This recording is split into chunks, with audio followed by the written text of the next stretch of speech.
Hello everyone. I hope you're all doing good. Hi H, hi Lay. I hope you're all well. It's Thursday. Oh god, I blinded myself a bit there. The ring light sometimes flashes a bit when I turn it on. I should already have it turned on really. I don't know why I didn't. But yeah, we're playing more of Ace Attorney. It should be fun. It will be a lot of talking, probably. Hopefully my voice will keep up. We got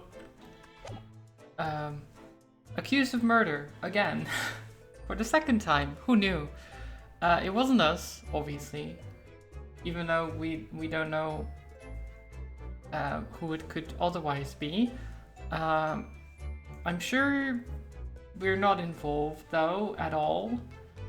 We were just sleeping in the closet as a stowaway on a ship in a room that was locked from the inside, and the only other person in the room was murdered. So, I mean, I don't think that quote is gonna help, Paige.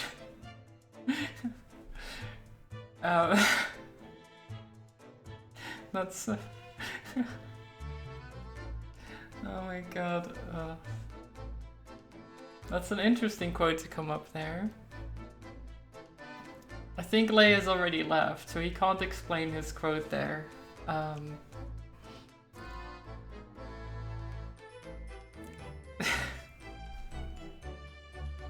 Why are you getting these quotes, H? Anyway, so we have talked to her already. She doesn't believe that we're completely innocent, mind you. She's still very sus of us, which is completely fair. I would be sus too. So we can examine the room. There's one of the Russian sailors. How do we... Oh, okay, we can look around like this. Okay, so there's a vent. I think that's some kind of opening for a ventilator. A hole through which fresh air can circulate into the cabin. Isn't that a little bit odd? What do you mean? Well, this ventilator, if that's what it is, looks like it must connect to the next door cabin. Yes, it would appear to. You're right. But if its purpose is to allow fresh air into the room, surely it should be connected to the outside. That's true. Perhaps it's so that rain and spray don't find their way in when the seas are rough, or something like that. I suppose. Maybe that's it. Maybe? I don't know. I'm not a ship expert. Oh dear, that won't do. What's the matter, Sato-san? Whenever I'm examining things, I always find myself so focused I forget to look around properly. Ah yes, that's no good. No good. I don't suppose you're as foolish as me in that regard, are you, Naruhodo-san? I hope not.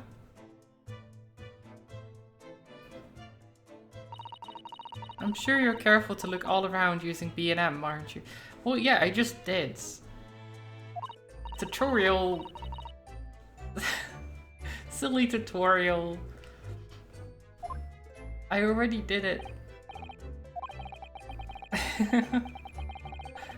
I suppose my field of vision has been rather small until now. No, it hasn't. I did look around. Stop trying to gaslight me, game. Into making me think I didn't. I'm too fast. Yeah, exactly. This is... Yes, it's a bell cord contraption, I think. What do you mean, contraption? I read about it in a book I was studying that talked about life in Great Britain. Large households often have bell cords like this, which you can pull to ring a bell to summon servants. Really? It sounds almost magical.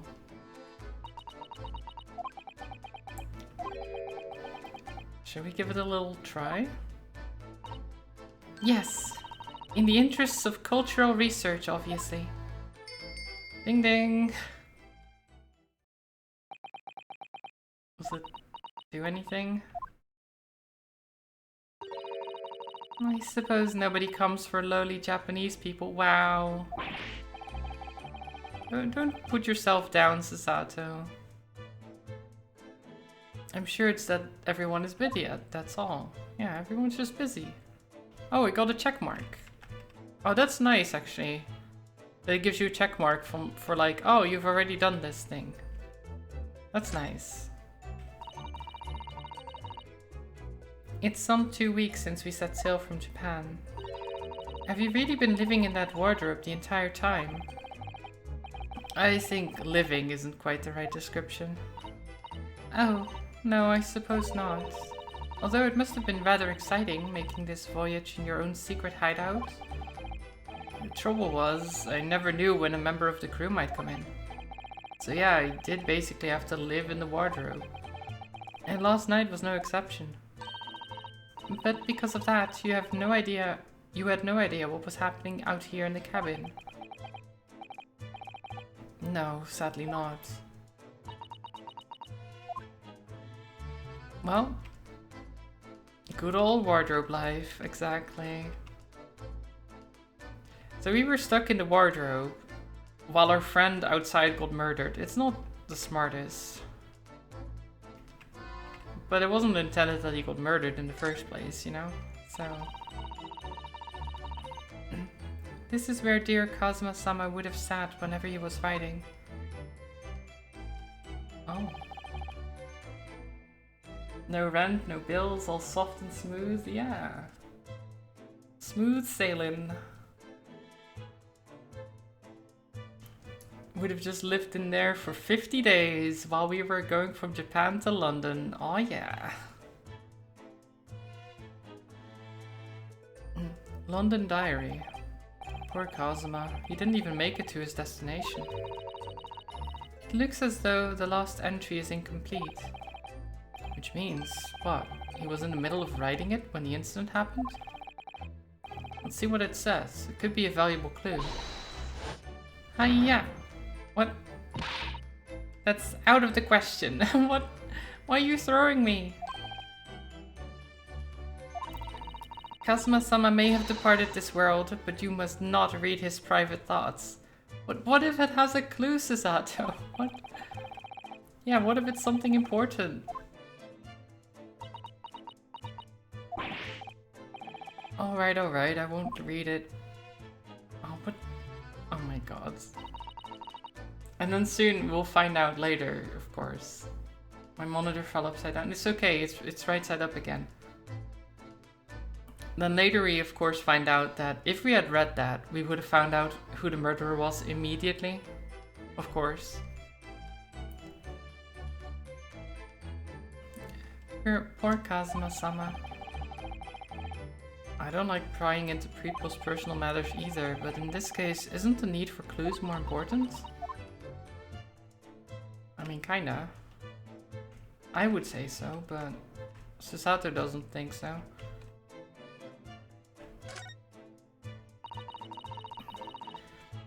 That's a very large traveling case, isn't it?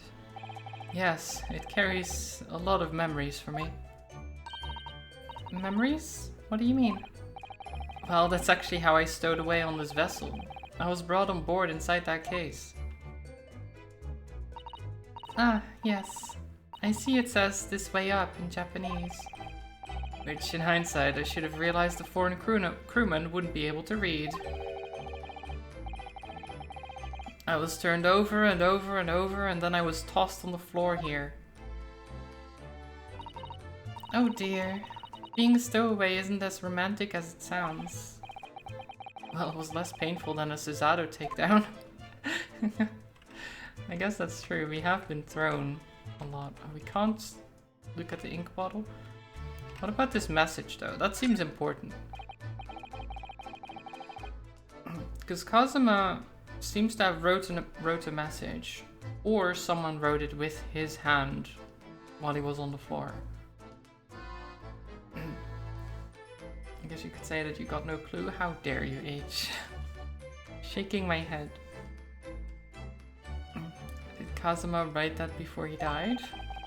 Looks like it's written in ink.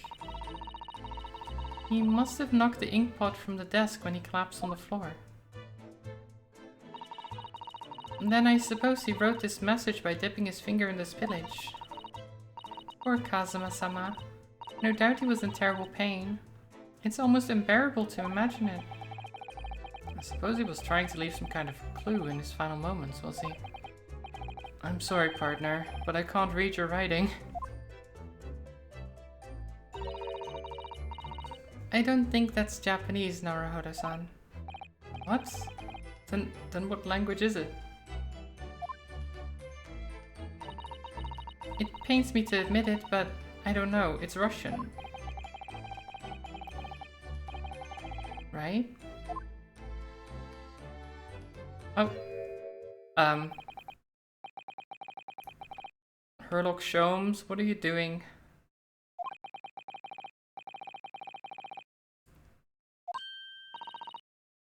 Oh, how did he...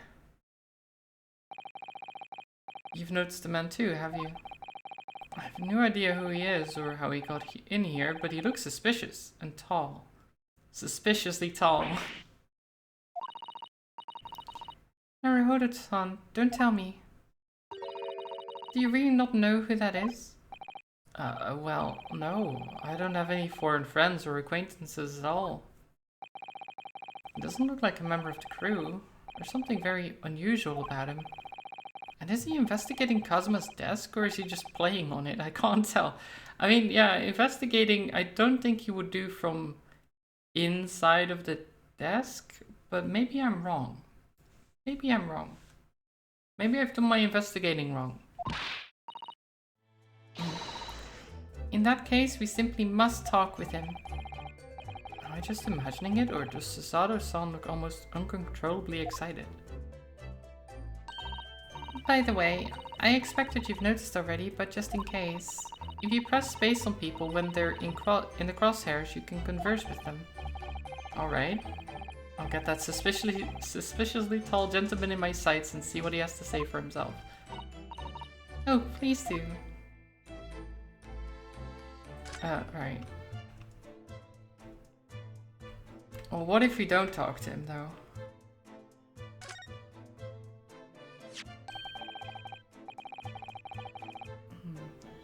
Like a bell? Or something? What is that? It's a shard of something. What do you think this is? It looks like a broken piece of glassware. Whatever it was, appears to have broken clean in two. Space Admiralty, did I do that right? I didn't see a dialogue tree pop up out from your cam. Well, you can converse with me just by talking, right? But just by saying things, so...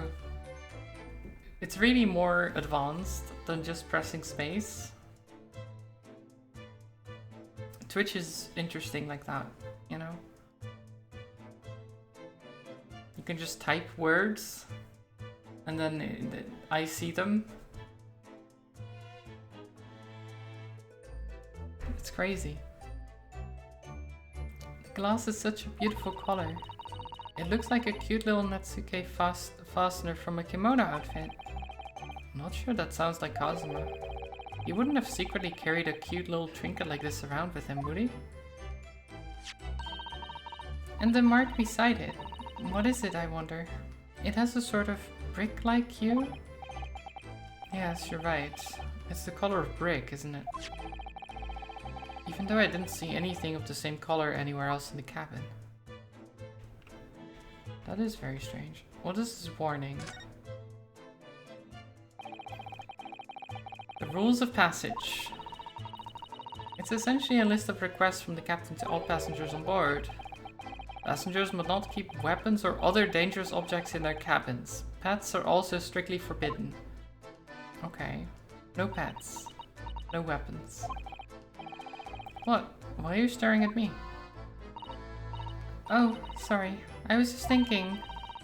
Are you more of a dangerous object or a pet?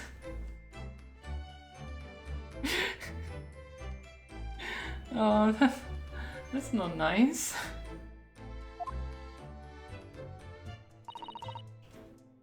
I can't decide.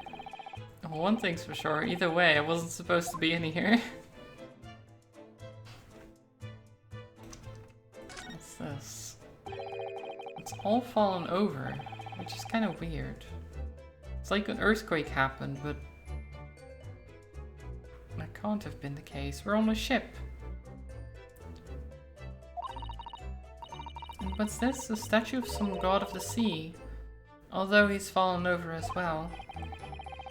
It's almost as if the whole shelf has been ransacked and everything mown down at once.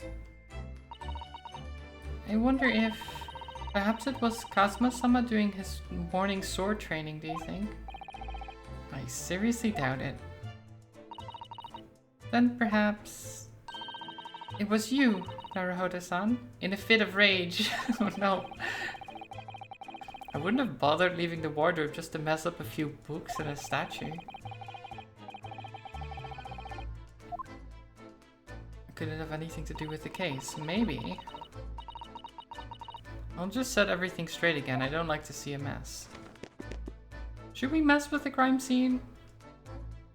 I feel like we shouldn't mess with the crime scene, but I guess we already did, so... whoops.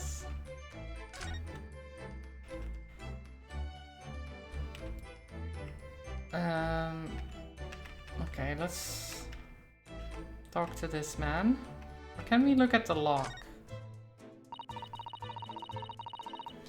When I went for help and the crewman forced the door open. This bolt had been firmly closed. It's quite a small bolt and not particularly sturdy, and it just slides across to secure the door shut. But still, with the door bolted, there would be no way to get in or out of the cabin, that's for sure. It's no wonder everyone suspects me. Yeah, even Susato. I remember reading once in a detective novel. The culprit used a needle and thread to draw a bolt across from the outside the room in a situation like this. Yes, that's a clever trick, isn't it? I'm an avid reader of detective stories myself. But the door of this cabin and its frame are made of metal, and they seal together perfectly. There would be no possibility of using that needle and thread trick here, I'm afraid. Glare. Oh no.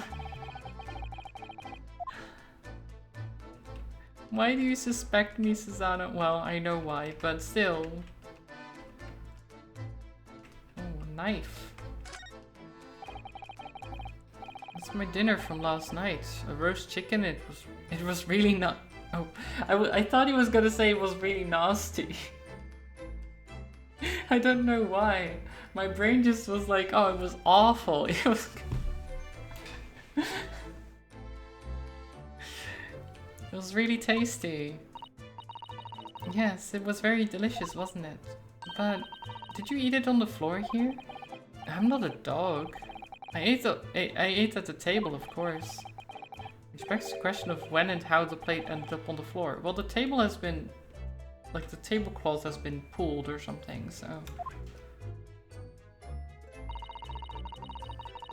But Kazuma-sama didn't like chicken at all, did he? No, that's right. So he didn't touch it. Which meant all the more for me. Oh no, does that mean... poor Kazuma-sama spent his last night on this earth with an empty belly? It's just too horrible. That is a horrible thought.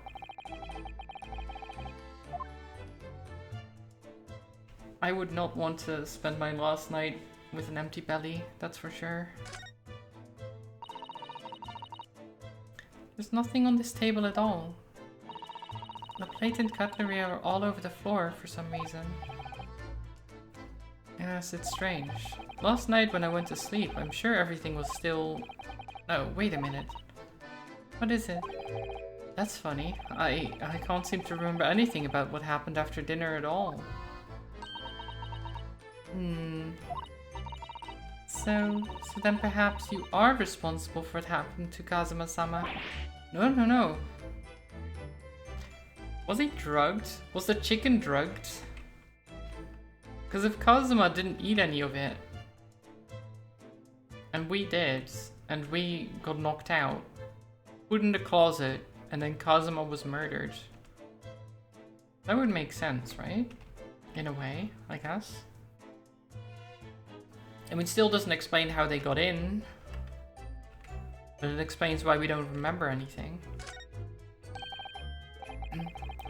Seigi, the Japanese word for justice. The brush strokes are straight and true, just like Kazuma. Yes, his calligraphy was always a reflection of his heart. Yet can you really look at those characters without feeling shame? Knowing who drew them so thoughtfully? Of course I can. I mean, I'm innocent, so why shouldn't I be able to? Stare. Even though you stowed away on this ship? Now you're going to bring that up, are you? I can't win. Poor Ryunosuke. That's Kazuma-sama's precious sword. He never went anywhere without it. Yes, he was always saying that a Japanese man's katana is his soul. I believe he had to work very hard to convince the government to allow him to bring it on this trip. I suppose that shows just how important it was to him. And now he's gone. But I'm not ready to let his spirit go just yet. Okay, well, no real evidence from that, from examining the room. I guess we can talk to the sailor.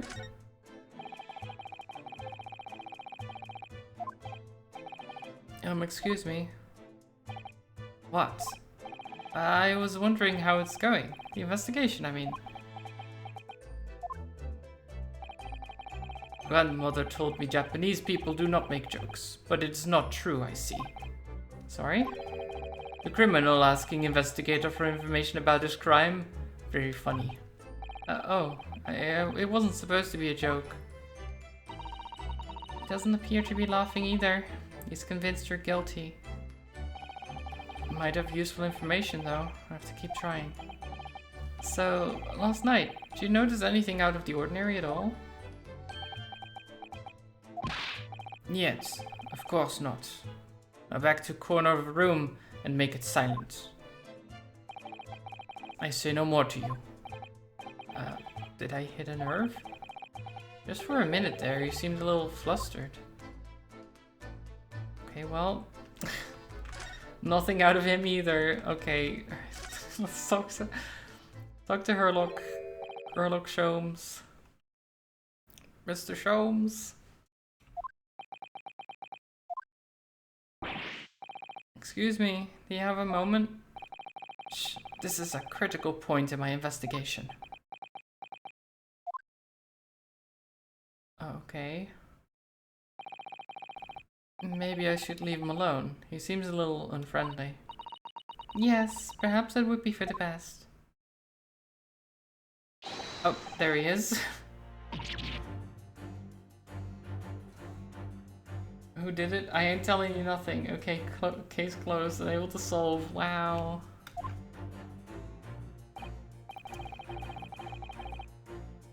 I'm sure we'll be able to figure stuff out with this guy's help, right? I mean, he has the nice goggles. What exactly were you doing on Kazuma's desk just now? Oh. Ah, I see. Fascinating. Sorry? What do you see?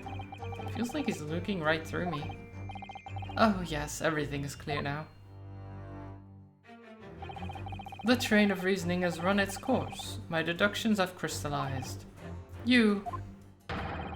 I've been in Afghanistan, I perceive. Just recently returned, if I'm not mistaken. Sorry? What? And now, whilst venturing towards foreign climes, you find yourself in a most troubling predicament. Oh. Well, that's true at least. But how?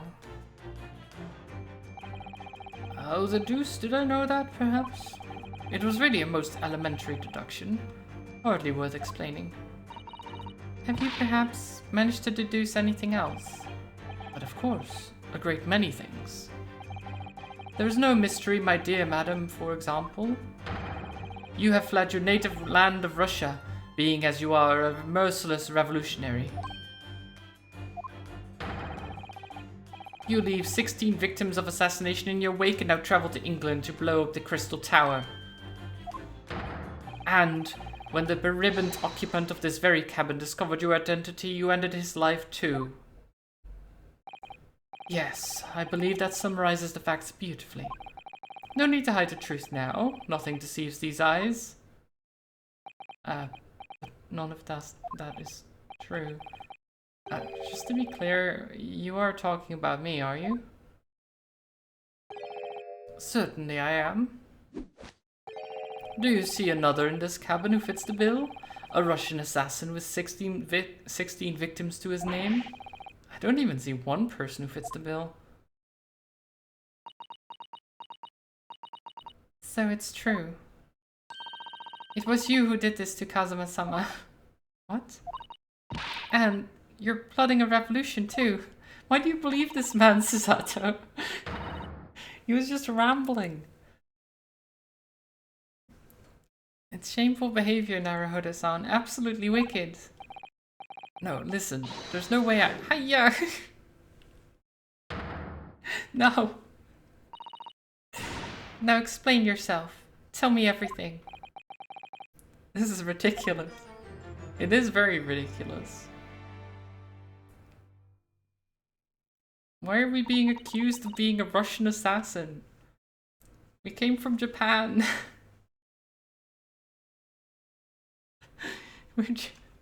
We don't even speak Russian. How could you do it? For pity's sake, open your eyes. I'm not a Russian revolutionary, obviously. Hi, Zada. I hope you're doing well. Oh, forgive me. And as for you, what kind of deduction was that? You were just saying the first thing that came into your head. Ah, but was I not right? Whilst venturing towards foreign climes, you do find yourself in a most troubling predicament. Do you not? Congrats on being first. Well, yes, maybe. Huh, there you have it, you see? What do you make of that, hmm? Well, to be honest... This ship is en route to England, and I'm in handcuffs at the scene of a murder. So I'm not really sure you could call it deduction. It's more plain observation. Indeed, and observation, my dear boy, is the basis of all deduction. My method is founded upon the observation of trifles, you see. I announce my findings with a brassy certitude. And more often than not, I'm right. Huh. I don't think you introduced yourself.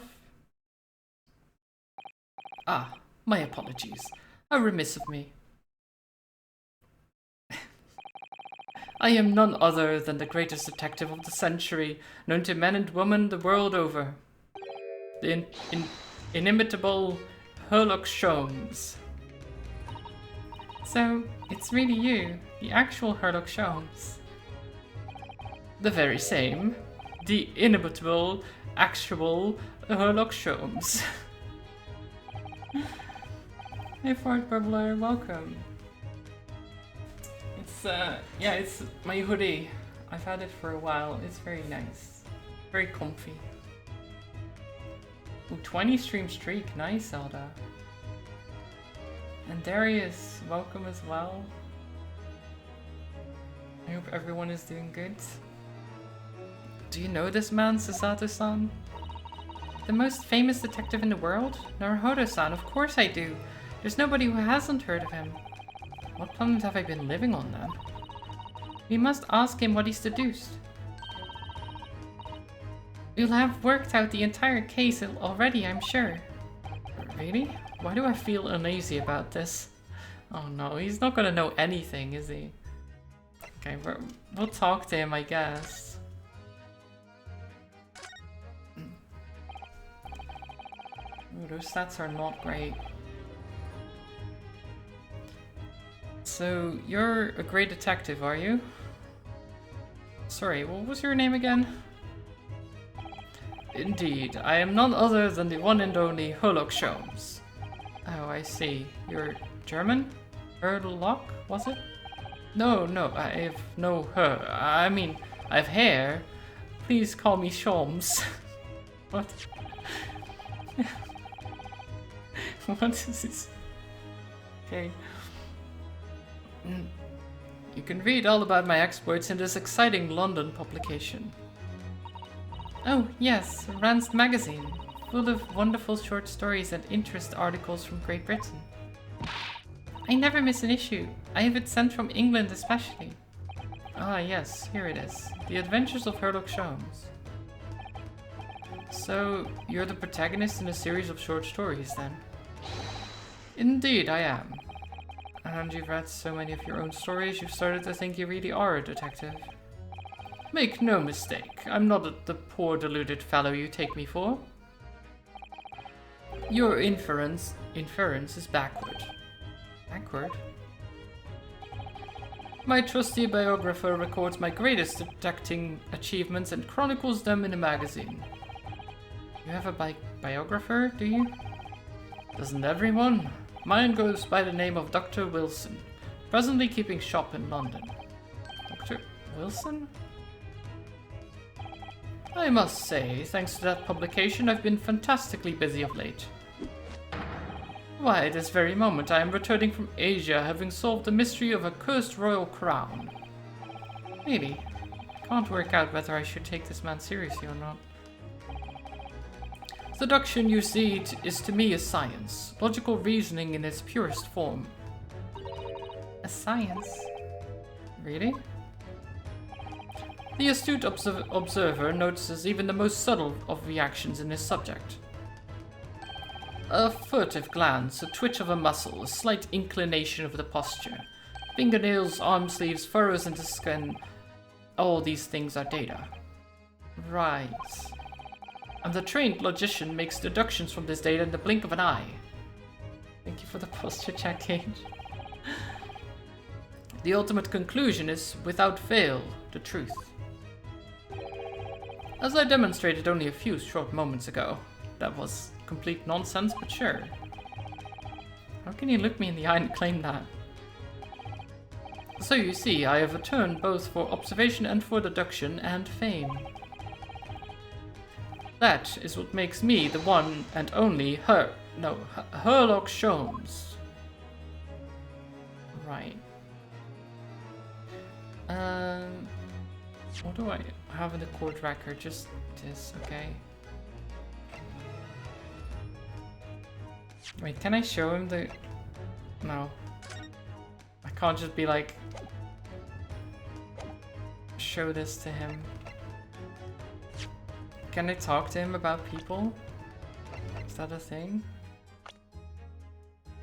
I guess not. Okay. Kazuma's death. Have you managed to deduce anything about this particular case yet? Have I managed to deduce anything, my dear fellow? Who do you suppose discovered the culprit in his most cunning hiding place? That's right. It was none other than the great detective before you now, Mr. Sherlock Holmes. You don't remember who's dead here, Mr. Tutorial? Yes. Our friend. Our friend, let me go. There he is, Kazuma. The head madman.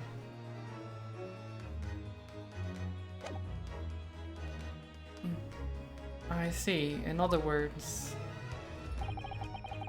I'm in these now because of him. When I became anxious about Kazuma-sama this morning, I summoned all of the crew members to force the cabin door open. And I concealed myself among their number, gaining entry to the scene of the crime. Yes, luckily for everyone, the great detective Sherlock Holmes was on board. And the handcuffs seemed to be an excellent fit, Mr. Naruhodo. The very moment I laid eyes on the scene, two facts were immediately apparent to me. Oh really? Two facts, you say? Two facts. Oh, okay, two facts. Mr. Holmes, tell us please, what two facts were apparent to you when you came into the cabin? Ah, yes. But first, let us be precise. The two facts in question were immediately apparent to me. Well, yes, I understand, but what were they? Allow me to elucidate. The two facts that I deduced from a mere momentary glance at the scene of the crime were as follows. Number 1. The cabin was locked from within, rendering escape of the culprit out of the question. And number 2. The victim was Russian and killed following a dispute with an acquaintance. Hold on, Mr. Sholmes. What made you think the victim was Russian? Observe the dying message left by the victim on the floor.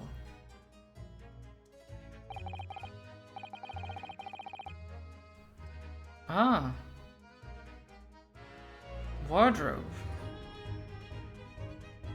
I don't know what it actually says in Russian, so I'm not gonna try to pronounce it because I'm not versed in the Russian language. The Russian well, mainly the Russian script, you know? I can't read that. It's the Russian word for wardrobe. Do you really think Kazuma-sama could have left a dying message in Russian? Yeah, I don't know if he spoke Russian at all. All roads lead to wardrobe. Yeah, apparently all roads lead to me, which then makes me the culprit. It makes me very sus, that's for sure.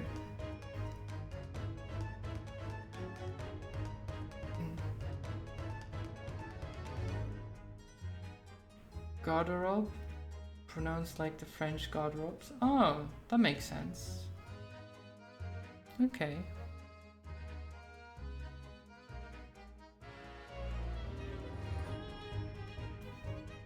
In their final moments, many find their native tongue filling their heads. For this young man, Russian. Kazuma was Russian, was he? Initially, I considered garderobe out there. He even says it. He actually translates it here, okay. Garderobe may be the name of the killer, a certain Robert Guard, perhaps. But in the interest of thoroughness, I decided it would be wrong not to look inside the wardrobe there, at least. Where you found Mr. Naruhodo sleeping soundly. Quite so. I found you, the renowned Russian revolutionary killer. Why is it that I'm Russian too? I observed that you were wearing the same attire as the victim. In other words, you were acquainted. If my memory serves, that outfit is the traditional dress of the Russian people. I feel like Sherlock Sholmes might not know anything. You know, just a thought. I think he might just be making shit up. I think. Possibly. Our school uniforms are the traditional dress of the Russian people? I had no idea. And I had no idea a detective could get something so wrong. I took a photograph of the victim and the message, that I might analyze it for possible hidden details. Oh, can I see the picture? There it is. This was taken immediately after the young man... Oh, this was taken immediately after the young one was discovered, before the body was removed. Yes, Kazuma had already been taken away when I woke up. This is the first time I've actually seen him like this. I mean, to be fair, he doesn't look... like his fist is still clenched. I don't know...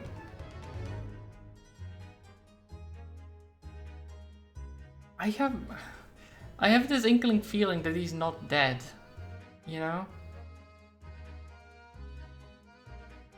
I might be wrong, but because the last case involved paralysis, I'm like, maybe he was just paralyzed.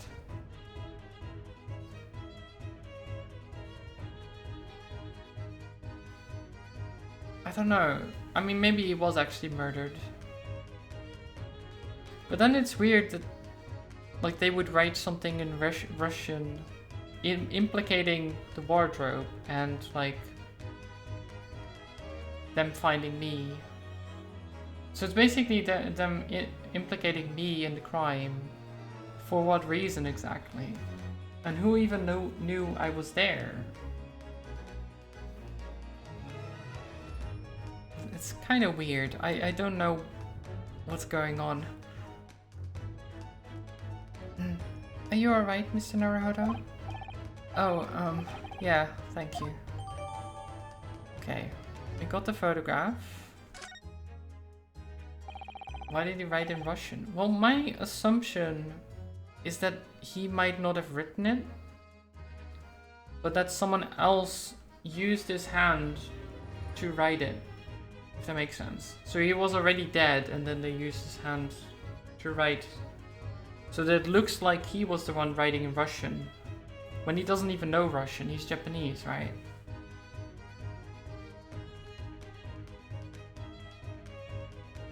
Or maybe he does know Russian, I don't know, but...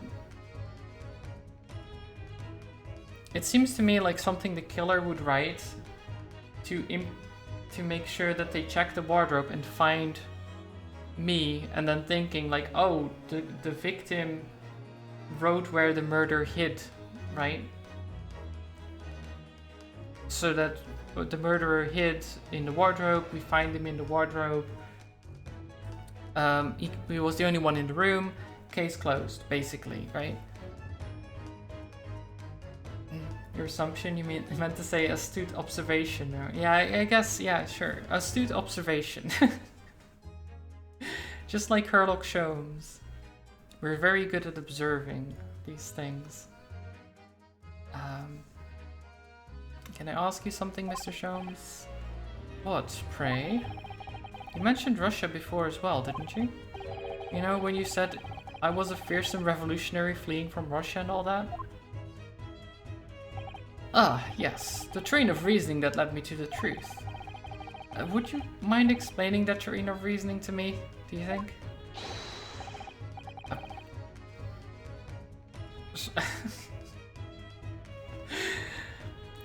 Certainly, if it interests you. Sholmes, can you just not speak Russian? Because I don't know how to pronounce the Russian words.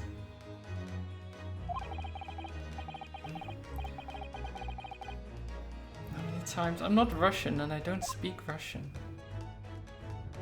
Oh, well. Okay, your deduction just now. Can we talk about your deduction? The things you conclude about me. Ah, the now famously accurate, troubling predicament you find yourself in. Actually, it was the other details that I was more hoping to discuss. You know, the merciless Russian revolutionary and assassin of 16 part? Ah, yes, the more sordid details. It was a fairly commonplace deduction. Here we have this morning's paper. The main headline reads... Ryosuke, Russian, oh my god. Age. Smart.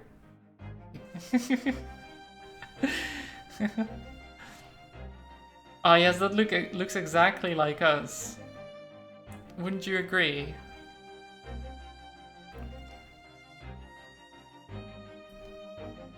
The only Russian word you know is Nozdrovia. I don't even know that. Revolutionary villain Bolshevik flees Russia via Shanghai. This vessel made a port call at Shanghai yesterday, and last night a young Russian was murdered. Since when was Kazuma Russian? It sounds like Mr. Sholmes has concluded he was Russian because of what Kazuma-sama wrote on the floor. This is true. Oh, they say that before drinking alcohol. Right, it's like a cheers thing.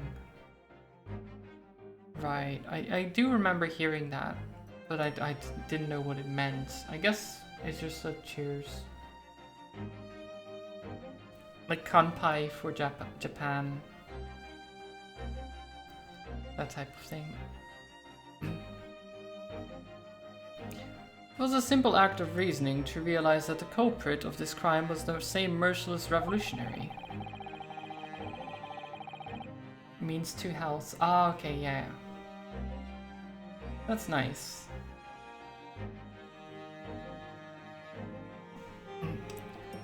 One who would kill the very man who helped him to escape after his true identity was discovered. Yes, you, Villain Bolshevik. No. How could it be me? I don't look anything like this man. Just look at his face. Well, you are a fearsome revolutionary after all. Therefore, you have no doubt learned to revolutionize your appearance as well. What is that? What does that even mean, Sholmes? And I might add, your name does not appear on the ship's passenger list. Need I say more? Well, that's because I'm a stowaway. What about the other details? The 16 victims of assassination and blowing up the Crystal Tower? Ah, yes. The journalist clearly interviewed the man and printed all those particulars in the article. The deeds the man has perpetrated thus far and those he is plotting. Yes, everything about this revolutionary Bolshevik was included. There can be no mistake. Wait. They interviewed him and he was like, yeah, I'm gonna blow up the Crystal Tower. What? Why would you admit to future crimes in a newspaper? That seems like the stupidest thing you could possibly do.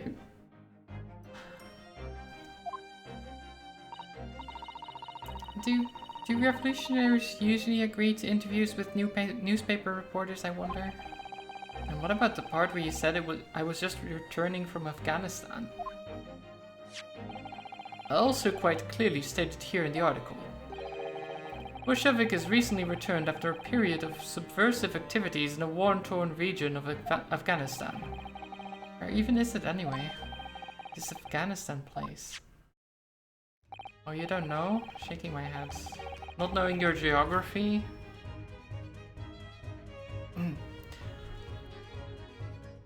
Take this paper for yourself, as a little memento of this great deduction. Oh, thank you. I've absorbed all that is of interest to me within these pages, but I see no rubbish bin nearby. Okay, thanks, I guess. And you may find the article on the back page of interest as well. Oh, let me look at this then. What is this? Oh. This is interesting. If you find something relevant, Naruto-san. Well, no, I mean it looks like it might be interesting. I can't read a single word, I'm afraid. No, nor can I. But look at this picture. Perhaps it's about a beautiful young Russian princess, do you think? She's very pretty, isn't she? I suppose you enjoy articles like this, do you? I don't know. I can't make any sense of it. Ah, I'm glad you've noticed this article. Ah. Allow me to give you a short summary of its contents. Oh, thank you. It's about the disappearance of a young lady last night. Renowned prima ballerina of the Novovich Ballet disappears from Shanghai. Shanghai, huh? Where the Russian revolutionary was as well? Interesting. Yeah, ballet dancer. It's close enough. Famous person. But in a specific thing. During performance in Shanghai, the famous dancer was reported missing.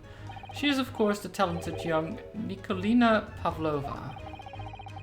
Why are Russian names so hard to remember? I mean, it doesn't sound that difficult. Nikolina Pavlina? Something like that. Close enough. It would appear the woman was in costume when she was found to be missing from her dressing room.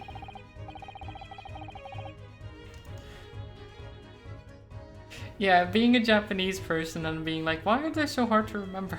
It's like, you can write a lot of your names in like 5 different ways. What do you mean difficult to remember? wearing the diamond tiara you see pictured, which is worth some 20,000 rubles. Wow. How much is that in, like, euros? I don't know.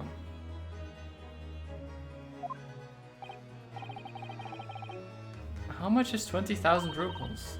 I have no idea, but I'm quite sure it must be an unbelievable sum of money.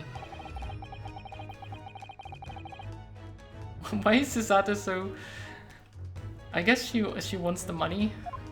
Susato wants the money. Maybe. Maybe not. I don't know. Maybe she wants the tiara. It's a nice tiara, that's for sure. The tiara is the property of the Novovich Ballet. It would seem the director is beside herself with worry. He's a loot goblin like you? Maybe. Maybe. I'm not surprised. The company is most anxious to recover both Miss Pavlova and the valuable tiara. They've requested international assistance at all ports, with sailings to Great Britain. Could this be another case of a Russian fleeing his or her country? It does seem to be the Russian thing to do. I'm not even going to dignify that with a response, Mr. Naruhodo. Okay. So that specifically got added to the court record as well. Interesting.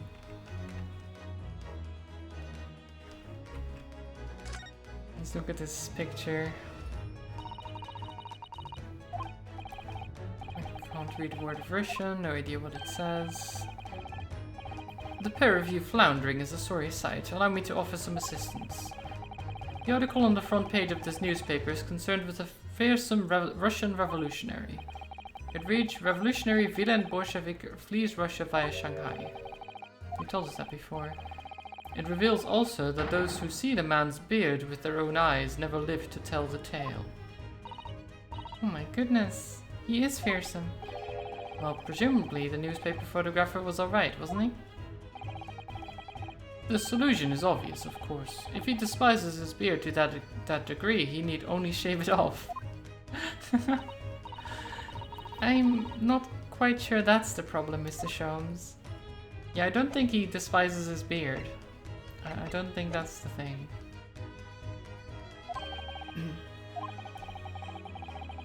Yeah, I already looked at it, Sholmes.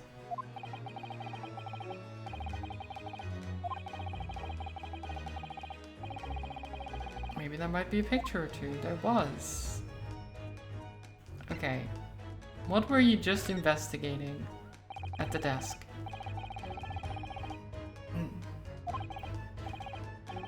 Cosimo? Ah, yes, the victim. Did you notice anything useful? Anything at all?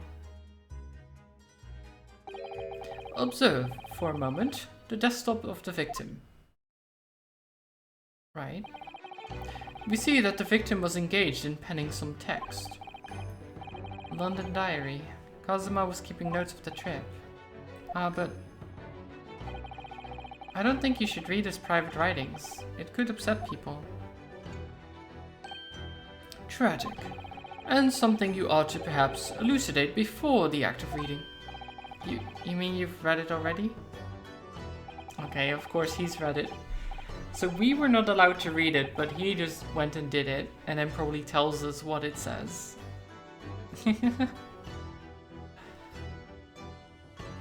It is my business to know what other people do not.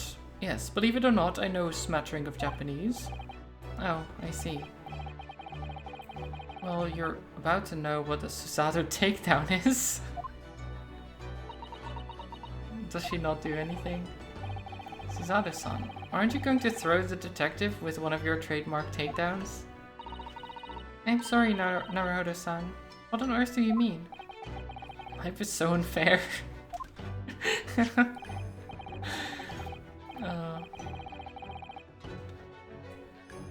Poor Ryunosuke, he's the only one getting thrown. Anyway, to return to the matter at hand, namely this diary belonged to the victim. It would appear the final sentence is incomplete, as if the author were cut short. Tell me, what is the nature of the writing? Pray, be precise as to the details. But I thought you knew Japanese. A smattering, dear boy, a smattering. Sayonara, bonsai, mikado, nado nado. I trust you're suitably impressed. Ah yes, very impressed. Very impressive, Sholmes. But this diary is littered with complicated-looking characters, of which I can read precisely none. Okay, so you can't read, is basically what you're saying.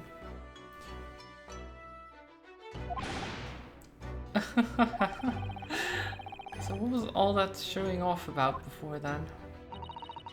If you would be so kind as to show me, I would be happy to read it to you, Mr. Sholmes. Wait, earlier she was like, I don't want to read the things. Did Sholmes not do his Japanese reviews like someone else we know? I did do my Japanese reviews, H. I did do it. I just haven't done my like 130 new lessons that I have. I haven't been keeping up very well. Like I've been keeping up with the reviews, but I need to learn more new things.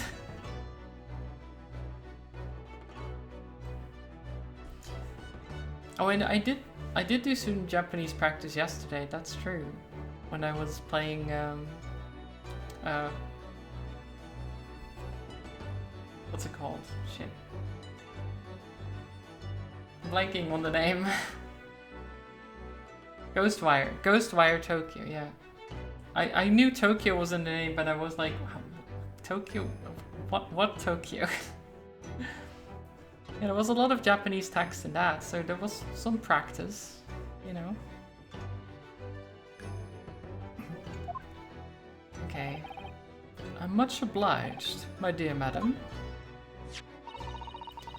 The final entry here in Kazuma-sama's diary consists of just 2 short sentences. The first reads, 1:23 a.m. I can hear a faint whistling sound. A whistling sound? These are very deep waters. Pray, go on. The second sentence reads, 1:35 a.m. What looks like some sort of speckled band is dangling from the ventilator grill. Speckled band? What on earth does that mean? I have no idea. I've never heard that expression before. The ventilator grill, you say? The man was presumably referring to that, yes. I already looked at that earlier. To the lattice there on the wall, which connects to the adjoining cabin. Yes, the adjoining cabin. Okay. Speckled band. That was actually in the chapter title, I think.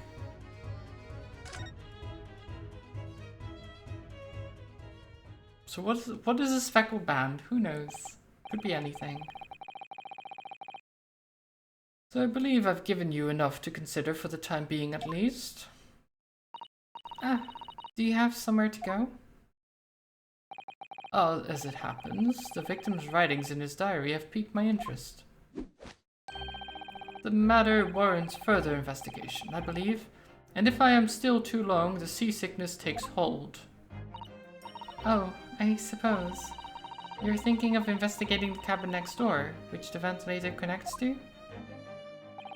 Great detectives are a curious breed. Our minds rebel at stagnation. We crave mental exaltation. So yes, I intend to investigate. Hence, the truth will become clear soon enough. You think perhaps we could go with you? No. That would be somewhat complicated. What? But why? A simple glance at your wrist should reveal the answer. Oh, please. After all, you're the prime suspect in this matter. No? There's no point in trying to turn it into a question. You're the one who decided I was the culprit in the first place. Whatever do you mean? I have no recollection of naming you as the culprit at any point. Ah.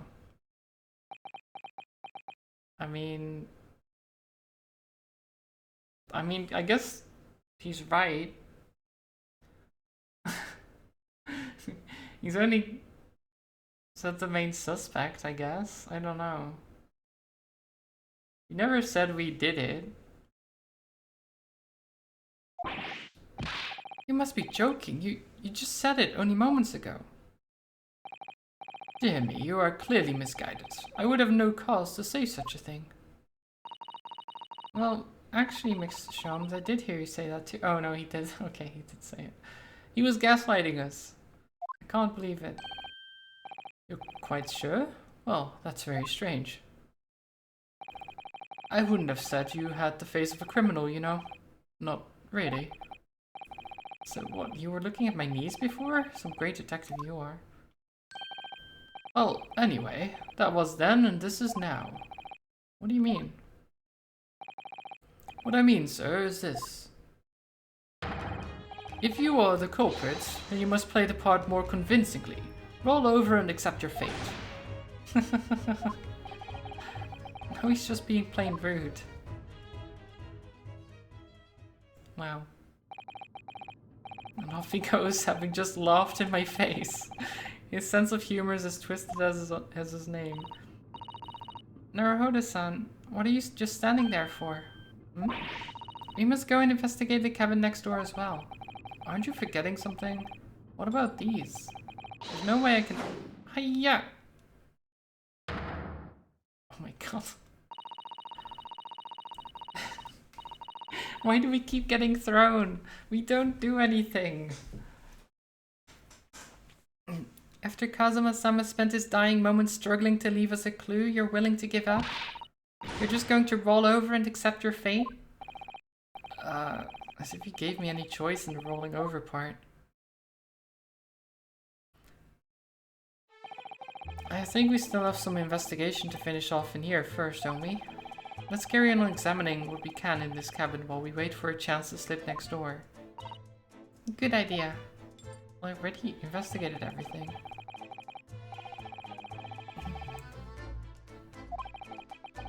I owe it to Kazuma to do everything I can do to find a way out of this and bring the real culprit to justice.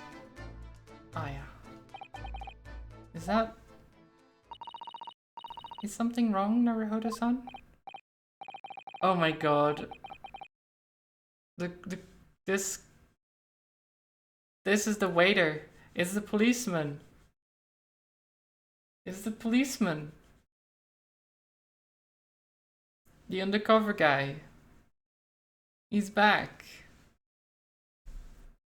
It's just that crewman standing by the door. I can't help feeling like I've seen him somewhere before. Oh, yes, you're right. He does look familiar. Excuse me, sir. Yes, what can I do for you? He's even holding his arm like this, even though he doesn't have the, like, the towel draped over it to... or the cloth, I guess? I don't know what it...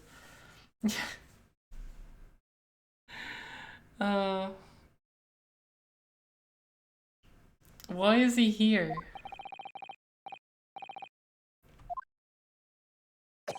Yep, he's still dying. Yep. I didn't know you were here, Inspector Hosonaga. Oh. Hello again. What are you doing here? I think that should be my line. I was so stunned when I saw you, my heart stopped. Nearly stopped, I hope? I received some special orders to go undercover as a member of the crew on board the ship. Of course you did. You certainly seem to enjoy undercover work, Inspector. If there's anything I could do to help you, please ask. I never expected to see this man on board, but perhaps his presence can help me out of this hopeless situation. Oh my god. What are your orders this time? Yes, and why are you dressed as a member of the crew? Oh?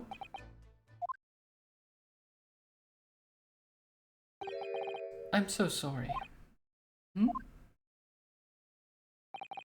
This is all my fault. I take full responsibility. For what? My orders were to act as Asogi-san's bodyguard. It was Minister of Justice Jikoku who pushed for this overseas study tour to go ahead.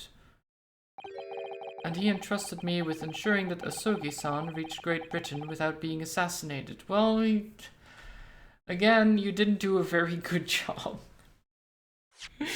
You didn't do a very good job. Because he's dead.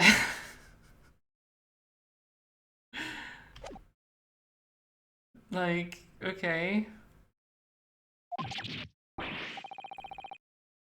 How could that even be a possibility? I'm not sure. But these are complicated times. There are tensions between this world's greatest powers. Minister Jigoku said we should be prepared for all eventualities. This is incredible. I don't believe it. Kazuma-sama was assassinated? Obviously, we couldn't give Asogi-san a visible security escort. Which is why I'm undercover now, posing as one of the crew. I see.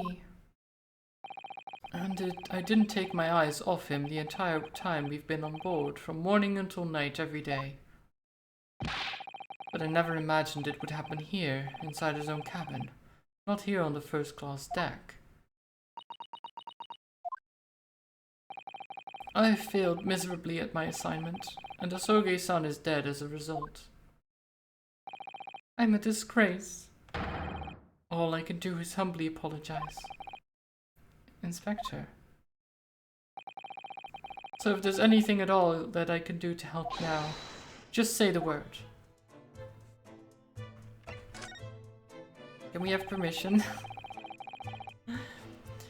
We're doing what we can to investigate Kazuma's death ourselves. I thought you might be. You didn't do it, did you? You're not the killer. Of course not. We'd really like to investigate the cabin next door. Yes, we need to be allowed out of this cabin. I'm sorry. What? You've been deemed a risk to the ship's safety. If you move to even touch the handle of the cabin door, that stormy-looking seaman there would surely snap your neck in two. I suppose I'm not just a stowaway now. You think I'm a murderer as well. Would it be possible to give me something to work with, do you think? I'm going to need something persuasive. What do you mean? If I had a solid reason why the next door cabin should be investigated, for example, I'd do everything I could do to persuade the captain to allow it. Really, I'd lay my life on the line if I had to. But I don't see how... There may be a way. What? Really? Think of how you tried to persuade me of your innocence, Naruto-san. By presenting me with a piece of evidence that you already had in your collection. Or in your possession, not collection. It's just the same as when you were in court. You must have done it many times during your trial. Simply select the present panel and choose some evidence that Inspector Hosonaga could use. Okay. Alright, yes, I think I might know what we can use. Tutorial, please!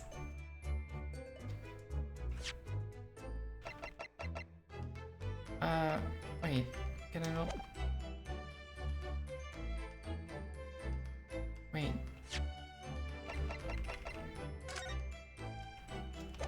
Can I not present? Oh wait, it's from here. Yeah, okay.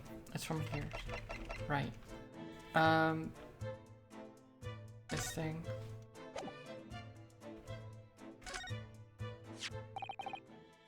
What's that? It's Kazuma's diary. Just before he died, Kazuma-sama wrote something rather strange in his diary. Strange? In what way? He wrote, "What looks like some kind of speckled band is dangling from the ventilator grill. Speckled band? That is strange. Yes, we're still trying to work out what he meant by that. But what I'd like to know is... Don't tell me. The ventilator, is it? You're very astute, Inspector. The ventilator clearly joins to the next door cabin. That's right, so if we could investigate in there, we might be able to work out what the speckled band was.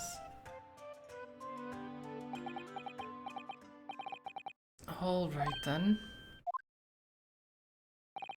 I can't leave this cabin at the moment.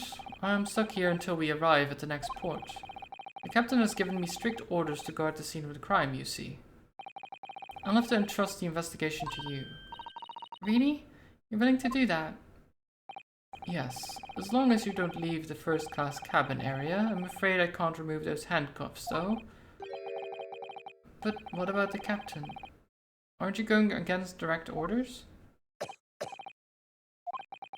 I'm a man of my word. And I promise you that I'll lay my life on the line if that's what it takes to convince the captain. After all, I failed to keep Asogi-san safe. This is the least I can do. Thank you. Let's seize the moment then, Naruhodo-san.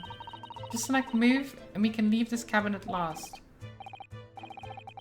Okay, we can move. Oh my god.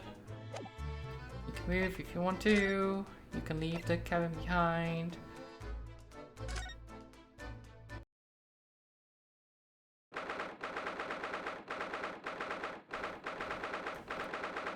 Okay. It's the SS Burya. The characters who talk directly to the player. Yeah, the tutorials are a little bit like excessive in my opinion. Like they don't have to tell you exactly.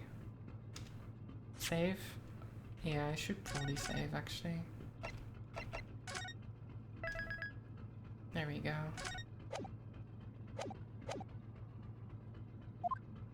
Finally out of the cabin. I have to admit, this isn't quite what I was expecting.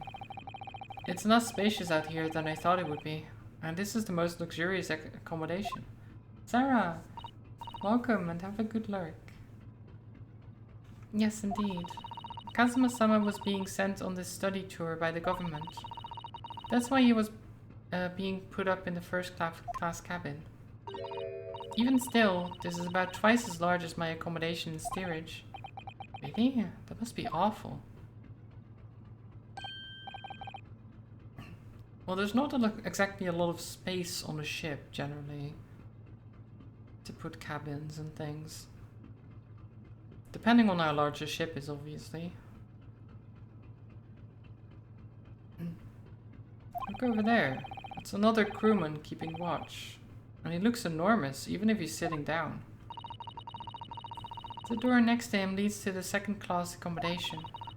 I suppose he's making sure that no one comes in here that shouldn't. I suppose. Like people in handcuffs. Sailor's face. I mean, he's just... He doesn't look like he's paying attention.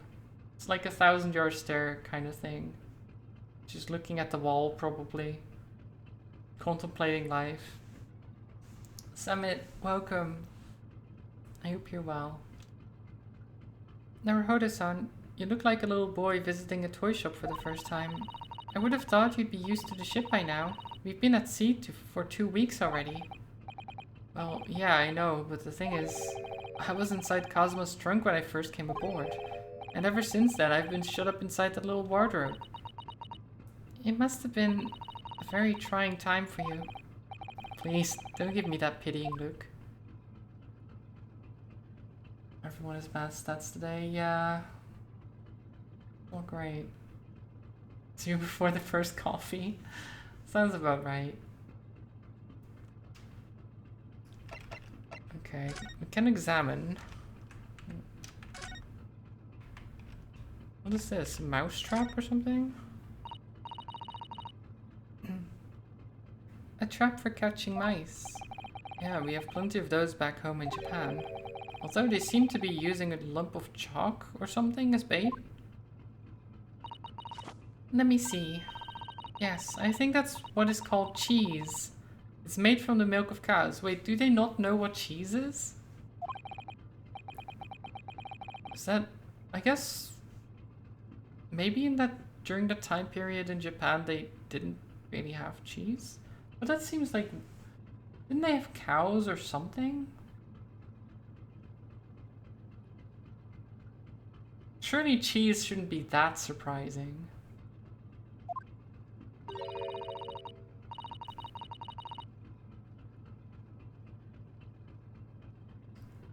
They didn't drink cow milk, but they did know what cheese was? Yeah. By the way, mice don't eat cheese. I mean, they might eat it, but it's not something that really works as well as some other things. It's mostly one of those things where an animal will eat basically anything if they don't have anything else, right? Yeah, exactly. If they have nothing else, then they will eat cheese because, yeah, why not? It's edible. We'll try it. But yeah, a lot of other things work better than that because of cartoons. Yeah, it's just one of those things that I guess I don't know where that even came from, to be honest. Like, why mice liking cheese is a thing. I don't know. It's like cats and milk. Yeah, it's the same thing. They like they'll have milk sometimes, but it's not like they prefer water, I think. Cat who drinks milk will be sick. Oh, that too, yeah, actually. She has a strong smell, so it could draw them. Yeah, maybe that it just smells strong and the mice are like, what is this? And then touches it and snap, right? Maybe that. Like, they wouldn't eat it, but they might, like, be interested by it. I don't know. Who knows? You can't eat it, Naruhodo-san. The trap will snap shut on your fingers. Really? But I suppose you're right. Yeah, you can't just... I wonder what the cheese tastes like. Right? Like, just take the cheese, snap shut, and your hand is now aching because you triggered a mouse trap like an idiot. You weren't actually going to try it, were you? All I've had to eat for the past couple of weeks is Kazuma's leftovers. You don't know how hungry I've been in that wardrobe. Poor you. I'll find a little snack for you later. Yeah, that would be pretty awful. There's a fire alarm? It's a very pleasing shape, isn't it? I mean, surely they've seen a gong before, bell or something like that. Maybe not in the same way, but you would get the idea, I feel like. I feel like they're making these characters out to be dumber than they actually are. You know? I feel like they're just being like, what is this weird contraption? It's like I get that maybe they don't know exactly what it is, but they can make assumptions and guess. Who gave you that idea, Look Shomes? Yes. I mean, in part. It's the emergency alarm. It's probably best not to touch it. Oh, an alarm. It says, press only in times of emergency. Looks as though it sets alarm bells ringing all over the ship and brings the vessel to a complete stop. Oh, wow, okay. Oh, this I have to see. What are you doing, Naruhodo-san? You mustn't touch it. But this is an emergency situation. Just look at these handcuffs. This guy. You know full well that's not what the alarm is for. If you were to bring this vessel to a standstill for no good reason, you'd be in an even worse situation. I wish everything would just stop. The ship included. If you have to do something foolish, at least make it something that doesn't affect anyone else. Yeah, just keep it to yourself, okay? If you want to do stupid things, just hurt yourself and no one else. There's a map of the ship. Shows each deck. Very nice. The Buria is a large-scale steamship with a triple-skinned hull. What a marvel of engineering. Well, it's been playing on my mind for a while now, actually, but... how is it that such a huge lump of metal doesn't just sink to the bottom of the ocean? Oh, that's really quite simple, Naruhodo-san. Is it? Well, consider the Japanese archipelago. Archipelago. I know words, okay. The islands of Japan? Yes.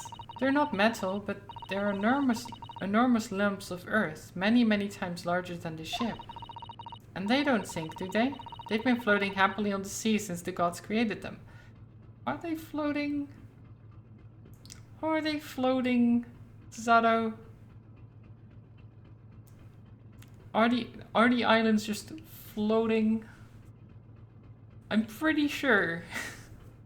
I'm pretty sure they're just not. They're not that well educated. It seems like it, yeah. But how though? They're trying to get into law. They're trying to get high education and stuff like that. Oh god. I love it though. I do love it. Or they're like, oh yeah, the island is just floating in the sea, so obviously the ship can as well, right? Because it's not as big, or not as small, rather. No, I said it correctly. It's not as big, so obviously the size doesn't matter when it comes to floating, I guess. Continents are just giant islands. Exactly. Yeah, everything is just floating. Nothing is actually connected to the planet's core or anything. It's just water. There's just so much water, and then there's just floating land masses on there. Which is why they are shifting over time, because they're slowly floating away from each other, you know? Because how else could that happen, right?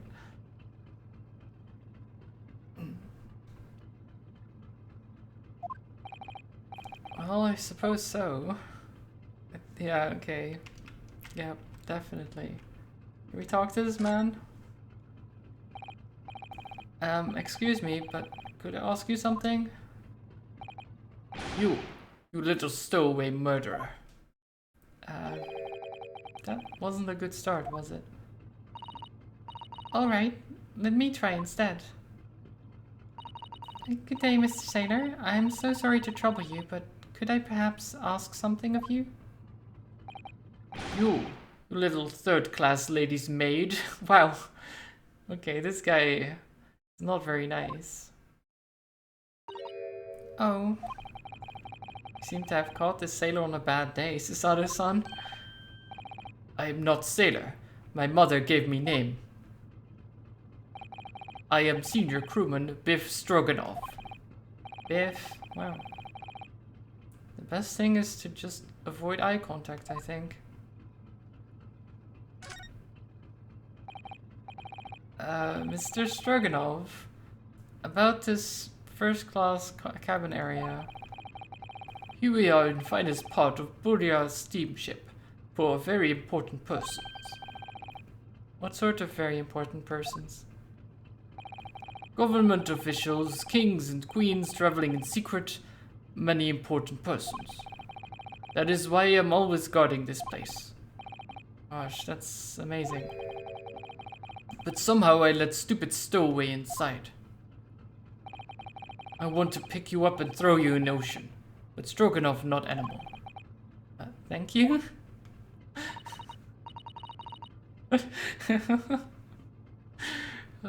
Strong enough, yep. It's a pun again. Generally, when it comes to names in this game, most of them are just puns. If they're not like main characters or something, and even sometimes main characters, they're just puns. Imagine looking at a baby and naming it Biff. Yeah. Beef stroganoff. Oh, that's true. That's actually better, yeah. That makes more sense. Beef. Beef stroganoff.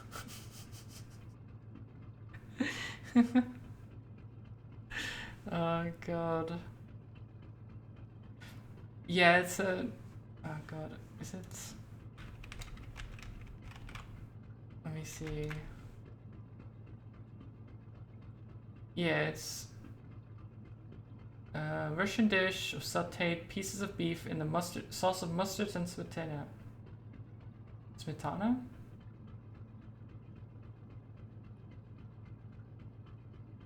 Mushrooms are common in many variants. Its origins in the mid-19th century Russia. Nice.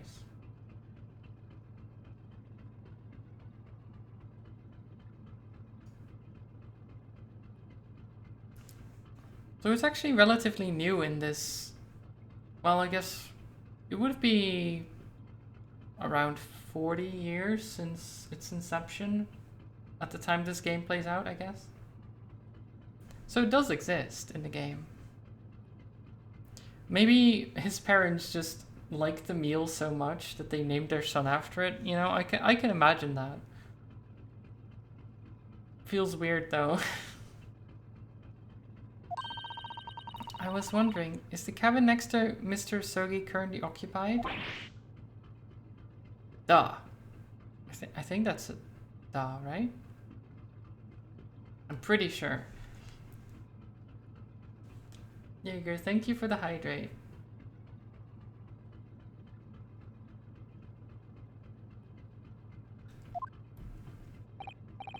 Susaru-san, did you understand that? It sounded like da. I think it's probably Russian for yes. Or no. Genius. It's one of them.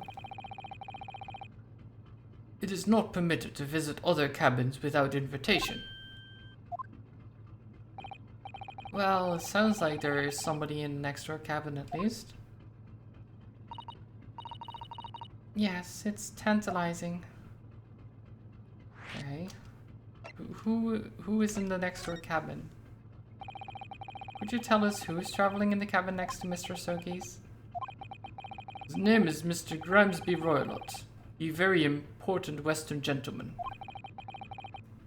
Western gentleman? Do not think about it. It has nothing to do with murder of student boy. How can you be so sure about that? Mr. Roylott is authentic Western gentleman. Such a man would have no interest in lowly student from insignificant Far East Islands. That was harsh. Could you tell us when Mr. Roylott came on board? That is not your business. Come to think of it, even though we've been at sea for 2 weeks now, and I've been in Kazuma's cabin the entire time, I've never once heard anything from the next door cabin, or even felt like there's anyone there. Well, presumably since this gentleman is occupying one of the first-class cabins, he must be rather important. Is that right? That is not your business. Okay. At least he's answering some questions. He could have just been like, go away. I'm not talking to you. Are you here on watch all the time, Miss Seaman Stroganoff? Duh, all the time. So criminals like you cannot come in or get out. I wonder, could you tell us anything about last night at all? It is sad about student boy. Were you on watch last night as well? Of course. And did you notice anything at the time? Anything unusual? What? Head?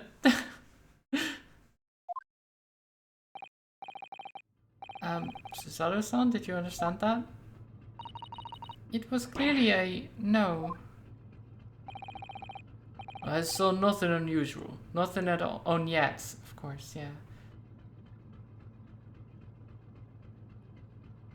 I was like, I should know what this says, but I always struggle to actually think of like, oh, how does it work again? Oh, you have some terrible stats as well, Jaeger, I see. Nice, nice. Add them to the pile. And you didn't hear any strange noises or sense anything was wrong in some way? I said no. Sorry. I'm not so sure. I could have sworn that he wouldn't catch my eye for a moment there.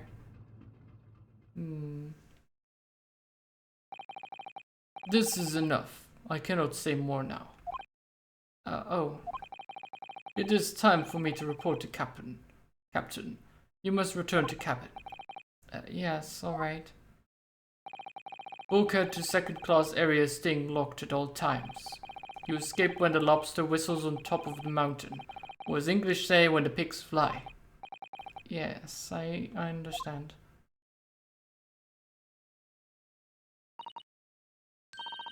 Good. Now we can investigate this area properly, shall we? Definitely.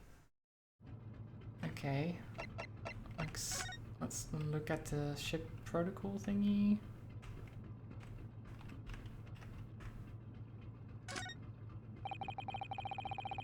Doesn't let us look Greek to me. The book on the top of the table there is really huge. There's a pen with it too. Yes, I'm sure that's the ship's log. Should we have a little look through it? The writing is so neat and precise. Every detail about the voyage has been meticulously recorded. You wouldn't expect a rough and ready sailor to have such beautiful handwriting. Anyway, look here. Last night's log is mostly blank. Presumably that means there was nothing to report. Presumably. That's the way to the second class area of the ship. Is something wrong? I was thinking about making a run for it, just for a moment. Things aren't exactly going well for me. I might be wrong, but I imagine the moment you reach for the handle of the door, that burly seaman would surely shoot you dead. I mean, probably, possibly. Oh dear, I'm sorry. Perhaps I went a little too far there. No, I started it with my talk of running away. There's no way I could run away while Kazuma's death remains a mystery anyway. Okay, well, I guess we try to go in here. Because that's what we wanted. This is the cabin next to ours. The one the ventilator connects to. Yes, the ventilator from which Kazuma-sama wrote that he saw a speckled band emerging. Maybe whoever's in this cabin can help solve that particular mystery. Let's ask. Bang bang. Anyone? No answer. We're out of luck, it seems. There's no one in there to help with our inquiries. Inquiries? How annoying. Ah! What was that? It came from inside the cabin. Oh, it was a high-pitched scream. I wasn't sure. I don't know what to do, and it's just like a random person and an ah, like what? Close enough. Yeah, sure. Yeah. I mean, I can't do high-pitched screams anyway. Not very well, at least.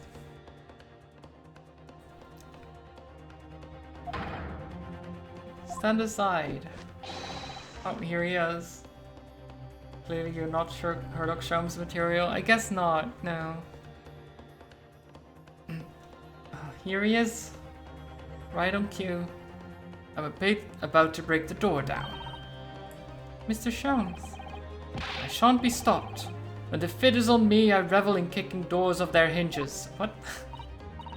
Please, wait, Mr. Sholmes. The door doesn't appear to be bolted. It doesn't? Then how the deuce can I dispatch this muscular urge? What prey can I kick?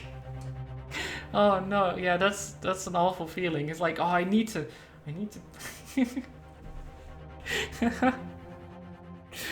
I want to kick a thing.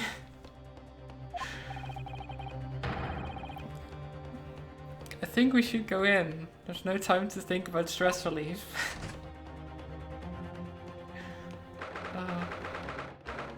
I mean, maybe he can rush in and kick the first thing he sees, which, you know, could be a person, could be the killer, it could be, I don't know, a chair. At least kick something. Oh my god. It's the Russian guy, right? Is this him? It looks... Oh. Spam call, nice. It looks like him, right? Kinda. Does it look like him? Sorry, I didn't mean to start this whole thing again.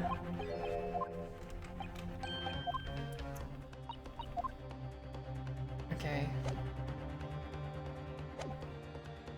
I mean, he looks more fearsome in this image, if I'm honest. The moustache doesn't quite line up. Can I look at people? No, he's not in the people. Who are you? A Western gentleman? This man looks Russian to me. We heard a woman scream. A woman? Don't be absurd. As you can see, there's nobody but me in this cabin. True, this old man does appear to be the only person in here.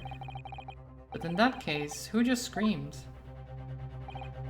Get out, all of you, now.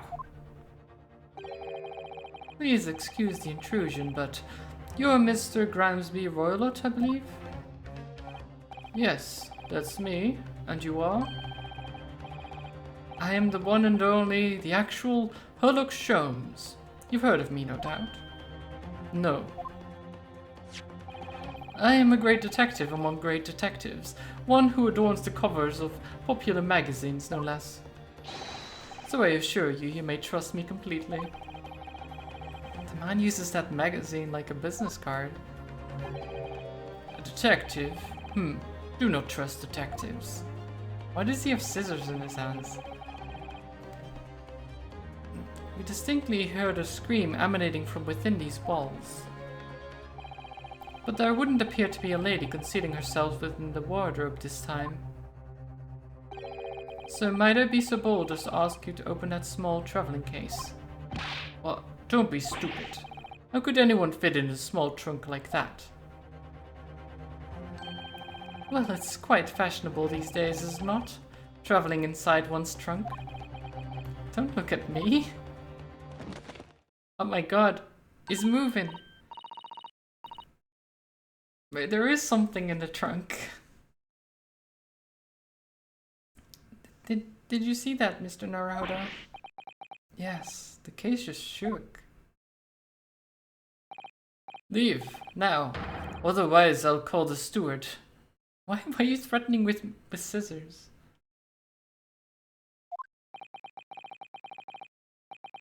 So this is Kazuma's neighbor, Mr. Grimsby Roylott. There's no doubt about it. This strange Russian man is hiding something. Oh yeah, definitely. I couldn't agree more. Let's see if we can find some clues before that burly sailor returns. Can I present him with this article? I want to show you this article. We have this Russian newspaper here. I heard the same newspaper in my cabin. Maybe they give it to all first-class passengers. Well, neither of us speak a word of Russian, so we can't read it at all. Would you mind telling us what this article is about? If you do not speak Russian, you do not need to know what it is saying. Russia must be cold. A cold place. Well, doesn't want to talk about it, huh? Can we ask him about the speckled band thing? I don't know what that is, I can't read it. It's a travel diary written by a man who was killed. It's in Japanese. I haven't heard of that language. Seriously? Is the Empire of Japan really that insignificant on the world stage? I guess so. Well, we'll just talk to him then. Mr. Roylet, we'd like to talk to you about something. No. Oh. I do not want to talk. Leave my cabin now. This is going terribly. We're not getting anywhere here. I agree. There may be someone else who can help. Oh my god. Why is he sitting in the wardrobe?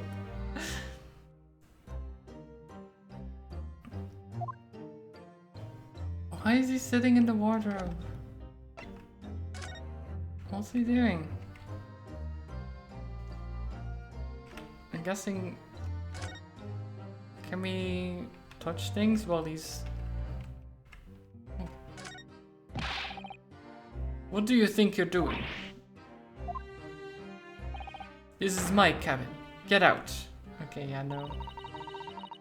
Could we just have a quick look inside your traveling case, perhaps? No. Yeah, he doesn't want any of that. There doesn't appear to be anything more we can do.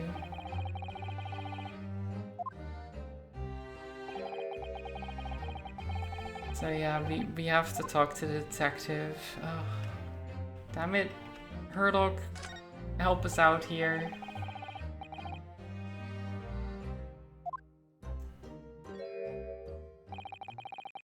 You need only address me as Sholmes. That's what I just did, isn't it? Well, Mr. Sholmes, what were you doing in there? Why, I was resting, of course. Resting? Indeed. I was contemplating our sea voyage from the confines of the wardrobe whilst waiting. Waiting for the inevitable time that you would need to call my great powers of detection into service. Oh. And it would seem that the hour is upon us now. The time has come. Am I mistaken? Well, no, actually, you're spot on for once. Throw him overboard. I want to. Did you know this is the watermelon game room? Not the watermelon game. Also, this bookshelf with the statue is exactly the same as the bookshelf in the other room.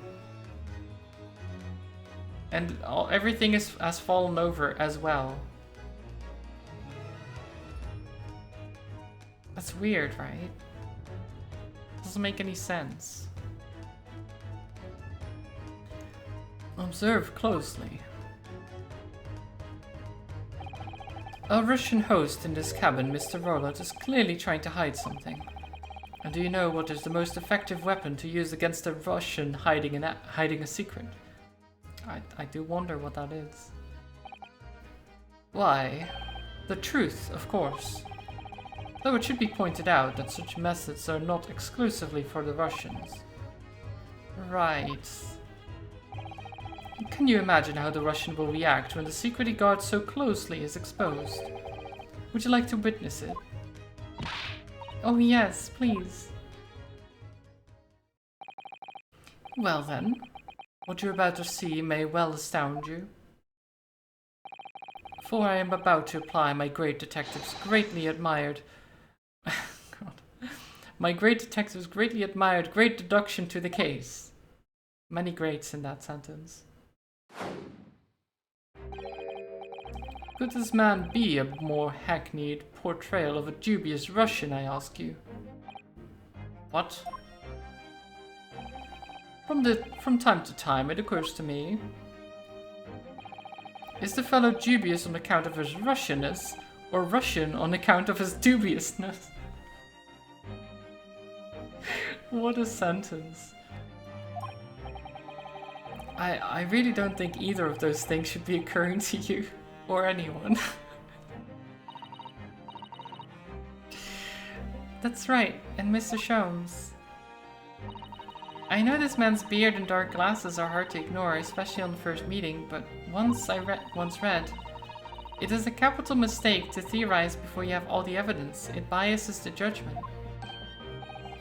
Shh, I must have complete silence. Oh. Oh, what are you doing? Why are you peering at my face like that? Ah, just as I thought. Yes, I have quite made up my mind now. There can be no other explanation that accommodates all the facts.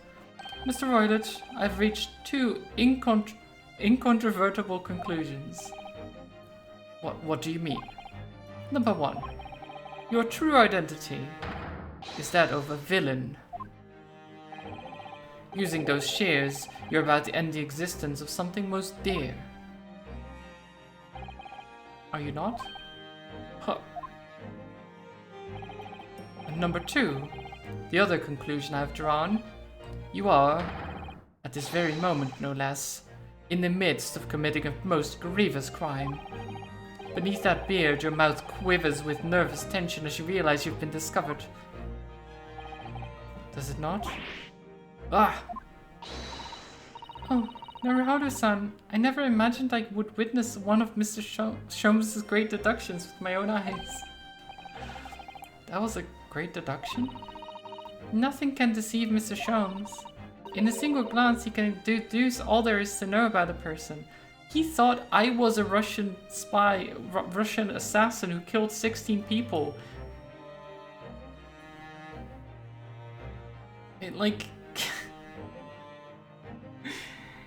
He was very, very wrong about me, about my friend. How can he use the scissors with those gloves? That's a good question. Because they don't have... He only has the thumbs, like, kind of separately. And then... Huh. It's almost impressive, honestly. They didn't say it was a good deduction, only a great one. Yeah, true. It was a great, far-fetched deduction.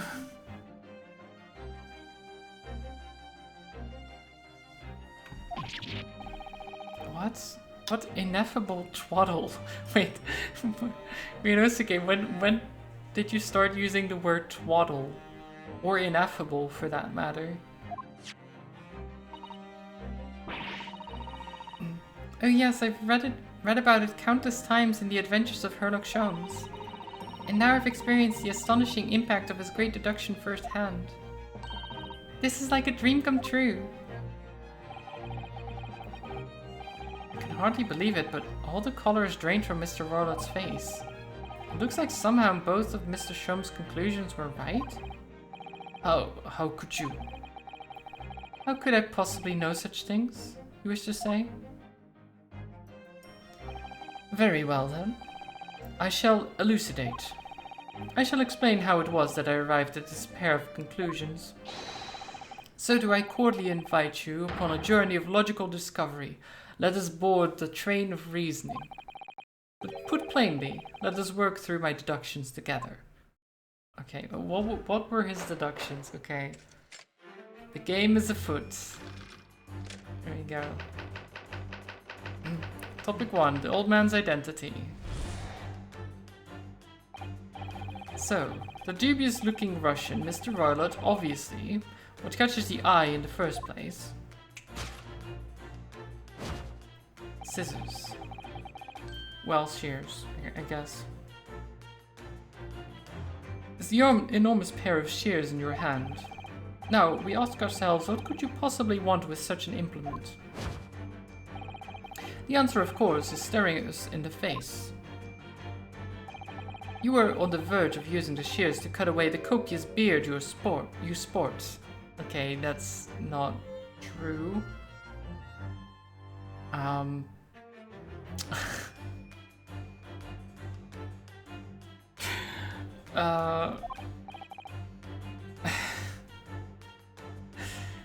Terrible conclusion there, but sure. Now, moving on. The question then begged is this: why would you desire to rid yourself of this magnificent beard, Mr. Roylott? Once again, the answer is plain. We have clear evidence to shed light on the matter. Regard, if you will, this morning's newspaper, in particular, the fascinating front-page article, which, it would appear, you have read also, Mr. Roylott. I'm sure it needs no further clarification. The evidence that reveals your true identity is the article about the revolutionary. In translation, the headline reads, "Revolutionary villain Bolshevik flees Russia via Shanghai." As you cannot fail to observe, the subject of the article possesses an extremely copious beard. Having noted the article yourself, you decided to remove your incriminating facial hair before it gave you away. In short, your true identity is beyond doubt. You are the fearsome Russian revolutionary himself, Vilen Bolshevik. Not that I've heard of you myself, you understand. Okay. So, this guy is apparently the same person that he accused me of being before. Nice. Now, as for my second conclusion, you are, at this very moment, on the brink of committing a most grievous crime. And you're his twin brother? We don't even look alike. And the proof of this crime? Over there. Oh yes, Mr. Roylott.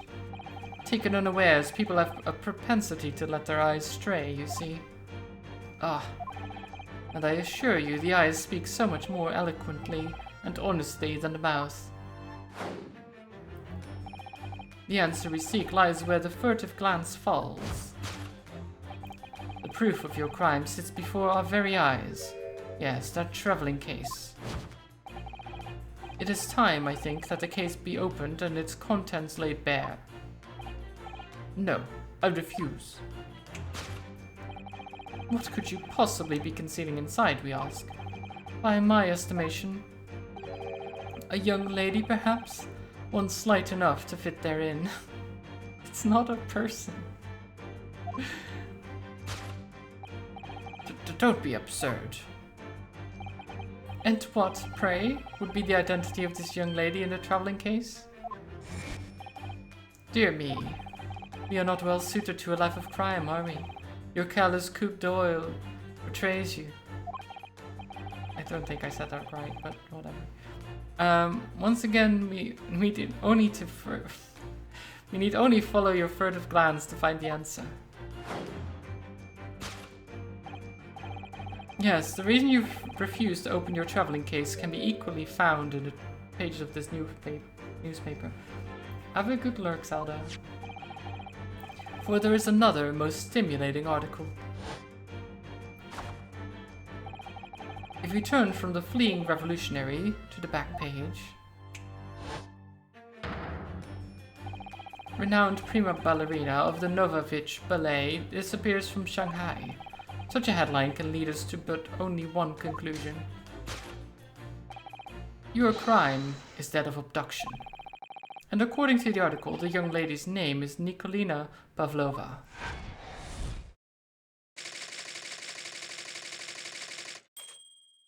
Right. Thus concludes Holok Sherm's great deduction of this Russian enigma, Elemensky. Elemensky? Really? That's how you end that? Sato-san, that wasn't one of the great deductions I've been hearing so much about, was it? Well, the stories are full of Mr. Sholmes' brilliant deductions, you know. But that did seem a little different somehow. Excuse me, Mr. Sholmes. Could you come over here for a moment? Pray, what can I do for you? It's about your deductions. Would you mind? Not at all. Go on. Well, to start with, there's a newspaper article. I think we had the same discussion before, but these two men look nothing like each other.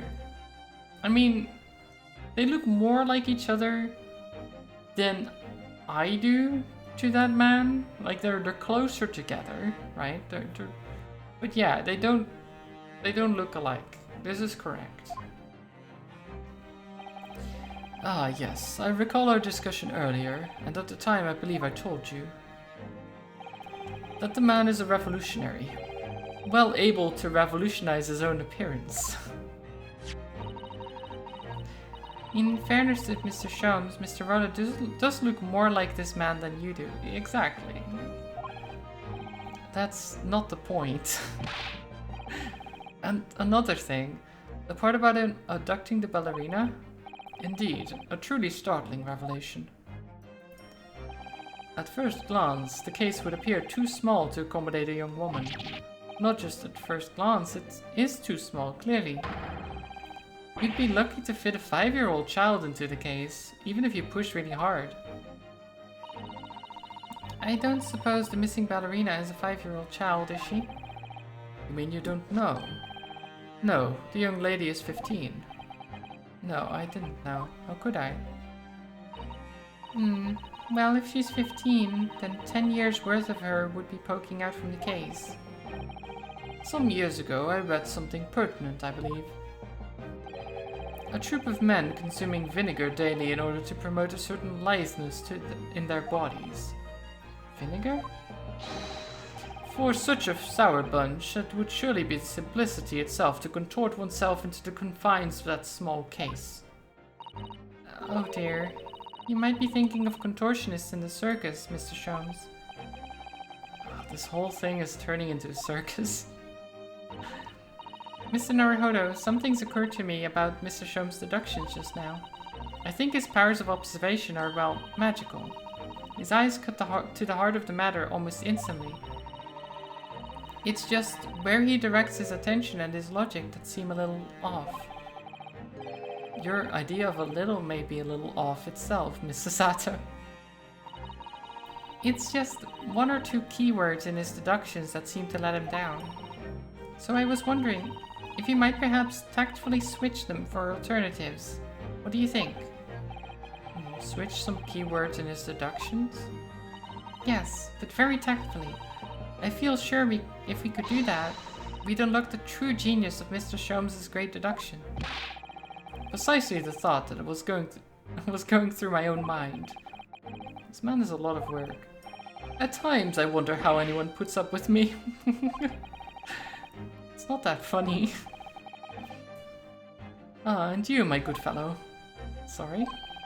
Take a good moment to look at your wrists. My wrists?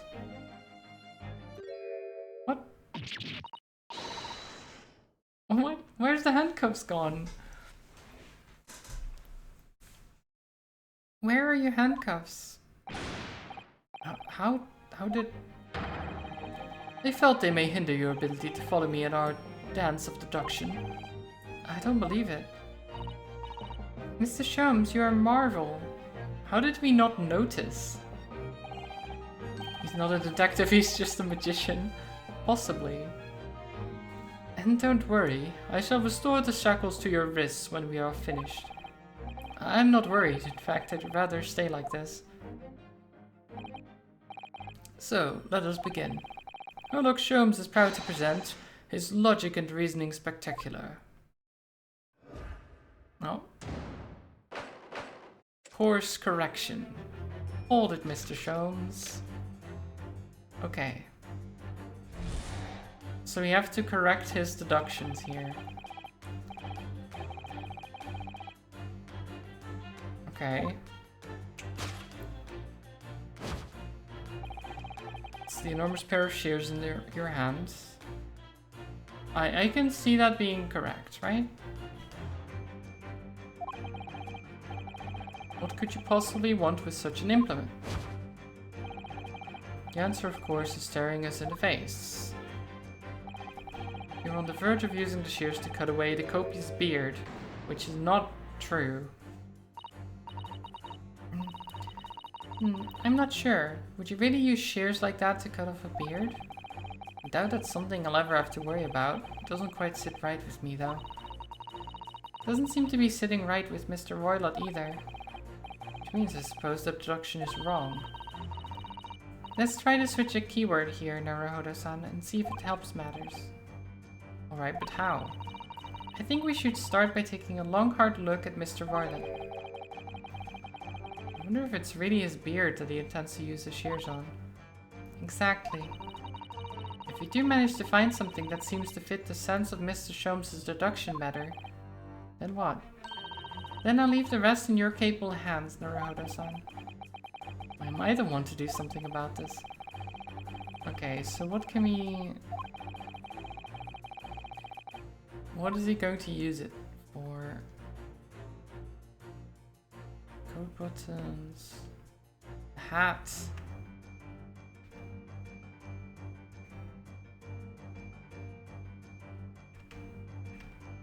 Wait, that's the option, so the beard, the thick hat, and the buttons. Do you think he was cutting the hat? But why would you cut the hat? I don't think that makes any more sense.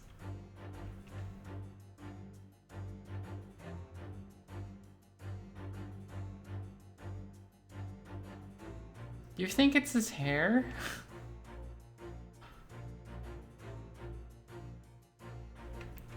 I don't think you would cut the buttons. I guess, sure, we'll try to present the hat. Yes!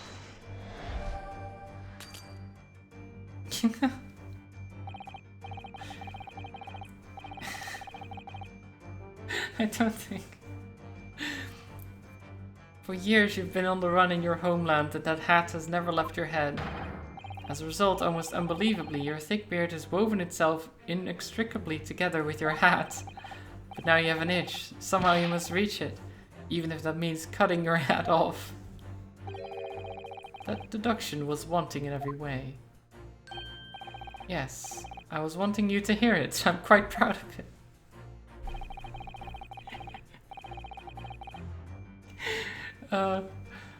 I find myself never wanting never to have heard it. I'm quite pained by it, in fact. Oh no. Move. Can't move, can I?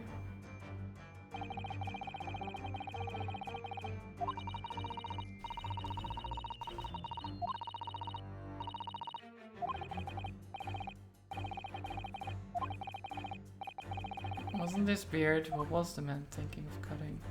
Oh, I can move. Ah, okay. Oh, wait.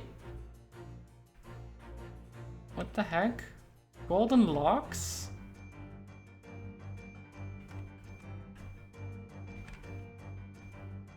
What the heck?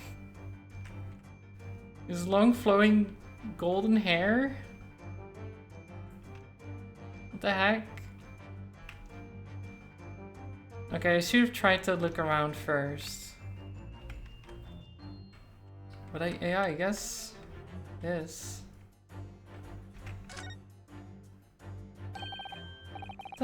What's this? Looks like a cascade of stunning golden locks. No, the color's not the point. The point is, what is it doing on the back of Mr. Rollott's head? And how is it growing out from underneath his thick black hair? Well, yes, that's true. So it's stunningly beautiful and stunningly surprising. Something's definitely not right here. Yeah, I'm gonna present this because I'm assuming it's like a disguise or something.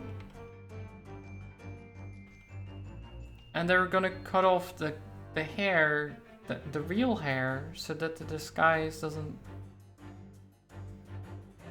And so that it doesn't like mess with the disguise, right? That seems at least somewhat logical. Yes! There we go. You're on the verge of using the shears to cut away the golden locks you sport. Indeed. You've identified the precise detail I was intending to expose. Such lush golden hair certainly does not befit an old man.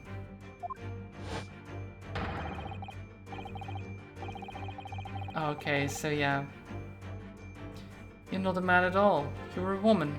And judging from the length and sheen of your hair, one still very much in her youth.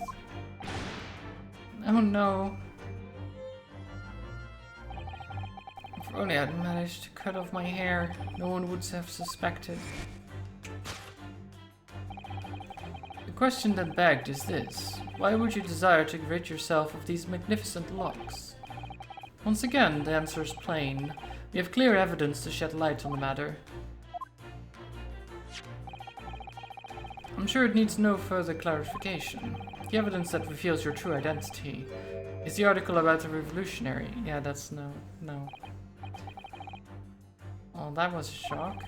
I had no idea that old man was really a young woman in disguise, did you? What? Why are you staring at me like that? Yes, it was a surprise, Naruhodo-san. You're enjoying this, aren't you? Sorry? You look like you're in your element as you dance around the room deducing the facts with Mr. Sholmes. I'm just doing what we agreed. I'm not having fun or anything. This is strictly business. Yes, I understand. Say no more. I'm not having fun or anything, Baka. Anyway, let's focus on this next part of Mr. Sholmes' deduction, shall we? The evidence that he's picked out doesn't fit the facts at all now. That's true. Given that Mr. Varnet is actually a woman. Exactly, he, or rather she, can't possibly be this merciless revolutionary. I suppose it's because the deduction as a whole has taken a whole different direction now. Let's switch the evidence for something else. Something that fits the facts as we understand them. Yeah, so is this the ballerina then? Instead?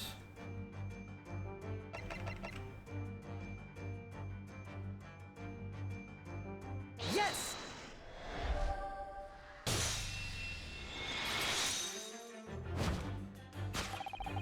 The evidence that reveals your true identity is of course the article about the ballerina. That's right. You've hit the nail on the head. Renowned prima ballerina of the Novovich Ballet disappears from Shanghai. It would appear we are finally able to address you by your true name. Yes, because your true identity is that of Novovich Ballet's prima ballerina.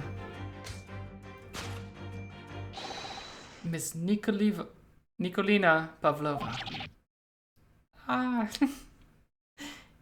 Oh no. Don't hurt yourself.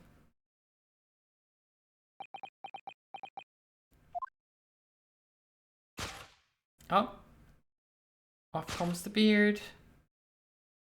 And the rest of the disguise. Nice. You're right. My real name is Nikolina Pavlova. Please, I beg you, don't tell anyone.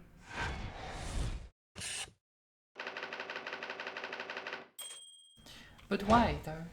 Why run away? So, of course, they didn't kidnap themselves.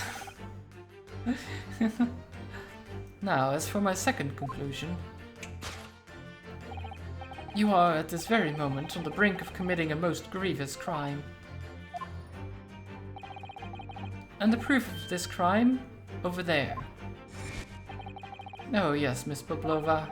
Taken unawares, people have a propensity to let their eyes stray, you see. And I assure you, the eyes speak so much more eloquently and honestly than a mouth. The answer we seek lies where the furtive glance falls. The proof of your crime sits before our very eyes. That traveling case. Which is not true. This woman is the ballerina and she's right in front of our eyes, so clearly she can't be inside of the traveling case as well. No, that's right. It seems she wasn't abducted at all. In which case, what is the crime this young woman is apparently committing? I can see I'm going to have to step in and fix the great detective's mistakes again. Schrodinger's ballerina, yeah. Is she inside the case or not? Is she inside or outside the case? You seem to look pleased, Naruhodo-san. Do you like the idea of another chance to dance around with Mr. Sholmes? Or both. True. There must be something else here that shows what this woman is up to. Aha! The tiara. Possibly. What else is there? I don't think there's anything else. I mean, she definitely... Oh, there we go. Took the tiara with her, so... Look at this dazzling tiara. Never seen anything like it. Are those real diamonds, do you think? Oh, Naruhodo-san, try it on. What? Me?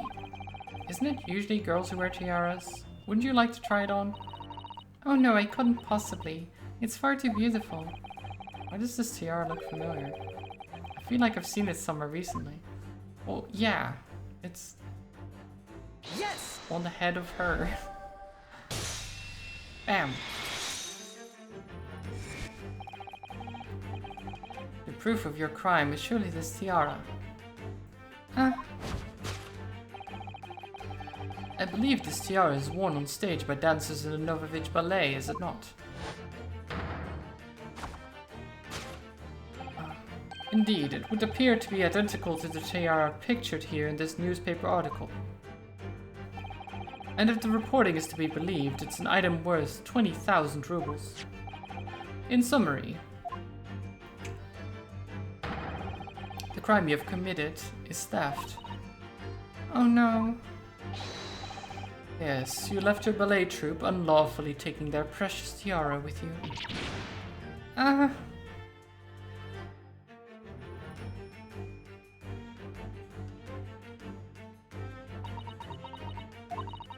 have no one. No family, no friends. I'm all alone, and I need money. But I did not steal the tiara. It was a present from, how do you say, an earl? Of Prussia. It belongs to me. This girl is only 15 years old and she ran away all by herself. She must have been extremely lonely.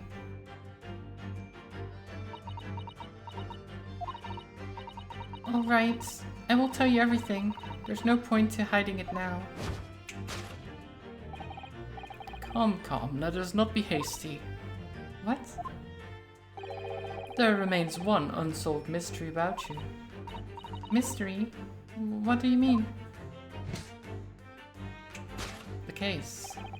You have staunchly refused to open this traveling case of yours in our presence. It is reasonable to conclude, therefore, that there exists some reason why you wish it to remain closed. Is that not so, Miss Pavlova? My dear girl, there's no sense in playing games with me. Nothing escapes my attention. Indeed, I have a very good idea of the contents of your case, even before I've laid my eyes on them. Dear me. We are not well suited to a life of crime, are we? Your careless coup d'oeil betrays you. Sorry? Once again, we need only follow your furtive glance to find the answer. Yes, the reason why you refuse to open your case is written in the books on this shelf. He's completely changed tack with his deduction now. I think Mr. Sholmes is adapting his logic to the changing circumstances, don't you? Maybe, but why has he suddenly brought the bookshelf into all this? It's just a wild guess, surely. Oh, do you think so? Well, it doesn't seem likely that the reason why this young woman doesn't want to open her case would have been written on a book that doesn't even belong to her. Yeah, that's true, but still. Miss Pavlova certainly did cast her eyes in that direction. I noticed it myself. Then there has to be another reason why she won't open her case. And it must be somewhere in the same area, if that's where her gaze was involuntarily drawn. That's the only answer. Okay, what? Okay. Rules of passage. It's because there's a pet in there. No weapons or other dangerous objects in their cabins. Pets are also strictly forbidden. And considering it was moving, it's probably not a weapon, it's a pet, right?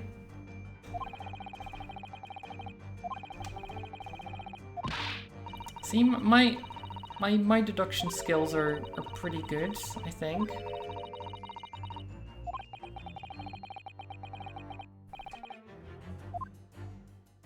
me present this. Bam.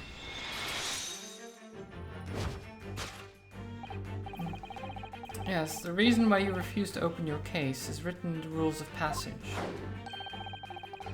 Passengers must not keep weapons or other dangerous objects in their cabins. Pets are also strictly forbidden. Inside that case of yours is something forbidden from carriage on this vessel. That is the real reason why you refuse to open it, thus revealing its contents.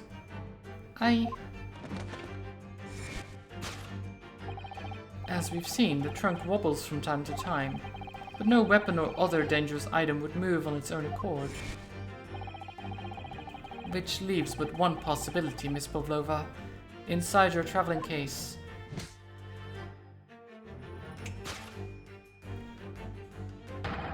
is the last item listed as forbidden in the vessel's rules of passage, a pet.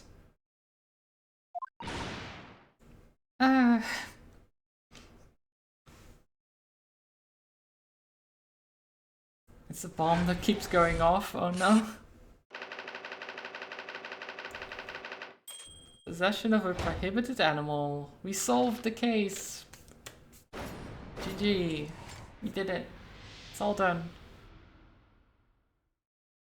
Game over. Or something.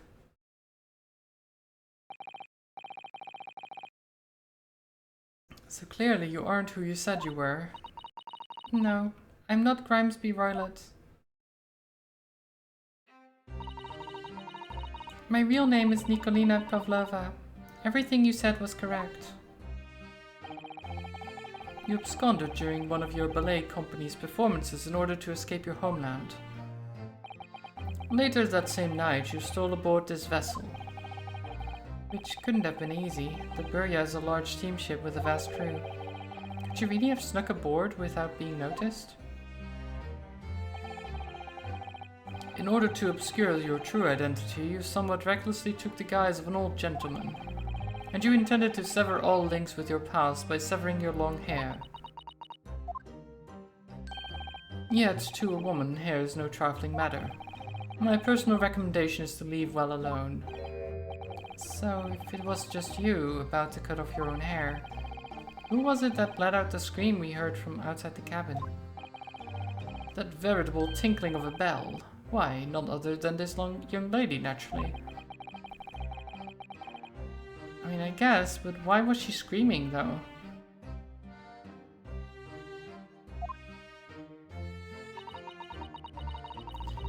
I was so scared when I ran away in Shanghai. I was sure they would come looking for me. Oh, is it because we banged on the... got bit by Snuffles? Maybe. That's why I decided to, how do you say, disgust myself. Yes, disgust is definitely the word you are looking for. So no one would recognize me. As a result, you transformed yourself into that questionable old man? I see. I put on the fur hat and fake beard. Then, just before you came in here, I saw in the newspaper Right on the page, there was a picture of me. I was so frightened, I couldn't stop from screaming. I knew that if I didn't change my appearances completely, they would find me. So I decided to cut all my hair as fastly as possible. I picked up the scissors in my hand and...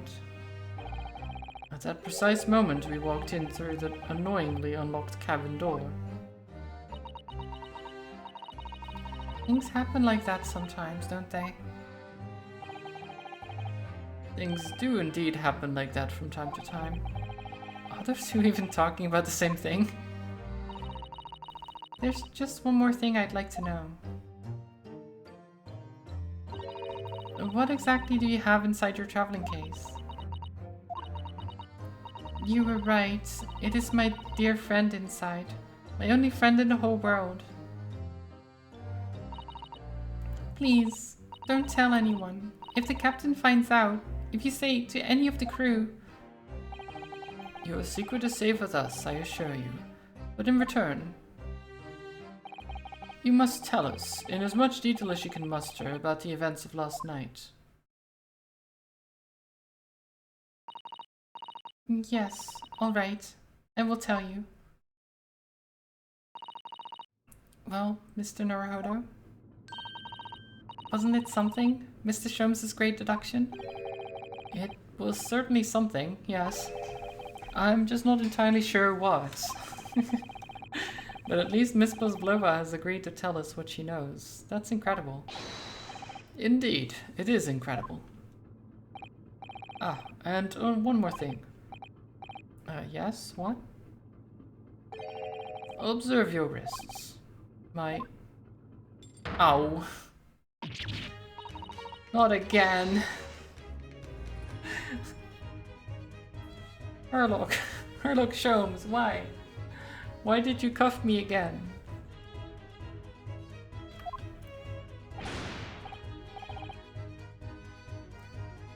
But how? True to my word, I've restored your shackles.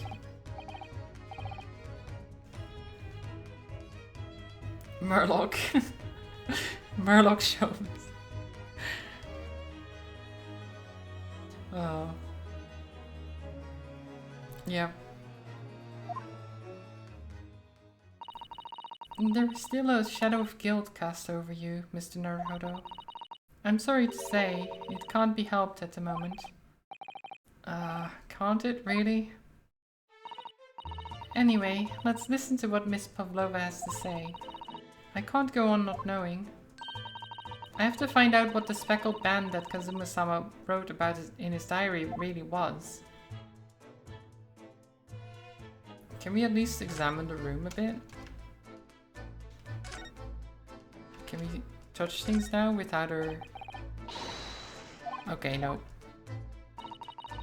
I will tell you what I know about last night, but please, you must not touch my things. How do you say? Forbid it. Oh, sorry. As well as you should be, young man. What vulgar manners you have. Poking around a young lady's private belongings? Neither shall I allow it. Well... That's...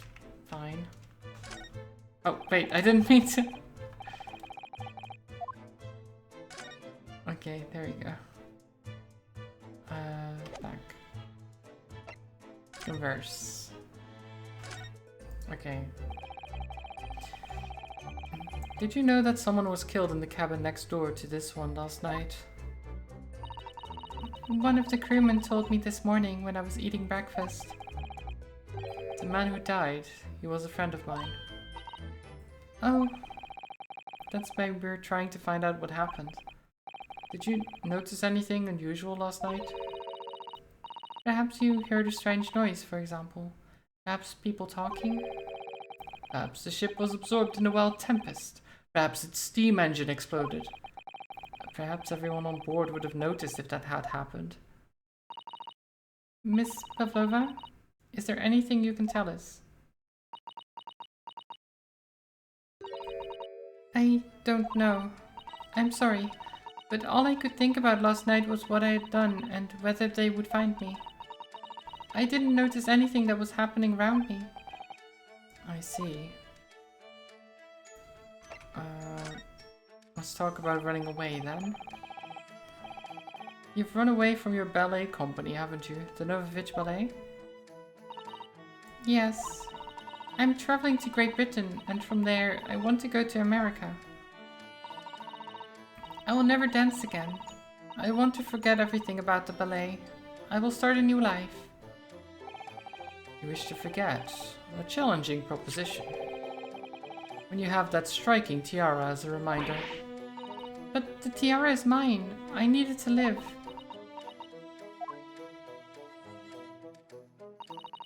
I have no money of my own. The Novovich Ballet gave us only a little food and water, and we must dance all over the world. I had to run away. I had no choice. If I stayed, it would have killed me. So you ran away to protect yourself? Yes, and the crew of the ship. They have all been kind to me. They let me come on board, and they said I could hide in this cabin.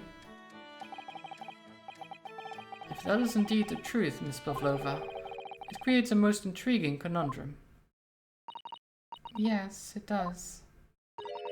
What do you think about it, Mr. Naruto? Me? Well, yes, of course. I think we should hear Miss Pavlova's explanation. To what conundrum, I'm not sure, but...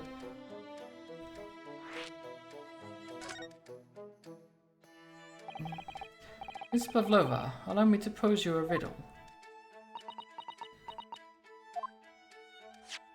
Okay, she didn't even say anything. According to this newspaper, it was only yesterday that you absconded from the ballet. Now, that being the case, it must have been last night that you boarded this vessel. However, the SS Burya stopped by no port last night. That's it, of course. So, how is it, pray, that you come to be aboard? That is very strange. Now that I think about it, the crewman outside the cabin acted very strangely when we mentioned that. It was just after we asked him about when the occupant of this cabin came aboard. That is not your business. Yes, you're right. He did seem to be hiding something.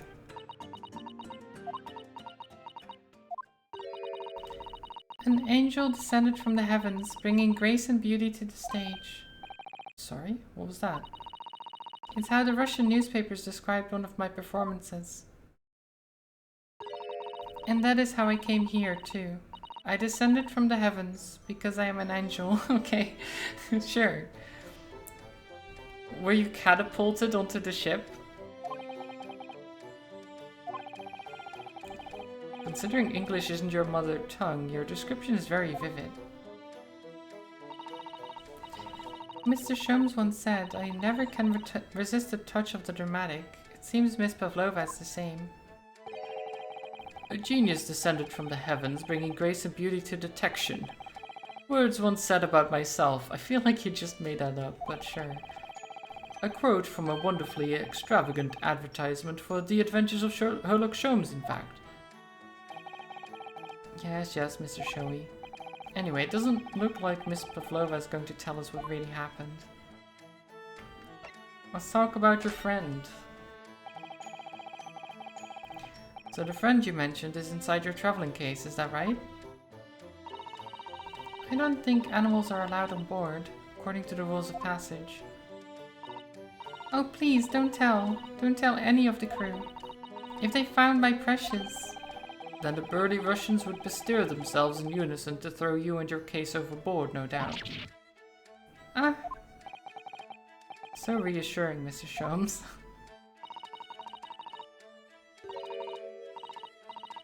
But what sort of pet is your friend? A little puppy? It is, isn't it? I feel like keeping a puppy in a case like that would be terrible, but... I'm thinking it's a snake.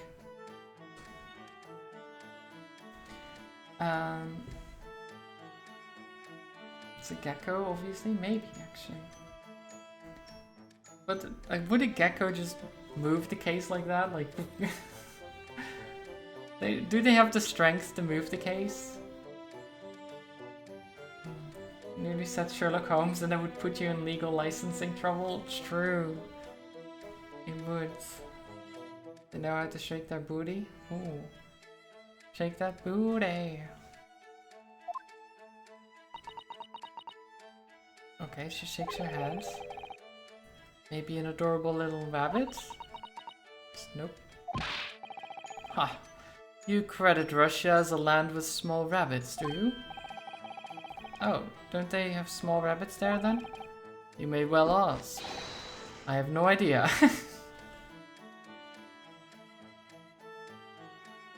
Why did you interrupt me then? Why did you go and be like, oh, you think there's rabbits there, huh? I have no idea, maybe there are. Maybe there's rabbits there. You two are miserable bunglers when it comes to understanding the nature of young ballerina's friends. Isn't it obvious? It must be a chicken. A chicken? Really? Consider the benefits. A rousing wake-up call, daily fresh eggs, and when adversity strikes, it could satisfy the needs of sustenance. No, don't eat the chicken. Don't eat your friend. If you're gonna have a pet, don't eat it. So you'd eat your friends, I'll remember that. Nopers. Well, it would appear this friend's identity is a closely guarded secret not to be revealed. She obviously doesn't trust us yet. There's something I should like to show her, I think. Maybe she might be able to shed some light on it. Okay. This. Oh, actually, we need to go back. Present.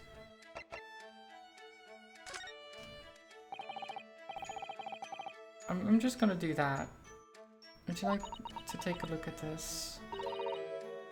I don't know. I don't know anything. Okay. Well.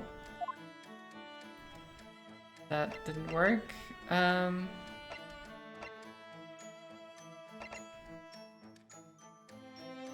guess the speckled band thing, right? I was like, maybe she can like translate to Russian. It didn't really matter though, I guess. Because we already knew it was wardrobe, because the detective told us, but... Just wanting confirmation, you know. His diary? Yes.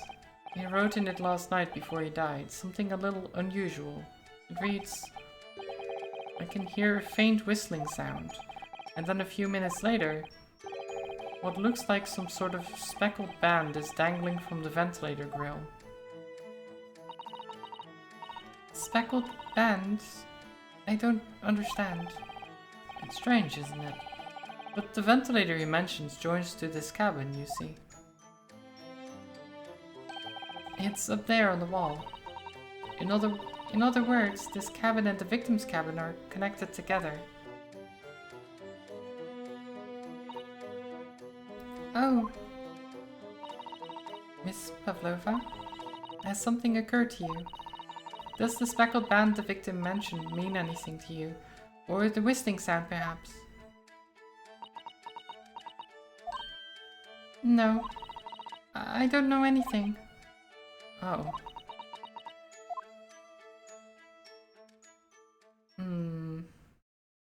Sus. Bonk bonk. Excuse me, Mr. Roylott. Oh wow, okay. That was fast. Yes, what? Wow, she's fast. Captain would like to speak with you. You must come to Captain's quarters at once, please. Alright, I will come now.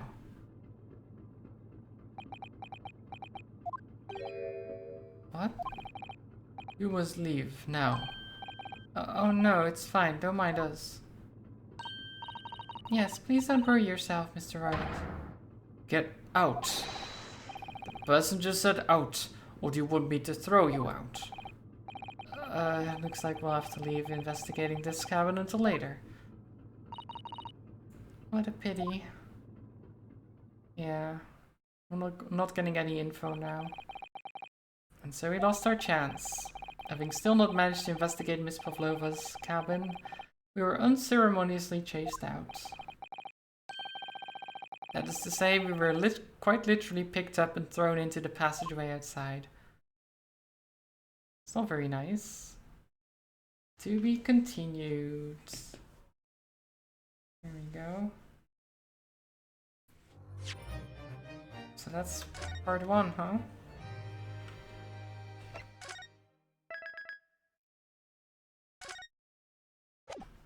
Okay.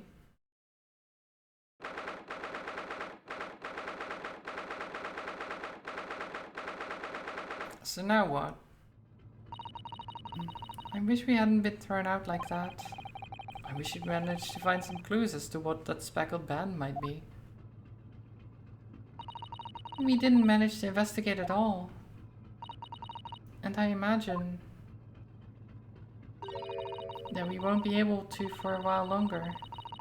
We'll never get past that sailor guarding the door. It's clearly glaring at us, as if to say don't even think about it. Wait a minute. What is it? Well, what happened to our great detective friend? Where did he go? Oh, yes. He's completely disappeared. When did he do that? He slipped away as quietly as the wind, but not before ensuring that these were securely back on my wrists. Well, any changes here? The ship is called Storm. It's the Bordia, right? So if that means storm, then yeah.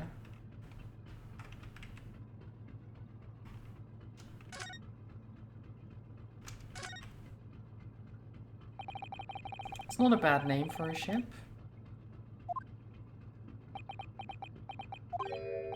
What? Why you look like that? You want something? Hmm? Maybe. You want me to throw you out again, hmm? Oh, no, definitely not that. Next time I have to throw you out, I show you where lobsters spend winter, understand? Understand. Do I understand? I guess the water? I guess. I guess that's what he means. I don't know.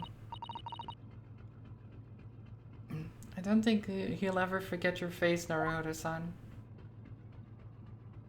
In Hawaii on the beach, of course. Exactly. He's just gonna show me a good time. I'm sure. Let's look at our cabin.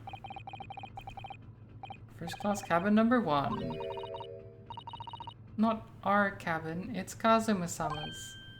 Sorry? Your accommodation is confined to the wardrobe inside the cabin. You know, to make a stowaway feel small, don't you? As small as the wardrobe I've been calling my home. Anyway, I wonder if Inspector Hosonaga has managed to uncover any new clues. Yes, we should probably find him and ask. Okay, so... move. We can't go there, so we go back to our cabin.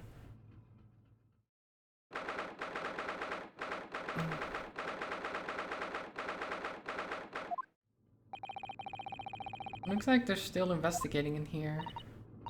Yes, on that subject, I wonder if Inspector Hosonaga is unscathed. What do you mean unscathed? Surely you haven't forgotten, have you, Naruto-san? Don't you remember what he said about allowing you out of this cabin to investigate? He was going to talk to the captain about it. He said he'd lay his life on the line for you. Oh, yes.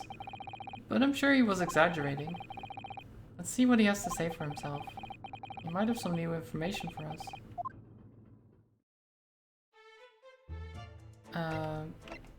Where is he? Where is the man? Oh, there he is. Why are you standing in a corner like this? Oh god. What happened to you, Osanaga? Why did you get punched? Ah, you're back. Inspector? What happened to you? Your face is... Please, don't worry about it. They're just scratches. Made by a bear, maybe. When I told the captain that I'd given you permission to investigate, he told me he'd pummel me with his fists and then toss me overboard. What? But the pummeling was over in a flash, and he must have decided against throwing me overboard. So it was nothing, really. Looks like he wasn't joking when he said he'd lay his life on the line. Well, thanks to your efforts, we now know a little about the neighboring cabin. Yes, so I understand. Oh? I bumped into a man claiming to be a great detective a little while ago. I think his name was something like Herlock Sholmes? I don't think he was German, though. Ah, that explains it. Shall we compare notes, then? We can tell you what we found out. Yes, let's do it. What? Nikolina Pavlova? She's in the cabin next door. Oh, do you know who she is? Please, what self-respecting ballet fan wouldn't know that graceful angel? Oh, no, don't die. Don't die, Osanaga, okay? I'm sorry. Well, that tells us the neighboring cabin is unrelated to the case, at least. Oh, how? Because angels don't go around committing crimes, do they? Well, not intentionally. Inspector, has your investigation in here proved fruitful? If I'm honest, there's very little more I can do. Our duty is to make sure the scene isn't disturbed, ready to hand over to the Hong Kong police. So I'm just keeping watch here, trying not to take my eyes off the job. Oh, I see. Ah, there's one thing. I do have a small piece of new information for you. Oh, what? Yes, do tell us, Inspector, please.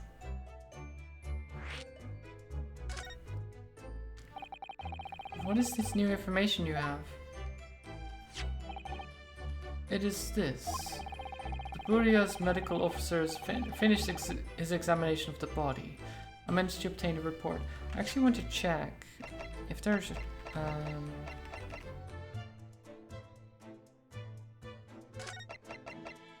text skip on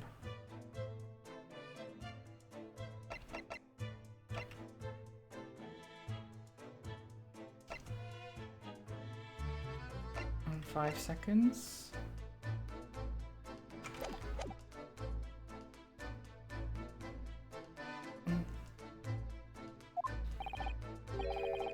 Kazuma's post-mortem report.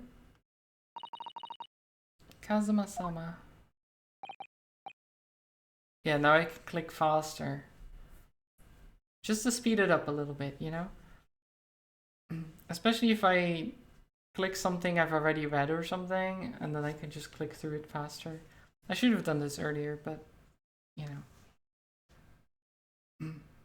Would that go fast? Yeah.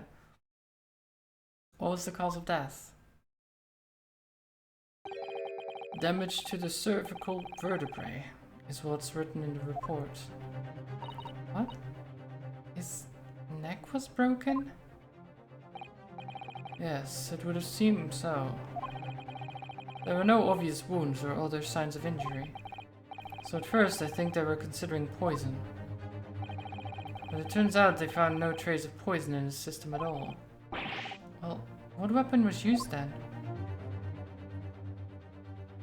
Nothing has been found as yet, but the fact there are no signs of a wound Suggests it may have been a blunt object, something that wouldn't leave a mark.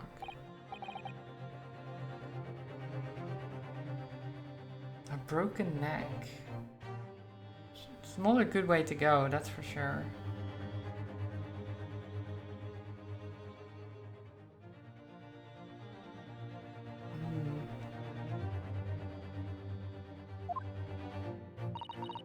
All the body's nerves run through the spine to the brain. A strong enough impact to the neck could induce death. It is a possibility, and no obvious wound would be left.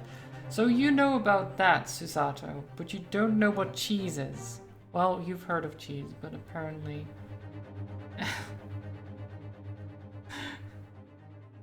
Oh, that's so weird to me. It's like...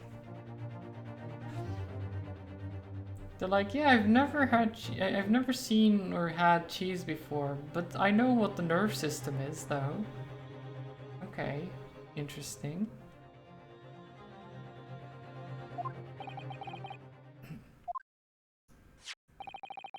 I have a second copy of the report.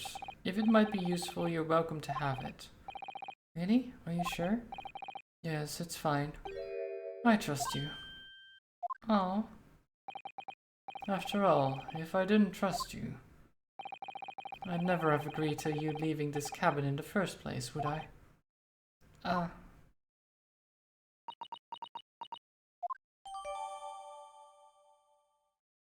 Okay. You quite enjoy neck snapping? Of course you do. Male Far Eastern, sometime between 1 AM and a little past 2 AM.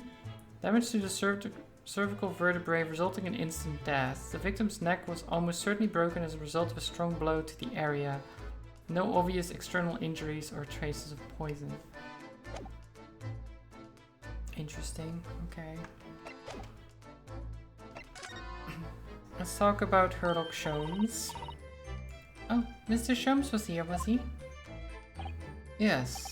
He seemed to be enjoying himself a little too much as he crapped about on the floor investigating. But then he suddenly left. I suppose he must have become bored. Did he say anything at all? Actually, now that you mention it, yes. Just one thing. But he practically shouted it. It's shoe polish, was all he said. Shoe polish? I wonder what he meant. Shoe polish? What? It was when he was over there, by the piece of broken glass, do you see?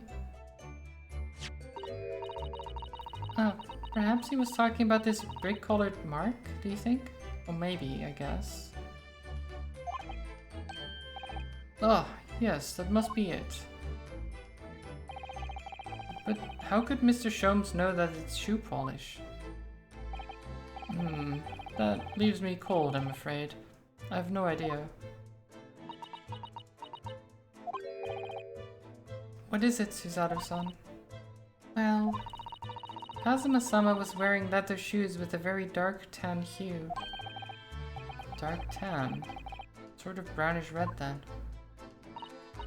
Yes, a little like the color of red wine, but darker. I often repaired them from him. Oh, does this mean that this mark was made by the polish on Kazuma's shoes as they scuffed the floor?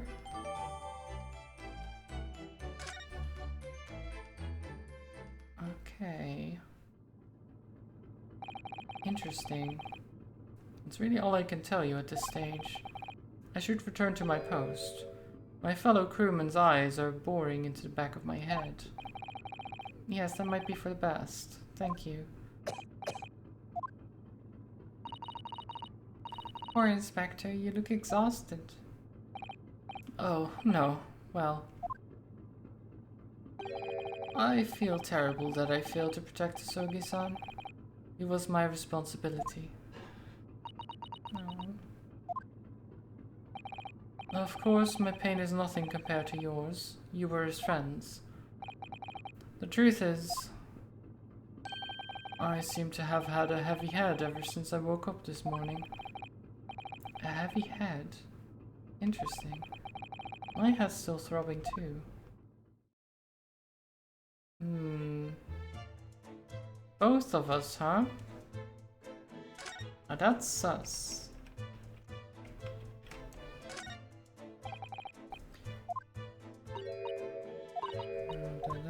Speckled bands. So that's basically the same. If there's a valuable clue in these words, I'm sure of it. You have to solve the mystery.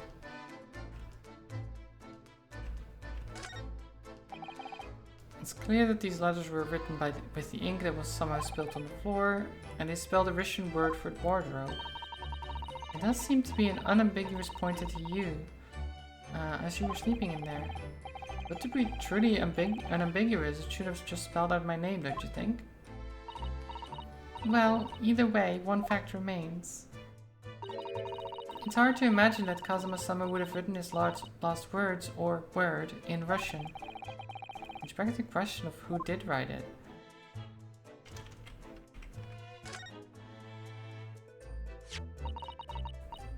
It really is such a beautiful color, this glass. Looks like whatever it was has broken clean in two, but the other half is nowhere to be seen. And then there's the brick-colored mark, which is shoe polish, according to the great detective you seem to know all about. I suppose it must be from Kazuma-sama's shoes. Maybe, but what I'd like to know is, how can the detective be so sure that it's shoe polish and not something else? Because he's a great detective, of course. That's hardly a reason, is it?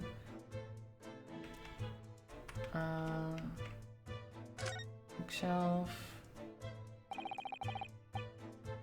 Neatly arranged on the shelf. They were all over the place when we first looked. And you tidied them up, didn't you? Yeah, we did. You have to look after the ship's property. Unruly behavior in the cabins leads to damage. But it really wasn't me who knocked them over. I feel much better now that they're neatly lined up. I can't relax when things are untidy. Well, I'm glad I could help in that way. Any more, like, new things? Talk to him, maybe? You! Where did you go? Sorry, I just went to the next door cabin to... Why? Who gave you permission for this? Well, Seaman Hosonaga did. The new Japanese, was it? Later, I will roll him into a ball and throw him in a cold room. These guys are not nice. I hope Inspector Hosonaga doesn't find himself in too much trouble on our account. He's really gone out of his way to help us, hasn't he? When we get back to Japan, we'll have to take him for a steak at La Carnival. That could be a very long time from now, Naruhodo-san. Yeah, because we're on a 50-day journey to Great Britain, 50 days back, so there would be like half a year at least.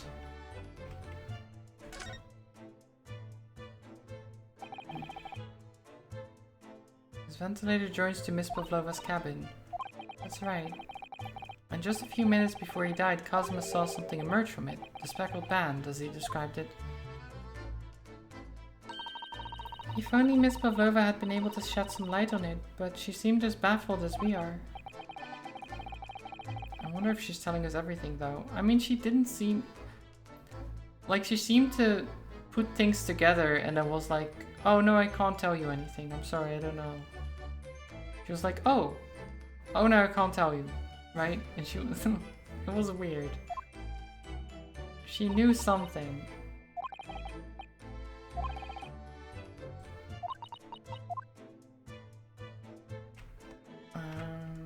Anything else? Not really.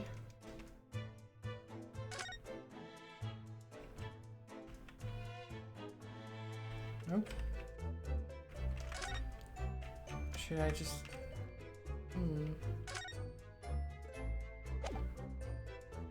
I guess we can move back to the passageway.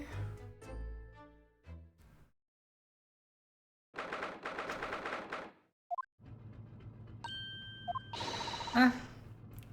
Look! Naruhodo-san! Seaman Stroganoff is gone. Strong enough? The burly Russian sailor who is always crossing his arms and glaring at us. All these Russian names are impossible to remember.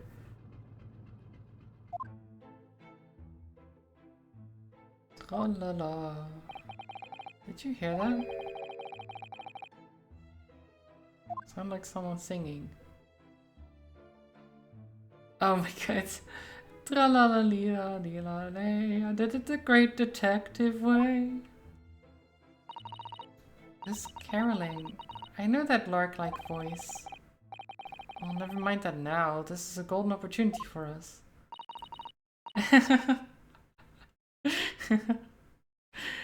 Yes, you're right. We must seize it. Let's get inside Miss Pavlova's cabin while we can and investigate. Definitely. But before that stringy knot crewman comes back. It's Stroganoff, not stringy knot. Okay, quick. Quick, quick, quick. Let's go.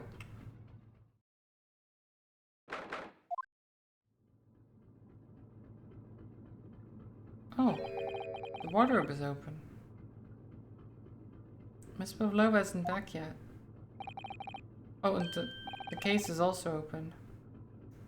Is that the son? Oh, where's she gone? Oh, there she goes to the wardrobe. What are you doing? Those are her private things. It's not a moment to waste, Naruhodo-san. We must investigate as quickly as we can. I suppose you're right, for Kazuma's sake.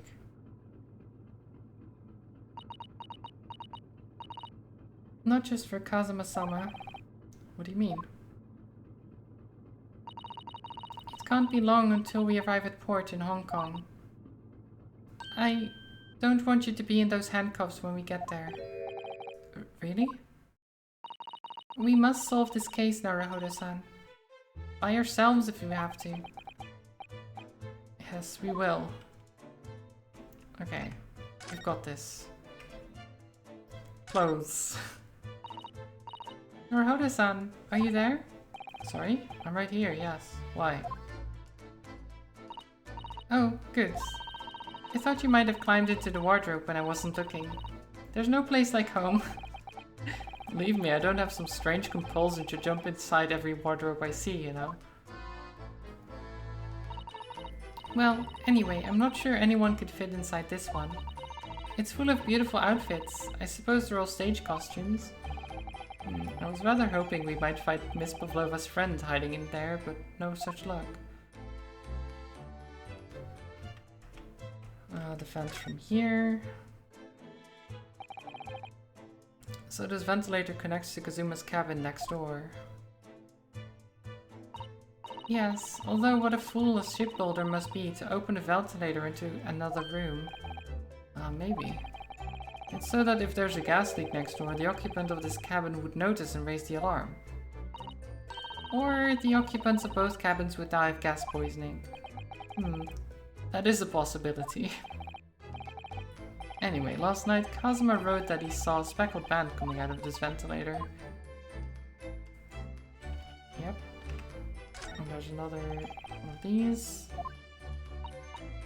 Yes, it's a bell cord. I can't resist. Ding ding. Barely hesitated there, and she gave it a good tug too.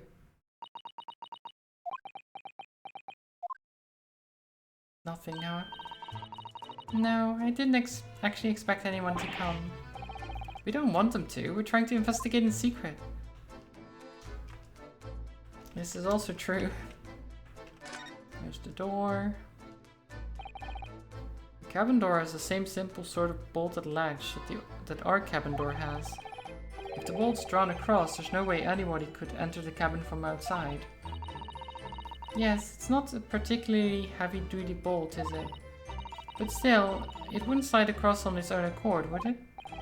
No, and the door is made of metal. There's no chance of trickery using magnets to unbolt it from the outside. And it seals up perfectly too, to stop any seawater coming in. So you couldn't use the method you told me of passing a thread through a crack around the closed door either. Okay, there's the rules.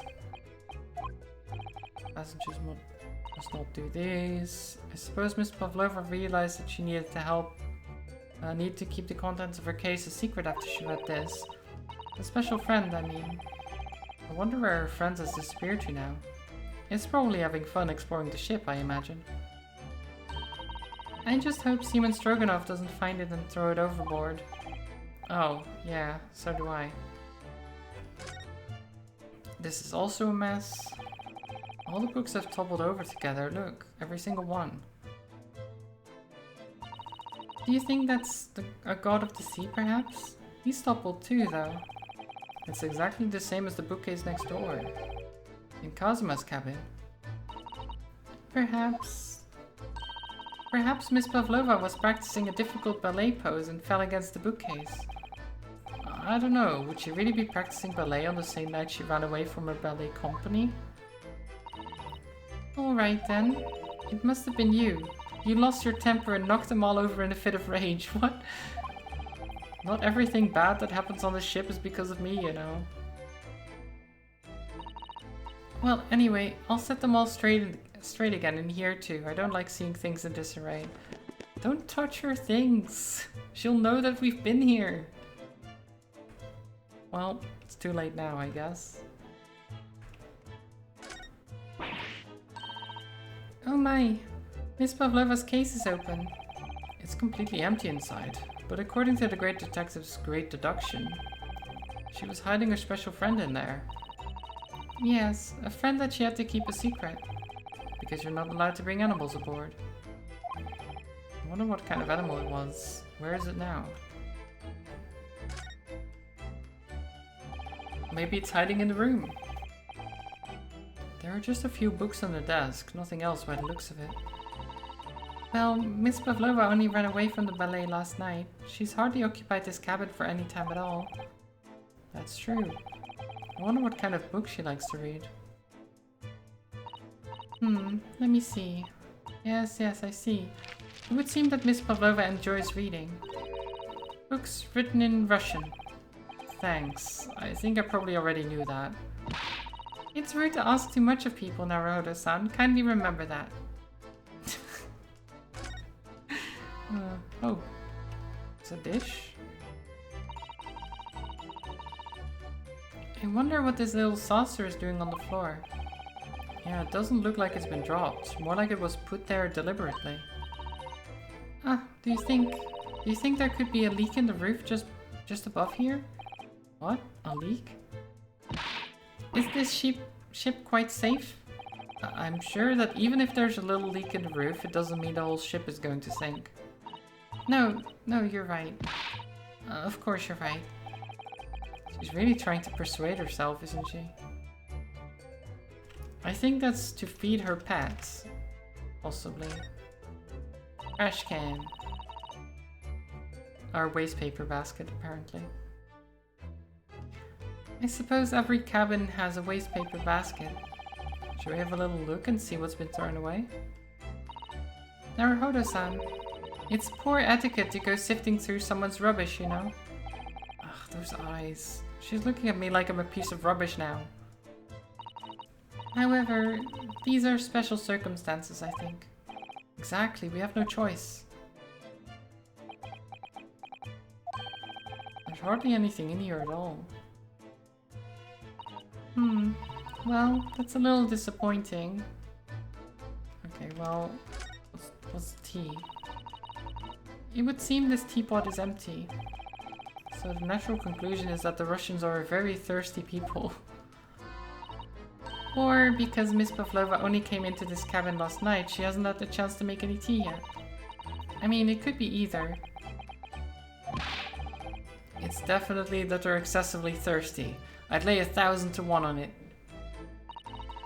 You're rather obstinate, aren't you, Naruto-san? God. He's like, yeah, the Russians are just very thirsty. You know, they just drink a lot. Is there anything else? There doesn't seem to be anything else.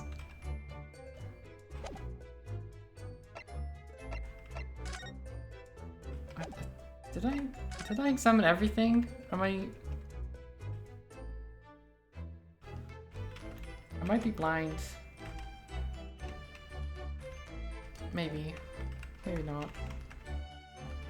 Is there anything? Hello, Lumen. Welcome.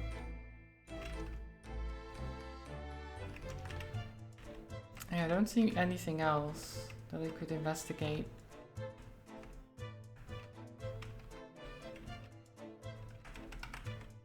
Well, I guess we run.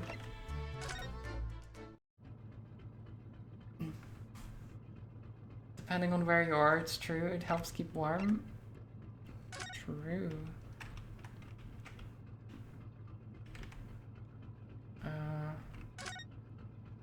Oh. Look who it is. It's Mr. Sholmes. You never know where he's going to turn up next, do you? He seems to be stealing a look at something as he sings to himself.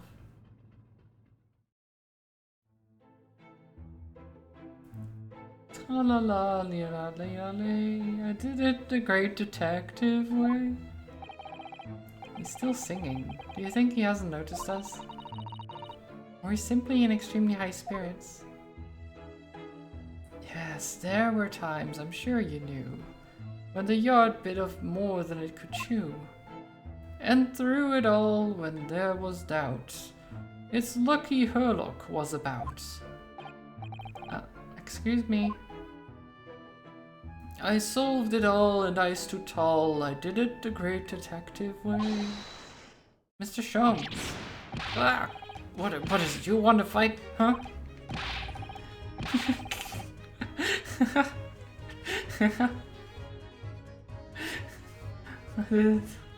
Frank Sinatra, My Way. Yeah, I did think it might have been that. Also, I like his like, you wanna go? Hmm? Wanna go? He's really going at it. Honestly, interrupting a fellow when he's singing, and I was just about to reach the climactic finish. Sorry, I thought you were never going to stop, so I figured now is as good a time as any. I very nearly dropped you on the floor with one of my famous right hooks. Alright, I get the picture. Now, could you put those fists away? He's popping off, he is. Mr. Sholmes, you seem to be examining something before he interrupted you. Yet for someone who is like great at observing things and figuring things out, he got surprised very easily. I guess he was too focused, right? Ah, yes, that. I was immersed in the study of the ship's log, as penned by the stockily built crewman who's usually on guard here. Ah, yes, the ship's log. And did you find anything useful from it?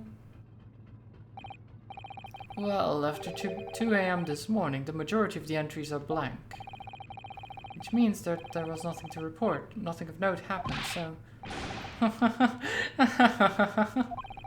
You truly are a student from the land of the rising sun.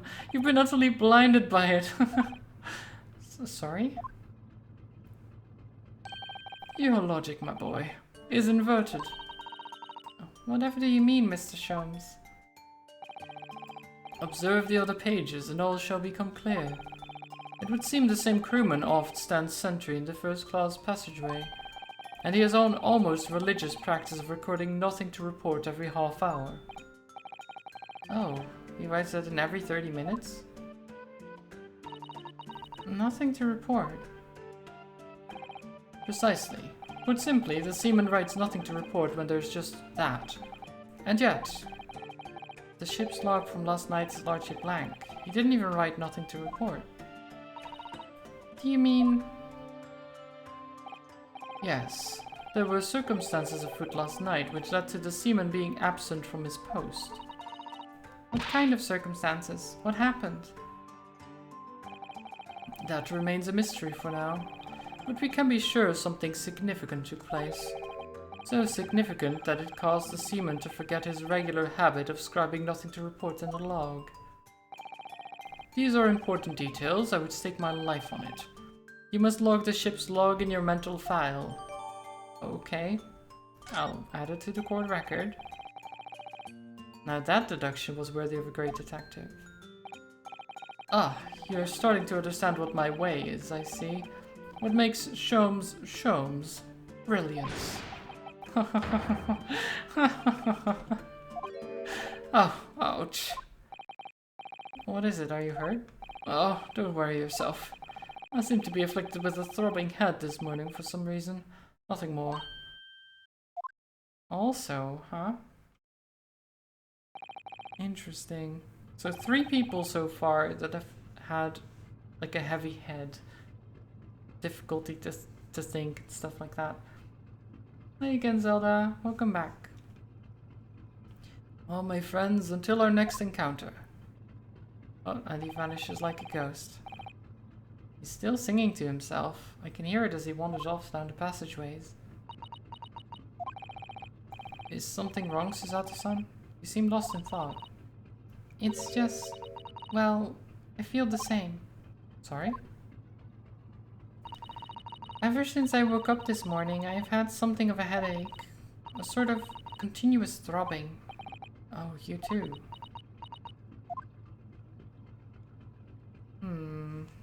Sus. Very sus. Oh, the book is just gone. Did we just take it? Isn't that illegal? Probably. I'm sure it's fine though.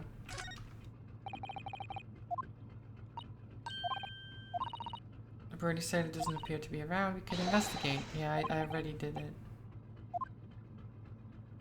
I already did that. So I guess we just go back to... I mean, do you think there's something I missed? Oh. What's that? Uh-oh. Alarms. Shut down the engines immediately. Vessel sighted a quarter-mile fore. Full stop. Hard to starboard. All hands brace for impact. What the... I think we're about to crash into another ship. What? Oh. I can't stand. Susato-san, hold on to me. Ah. Susato-san, are you alright? Are you injured at all? I think I'm fine. Thank you, Naruto-san.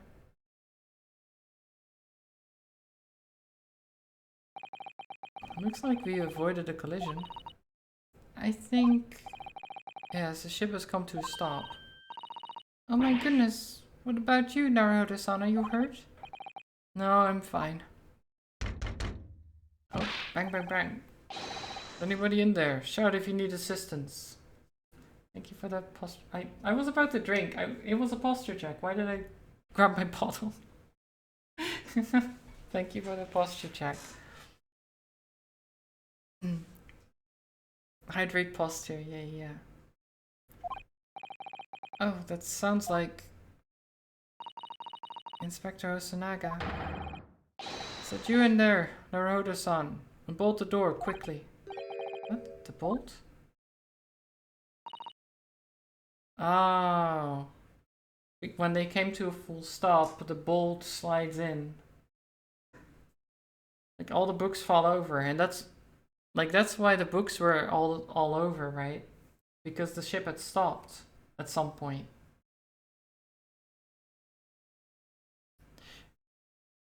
Which also, if the ship has stopped... because, so the ballerina came on board when they didn't make a stop, right? They didn't go to a port. But you can't just go aboard a ship that's moving, right? Not easily, at least. So the ship would have stopped at some point. And when the ship stops, things fall over, you know, the locks slide into place, which is actually pretty bad. Pretty bad design, if I'm honest, to have the deadbolts just lock into place when the ship comes to a stop. But that explains. So the ship stops, ballerina comes on board, ship continues again, door is now locked. After our friend has already died, possibly. even. Something like that, right?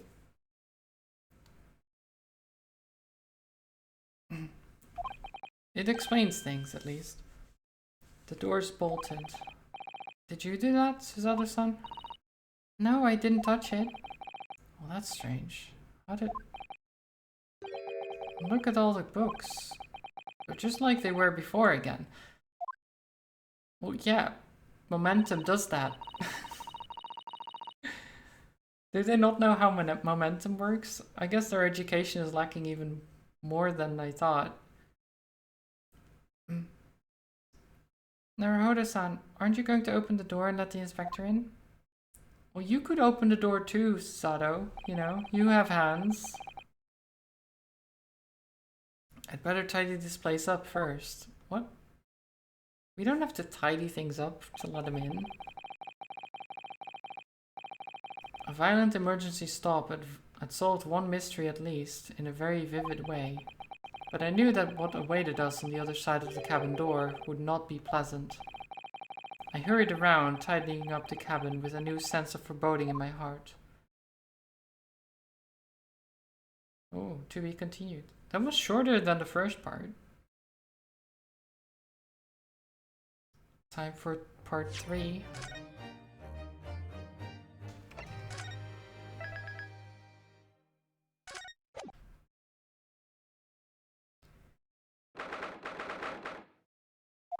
Okay. Somehow the door to the cabin we were in ended up bolted after we had made an emergency stop. Suzuda-san took a deep breath, then gently slid back the bolt. Yep. You! What are you doing in Miss Pavlova's quarters? You both look unhurt. Good. So, it's kind of weird that it only happened after we entered the cabin again. I think the game expects you to talk to the detective first in the hallway and then go check out the room instead of the other way around, which is what I did. And until you do both things, this doesn't trigger. So me going out of the room and then talking to the detective meant that I had to then go back into the room, even though there was nothing else to do there, for this to trigger.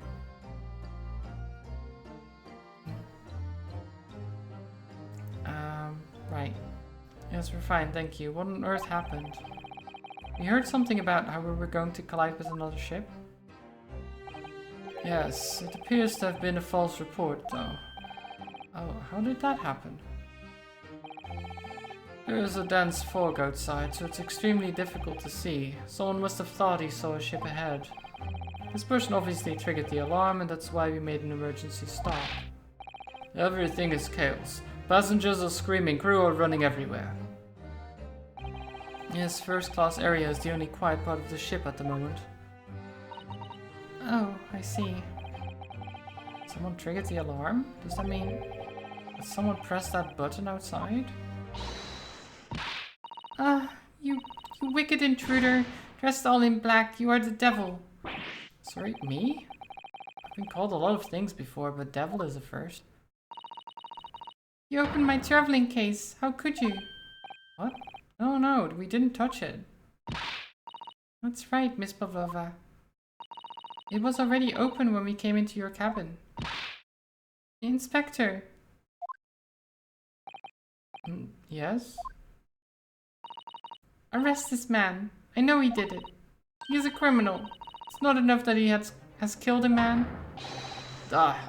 And he is a stowaway as well. If Vixen promises not to steal chicken, do you believe? Okay.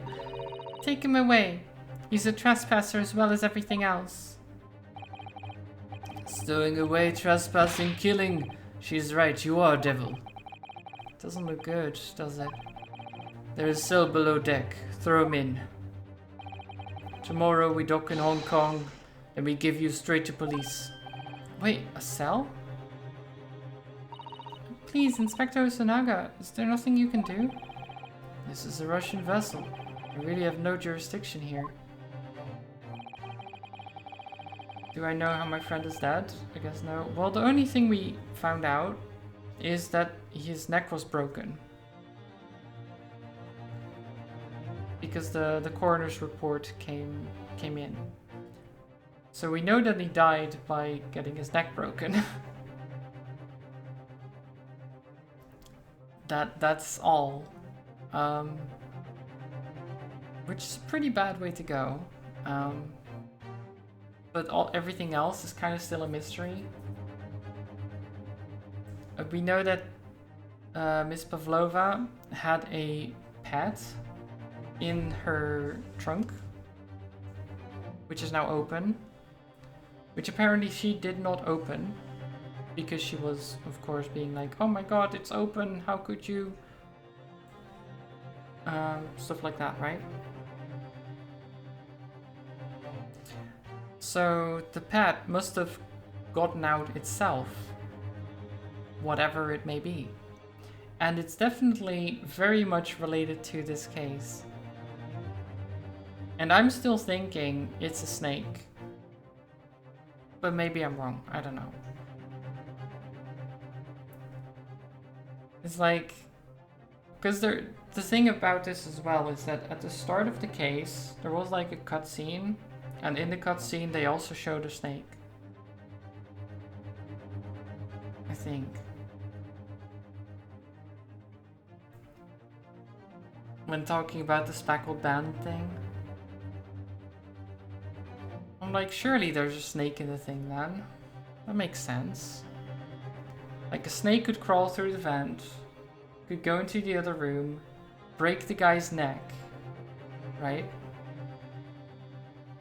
Then she realizes the snake got out, goes to the other room, realizes he's been murdered, is like, oh no, gets snake, runs out. Ship comes to a stop somehow. No, maybe not, actually. Maybe something else happened. But the snake might have something to do with it. I don't know. A snake could break someone's neck, right? If they're like, not the poison, not the venomous kind, but the strangling kind. Those could definitely break your neck. I don't know. Maybe I'm going too far with my my guesses of what happened. After my last effort to appeal to the captain's good nature, I think I'm out of options. This is terrible. This is a real crisis. I've got to find a solution. Immediately. Okay.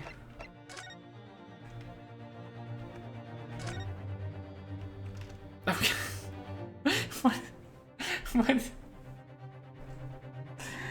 Every time. What are you doing? What is this? Oh my god. Detective. Why does he... Why do you have the tiara on?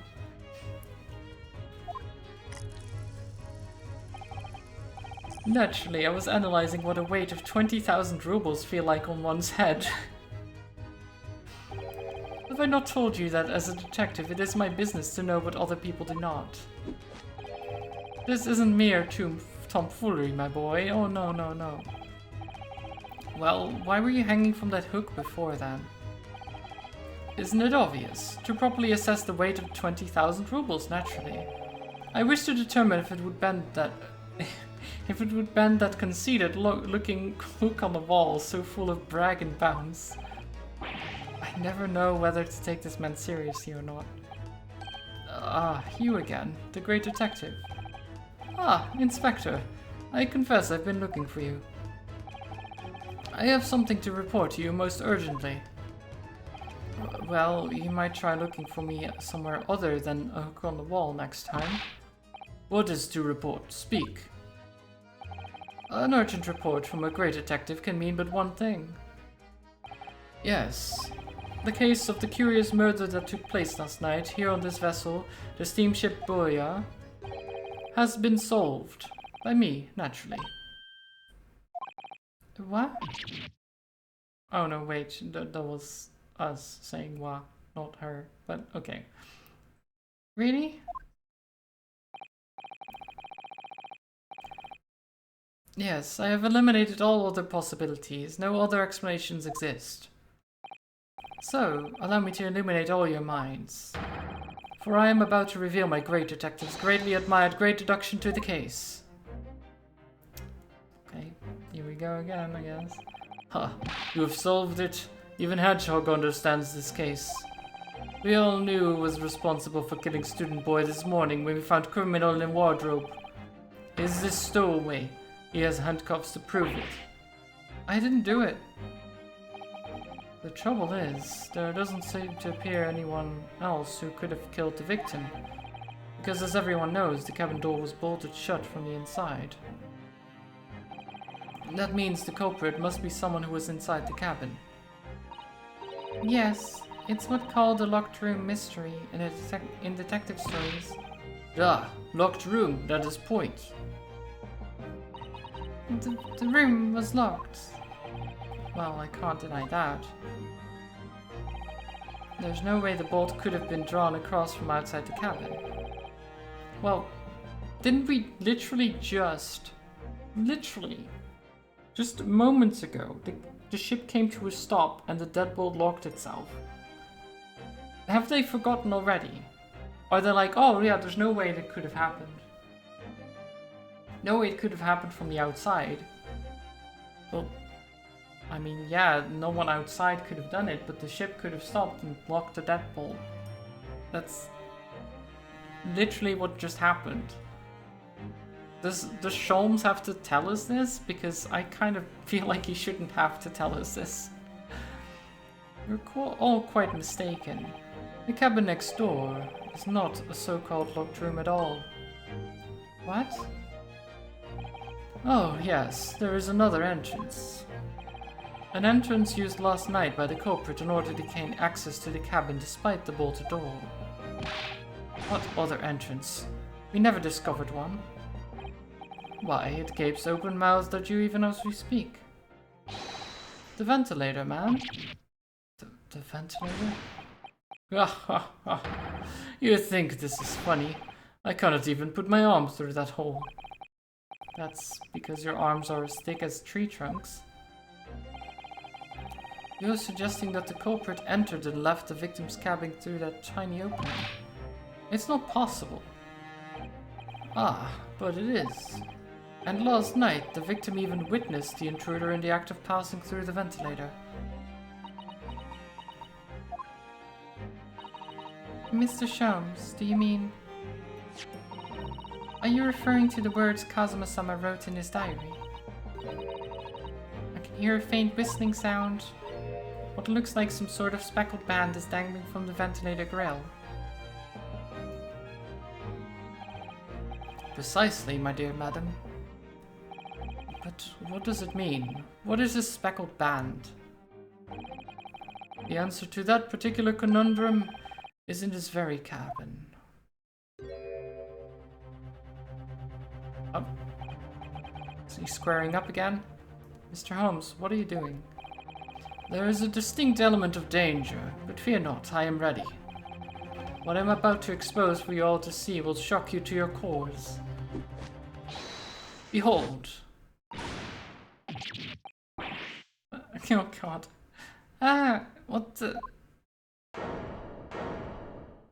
Snake. I am smart. I mean, it was kind of laid out to me in the cutscene before, but... Snake. I mean, it seems friendly enough, I guess. I don't know if it should be on your face like that, Mr. Stroganoff, but sure. Allow me to introduce you all to the band. The Speckled Band. A snake? Indubitably.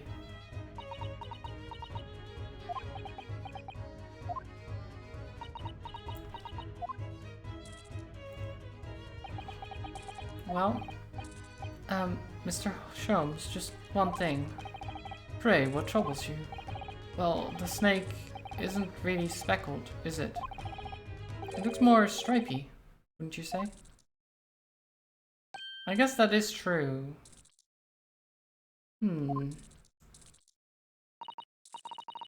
Yes, you're right. I think in this case you'd have to call it the striped band, wouldn't you? Well,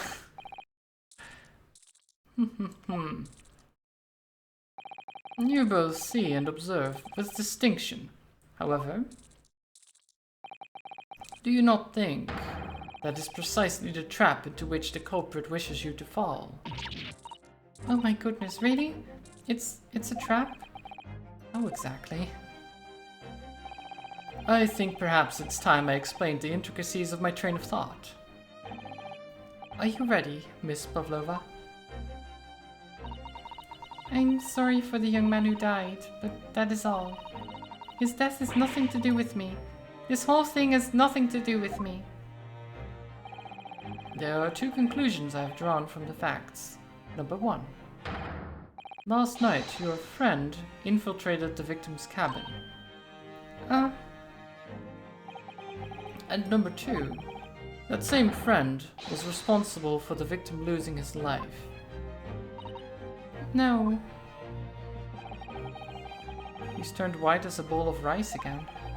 Jones must be right. He's hit the nail on the head. This young woman's friends killed Mr. Sogi.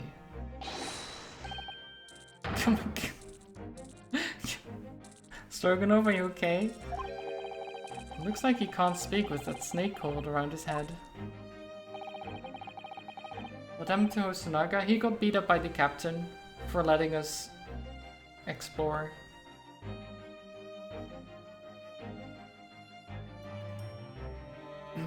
I would advise as little movement as possible, Seaman. You wouldn't want the fangs of that long friend in your neck. So everyone, let us begin. Sherlock Sholmes is proud to present his logic and reasoning spectacular. Oh, here we go again. The great deduction. What's he got now? Intruder's identity. Miss Pavlova, moments ago you claimed the following. His death has nothing to do with me. This whole thing has nothing to do with me. Yet you cannot deceive yourself. Yes, when you recall those horrid events, your aching heart smarts with pain. What? Should I... Is there something I have here that... Aching heart? I guess I can't do anything just yet. We have to wait until the, like, correction of the deduction comes out.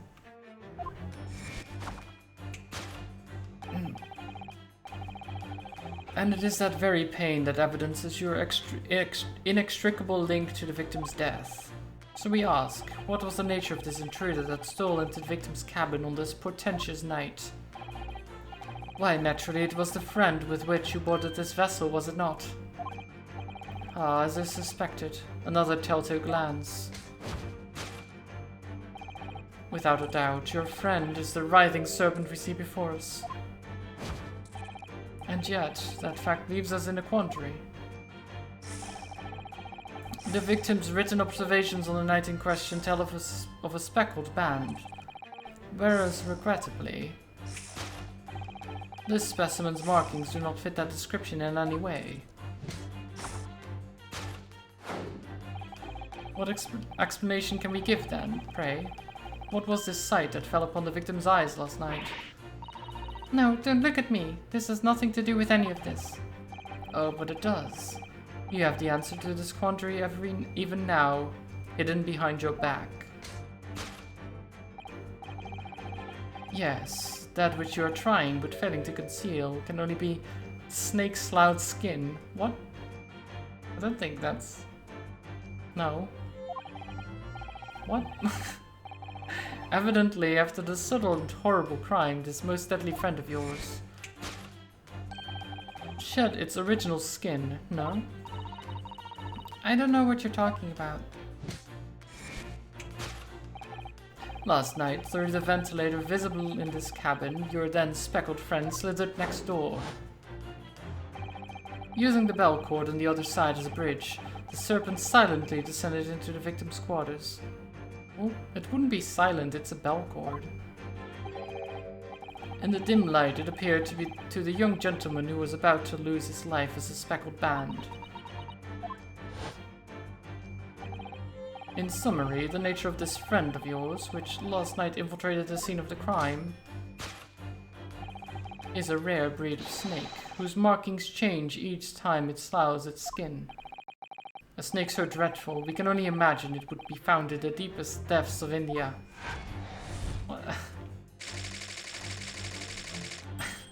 Right. Sure, Mr. Sholmes.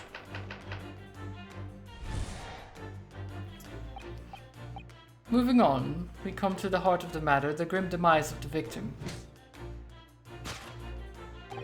How did this young man lose his life, and why?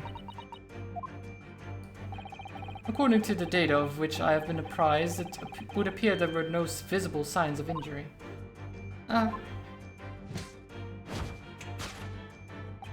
In fact, the circumstances of the victim's death can only be explained by a terrible venom. No, his neck was snapped, idiot.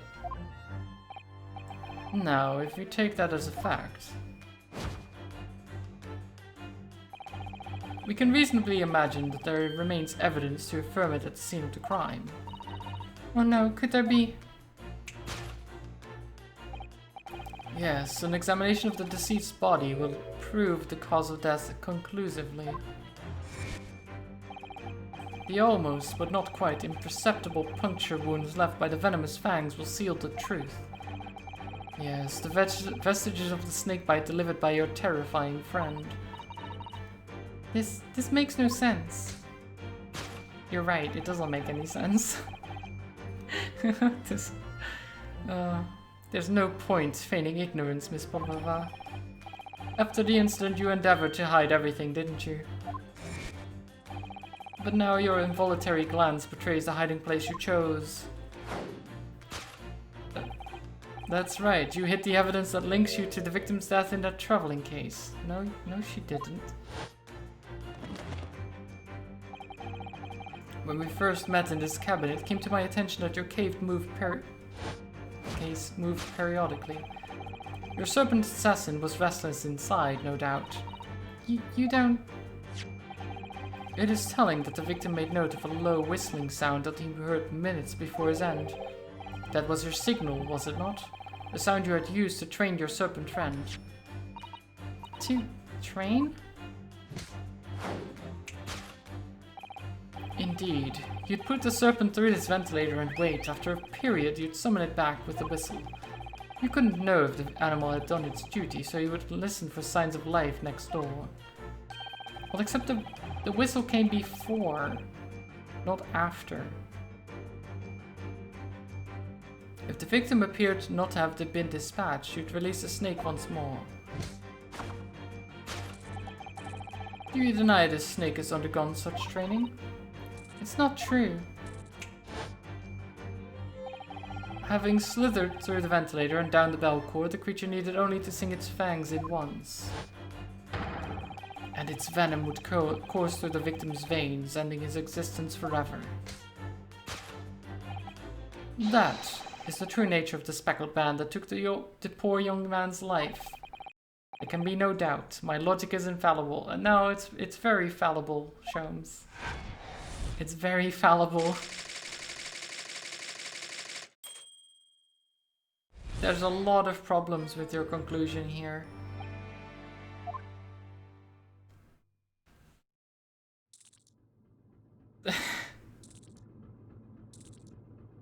And they're all stunned. Miss Pavlova has trained her pet snake as a killing machine. There on the floor you will observe its saucer of milk. The promise of food is the key to training any creature. Incredible. You've solved a mystery. No, Ryunosuke, don't give him credit. Amazing. Your great deduction really lives up to its name. I see now why Sherlock Holmes has become such a household name. Oh my god, he's tricked everyone into thinking he actually said something good. My dear man, it was nothing remarkable. As the Russians say, I could have done it with one left hand. Susato doesn't believe it. Could I venture an opinion, Mr. Sholmes? But of course. What's on your mind? It's just about your deductions before. Some things don't quite make sense to me. I welcome questions as to my method, and will answer both loudly and proudly. Oh, well, good. First of all, snakes are egg-laying creatures, part of the reptile family. You are well informed, madam. And reptiles don't drink milk. Ah. It's really only mammals that like to drink milk, you see. So, I'm not sure it would be possible to train a snake using milk as a reward. No matter. No doubt Miss Pavlova used some other treat to encourage her pet to do her bidding. Milk was merely an example. The logic holds. Well, there is something else. Snakes have no ears. Ah. Yes, so I'm not sure it would really be possible to signal a snake by whistling.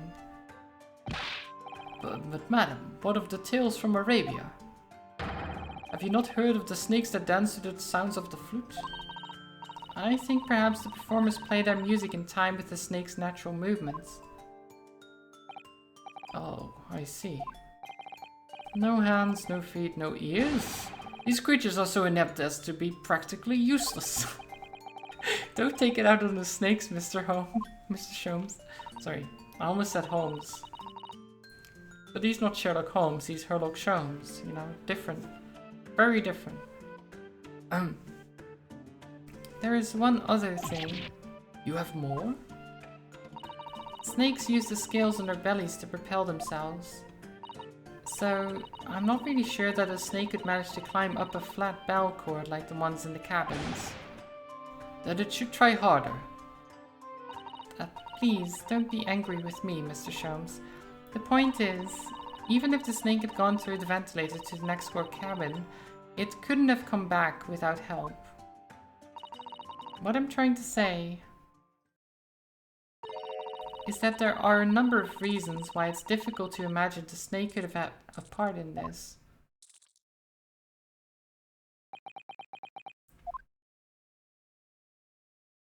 Well,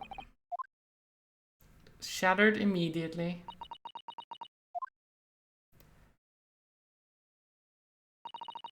I think we need to step in and help again, Mr. Naruhodo. Oh no, you don't mean... Yes, we need to modify Mr. Sholmes' latest deductions and turn them into the great ones they ought to be. I had a feeling that was coming. Alright, let's give it a try. Just what I was waiting for, Mr. Naruhodo. Yes, right. So, cast your eyes down to your wrists again. What? You've done it again. Your handcuffs are gone. Where did they go? Fear not. I shall see they are restored after our work is done. I really wish you'd leave them off. Now, everyone, let us begin. Sherlock Holmes is proud to present his Logic and Reasoning Spectacular. Okay, here we go. Course correction. Let's do it. Okay. Claim the following. His death has nothing to do with me. This whole thing has nothing to do with me. Yet you cannot deceive yourself. Okay. When you recall those horrid events, your aching heart smarts with pain, which is not true. She does have a pained expression on her face. Yes, that's true. She looks as though Kazuma-sama's death is weighing heavily on her mind. But you're not sure Mr. Sholmes has quite read her correctly, is that it? Could there be some other way to interpret her expression then? Let's take a moment and really look closely at Miss Pavlova.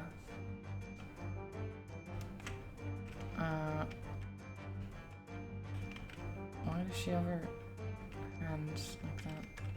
Right ear? Aching hard.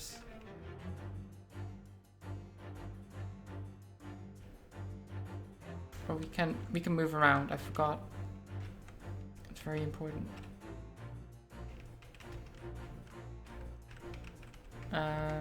Aha!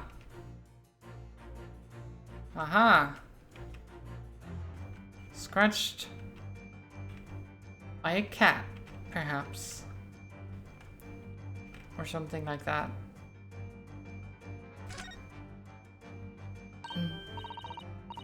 Oh, Naruhodo-san, look. That looks like a very painful wound. Looks like a scratch made by some kind of small animal. Snake slash. Wait, yeah. Yeah, snakes don't do that. They bite, at best. Whatever scratched her doesn't appear to be around here. Okay, well... Yes! Let's present that. Bam. Yes, when you recall those horrid events, that claw scratch smarts with pain. Indeed. And simple observation reveals that the wound is fresh. Miss Pavlova, did you in fact receive that scratch sometime last night? Ah. When I think about the young man who died next door, I feel so sad. And when I'm sad, the pain from this wound is worse. And it is that very pain that evidences your inextricable link to the victim's death. So we ask, what was the nature of the intruder that stole into the victim's cabin on this portentous night? Why, naturally, it was that friend with which you boarded this vessel, was it not? Ah, as I suspected, another telltale glance. Without a doubt, your friend is the writhing serpent we see before us, which is not true. Seems likely that the scratch mark on the back of Miss Pavlova's hand was made by this friend of hers, doesn't it? Except, snakes don't have claws, do they? No, they don't. They don't even have hands or feet on which claws might grow. Well then, if that snake isn't her pet, what is? We should follow her gaze. Okay, where is it? It's definitely Seaman Stroganoff. Or there's a picture there with a cat. Why didn't we look at the picture frame before? It's super obvious. What is this?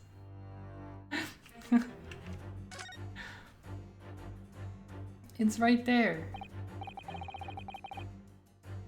Well, look at the photograph in this frame. She's exceptionally beautiful, isn't she? Yes, that's true, but personally, it's the little black creature she's holding that caught my eye. Maybe we'd better take a closer look at this. And the bell. The bell on the collar. Half of it is lying in the other room.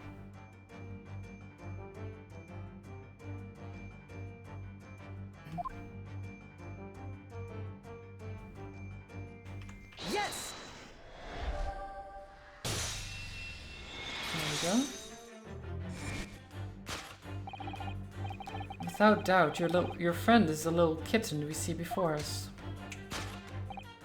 Yes, the scratch on the back of your hand makes that abundantly clear. Oh no.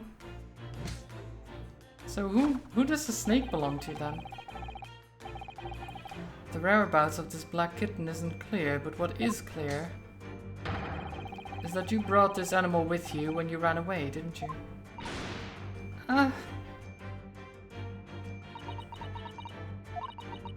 Darka is my best friend. I couldn't leave her behind. Darka would appear to be a Russian blue. And yet, that fact leaves us in a quandary. The victim's written observations on the night in question tell of a speckled band. Whereas, regrettably, this specimen's markings do not fit that description in any way. What explanation can we then give, pray? What was the sight that fell upon the victim's eyes that last night? No, don't look at me. This has nothing to do with any of this. Oh, but it does. You have the answer to this quandary even now, hidden behind your back. What is that? But it's not snakeskin. What is it? Is it like a leash? No. She just took something out of her pocket and hid it behind her back. If she just left it in her pocket, no one would ever have known. Oh yes, ploys like that are Mr. Sholmes' specialty. He's ever so cleverly forced her to reveal something. I thought his deduction was deduction was a specialty. Or making me believe that was a ploy too. I find it hard to believe that's the skin of a snake.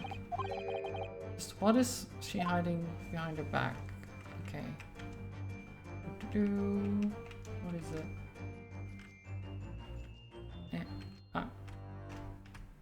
What is that?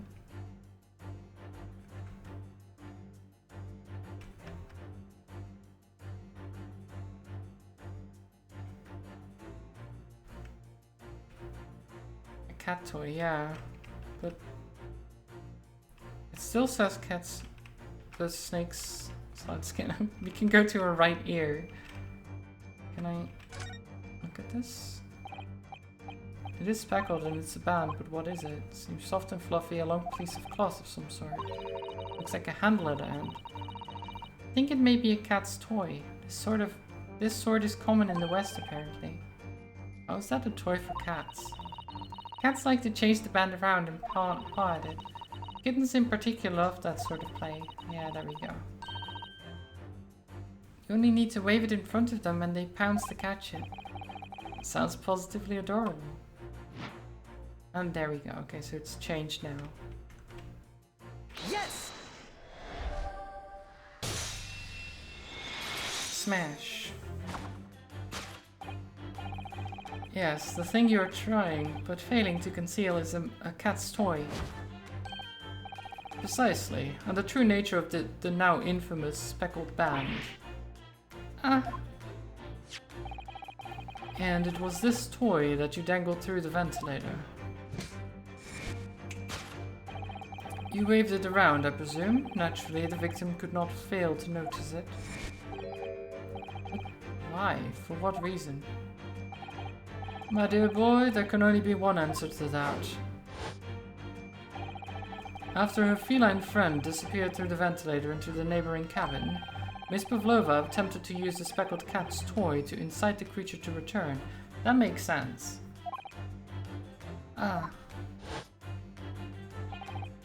In summary, the nature of this friend of Miss Pavlova's, which last night infiltrated the scene of the crime, is a blithesome Russian blue breed of cat by the name of Duck. Yeah. A truly troublesome feline your young Duck has proven to be. She must be caged once found. You will forgive us for borrowing the photograph of your pet, Miss Pavlova. Oh, okay, nice. We got the evidence. More evidence. It was after I gave her her food last night. That's when it happened. She scratched the back of my hand and then ran up the bell cord. Before I could do anything, she had disappeared through the ventilator. Darka, she's so naughty. So, was the whistling the bell going, like ringing when the cat clawed its way up there? I guess, maybe. Combat, hello, welcome. We're detectiving. I hope you're well.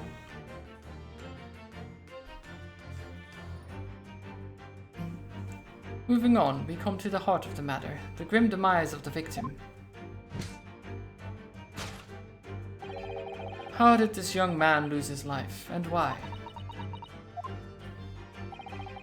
According to the data of which I have been apprised, would appear there were no visible signs of injury.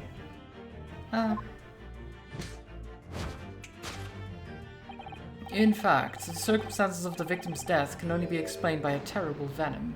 This is not true. What Mr. Strom says is true. There were no signs of a wound anywhere on Kazuma-sama's body. That's right.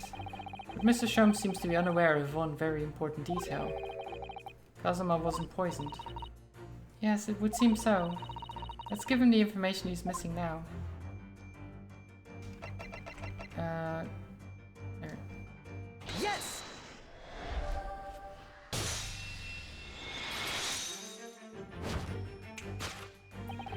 In fact, the circumstances of the victim's death can only be explained by the post-mortem report. Ah, yes, I knew it was one or the other. What? His neck was... Indeed, the breaking of the cervical vertebrae is fatal. Only that Goliath would be strong enough to survive that. Seaman Stroganoff isn't some immortal freak, you know? The jury is out. Anyway, we have on good authority that the victim's neck was broken. Now, if you take that as fact, we can reasonably imagine that there remains evidence to affirm it at the scene of the crime. Oh no, could there be... Yes, an examination of the deceased body will prove the cause of death conclusively. Not really. Kazuma died because his neck was broken. In other words, he was probably struck by something or someone. Yes, that's a distinct possibility. As of yet, no weapon has been found though. Presumably, Darka didn't silently creep up behind Kazuma and deal him a fatal blow. I suppose it's possible that he had a fall and hit the ground awkwardly. It could have been a terrible act of misfortune that he broke his neck completely by accident. Oh yes, a bad fall could explain it. It's rather hard to believe of Kazuma-sama though. He wasn't a clumsy man. Well, we need to fix this deduction somehow. Is there anything from the scene of the crime? I guess this?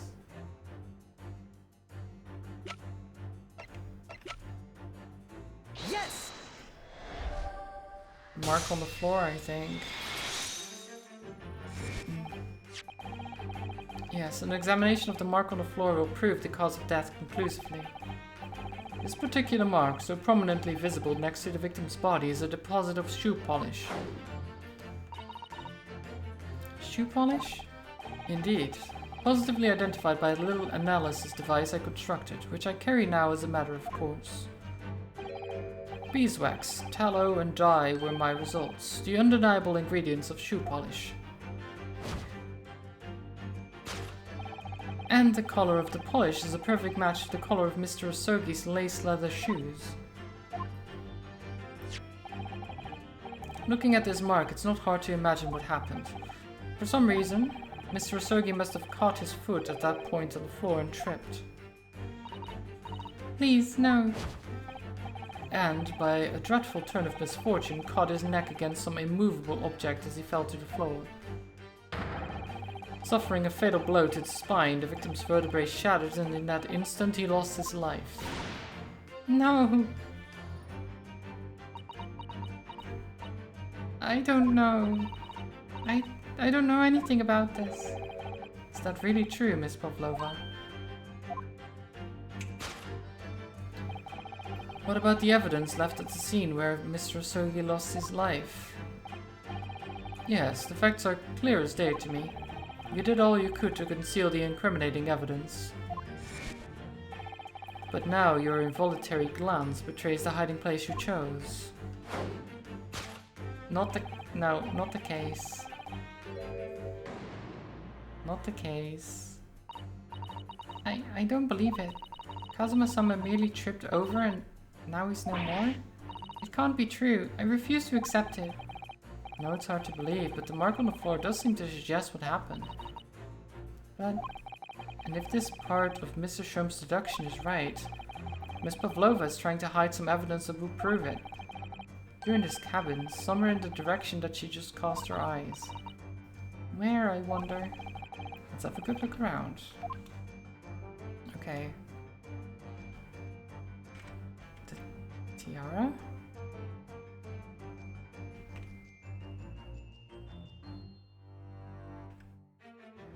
Waste paper basket? I think the tiara would be the thing. But I might be wrong. Yes! I think that's wrong actually, yeah. That's wrong. This is tiara. Yeah, it's not true. That deduction was wanting in every way. Yes, I was wanting you to hear it. It's such a stupid line. Oh, is it? So it must be the waste paper basket then, right? Is there anything else I'm missing? Maybe I should have checked before. There's a little kitten called Darka, not that it's anywhere to be seen now. It's scratching their hand to pieces. Where has it got to? Waste paper basket? Perhaps all the first class cabins have them. And Miss Pavlova only started occupying it last night. Presumably there's not much rubbish in there. Oh, what's that? It's a broken piece of glass, isn't it? Ah. There we go, okay. Yes! I should have looked before I tried to guess things. That's right, you hit the evidence that links you to the victim's death in that waste paper basket. Huh. Here we have a fragment of some intricate glass object, it would seem. One that has a familiar air, in fact. Precisely. We found another piece of broken glass on the floor in Mr. Sogi's cabin. And as you can see, the two pieces fit together perfectly. Oh no. So, Miss Pavlova, shall we consider what this tells us? Why would it be that part of this glass object, which was evidently broken at the scene of the victim's death, should be found in the waste paper basket in your cabin? Yeah. You're well acquainted with this glass bell, are you not? I don't know, in that hushed Russian accent of yours? Won't save you this time, dear girl. Why? Because we have conclusive evidence linking you to the bell in question. What? Take it away, Mr. Norohodo. Yes. The evidence linking Miss Pavlova and the little glass bell, that would be the photo. Yes! If you look at this photograph, you can clearly see, hanging from Darka's collar, the very glass bell in question.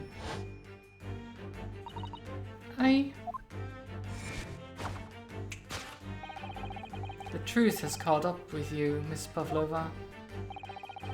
The young man who lost his life last night did so after a truly inauspicious fall. And the cause of that fateful stumble? This is so dramatic. Your absent feline friend, Darka.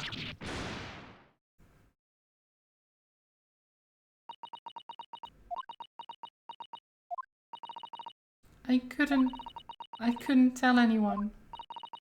I'm sorry.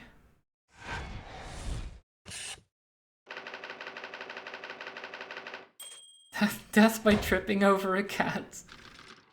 It's so sad. What a way to go. What a way to go. Cat comes into his room. He's like, what is that? And trips over the cat, falls and dies. It's like, oh. Why don't you tell us now, Miss Pavlova? Tell us exactly what happened last night. It was a little after 1 in the morning. It was so late, but I hadn't had time to feed Darka, so I gave her some food. And then, all of a sudden, she scratched me and jumped out of my hands. People do say that cats become very anxious and nervous in new environments. She was so fast. She disappeared through the ventilator before I could stop her. And that is how you acquired the rather nasty wound on the back of your hand, I take it? Yes. And I had read the rules on the wall. I knew that I was not allowed Darka with me. Yes, modern science suggests that animals carry infectious diseases. It's a precaution, really. So I listened and listened, trying to hear if there was some noise in the next cabin.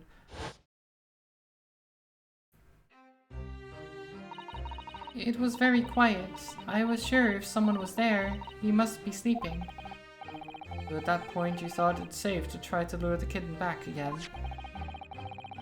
By dangling the end of the toy through the ventilator and into the adjoining cabin.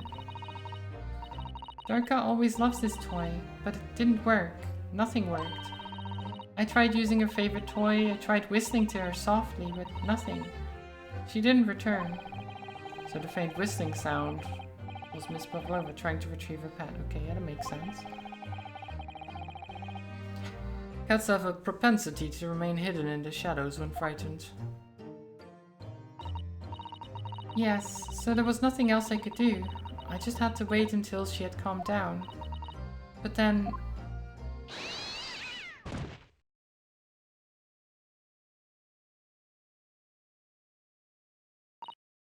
I nearly passed out with shock. I heard her cry out and then... Oh, it was such a dreadful bang. Then afterwards, nothing. It was totally silent. Kazuma was...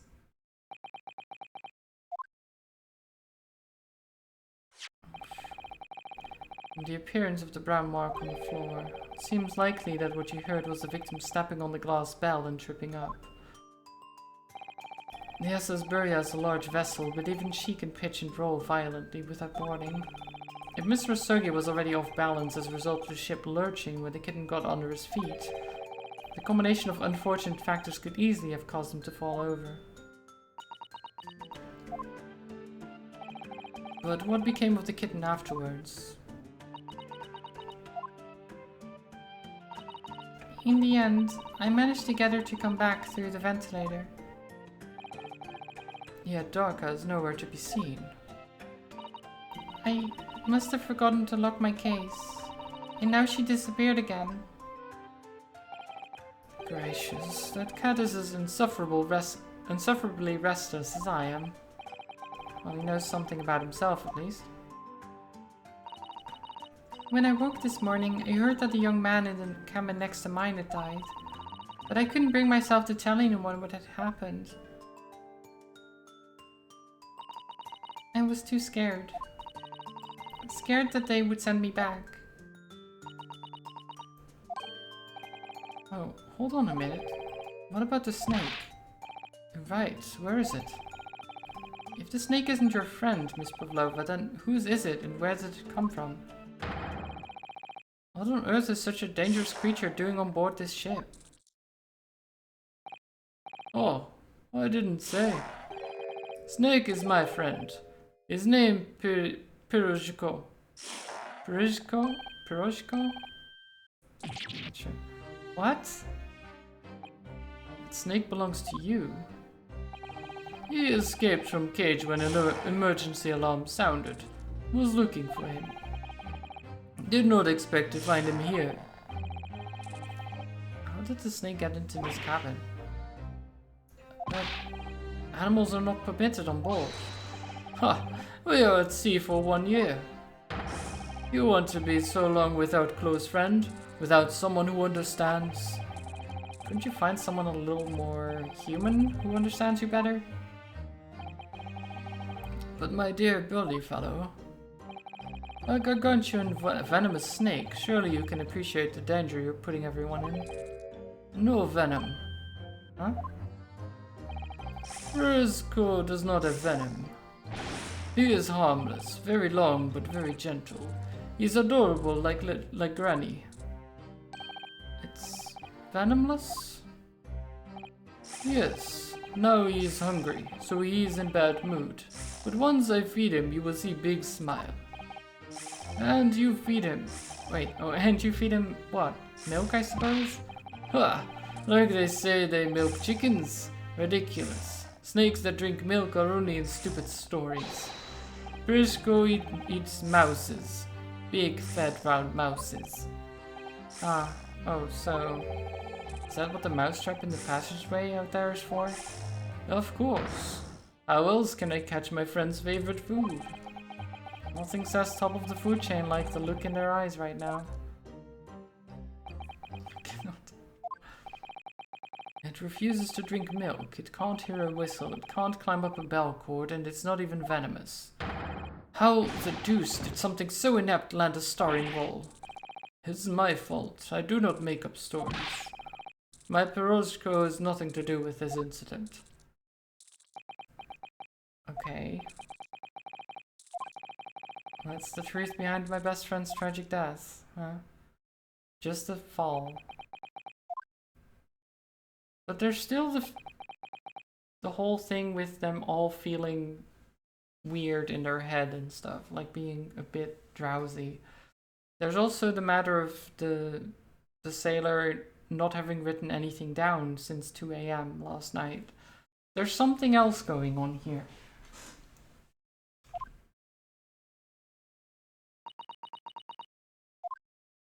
Like, we figured something out, but that's not all. Miss Pavlova. I understand the difficult situation you found yourself in, and I do sympathize. But please remember this. A young man lost his life. If you're going to attempt to cover up your guilt with lies, then no matter what the circumstances, I cannot forgive you. But what are you talking about, Miss Mikitova?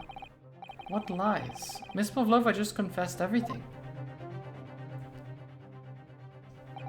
It was just a series of unfortunate events, an accident. Not quite.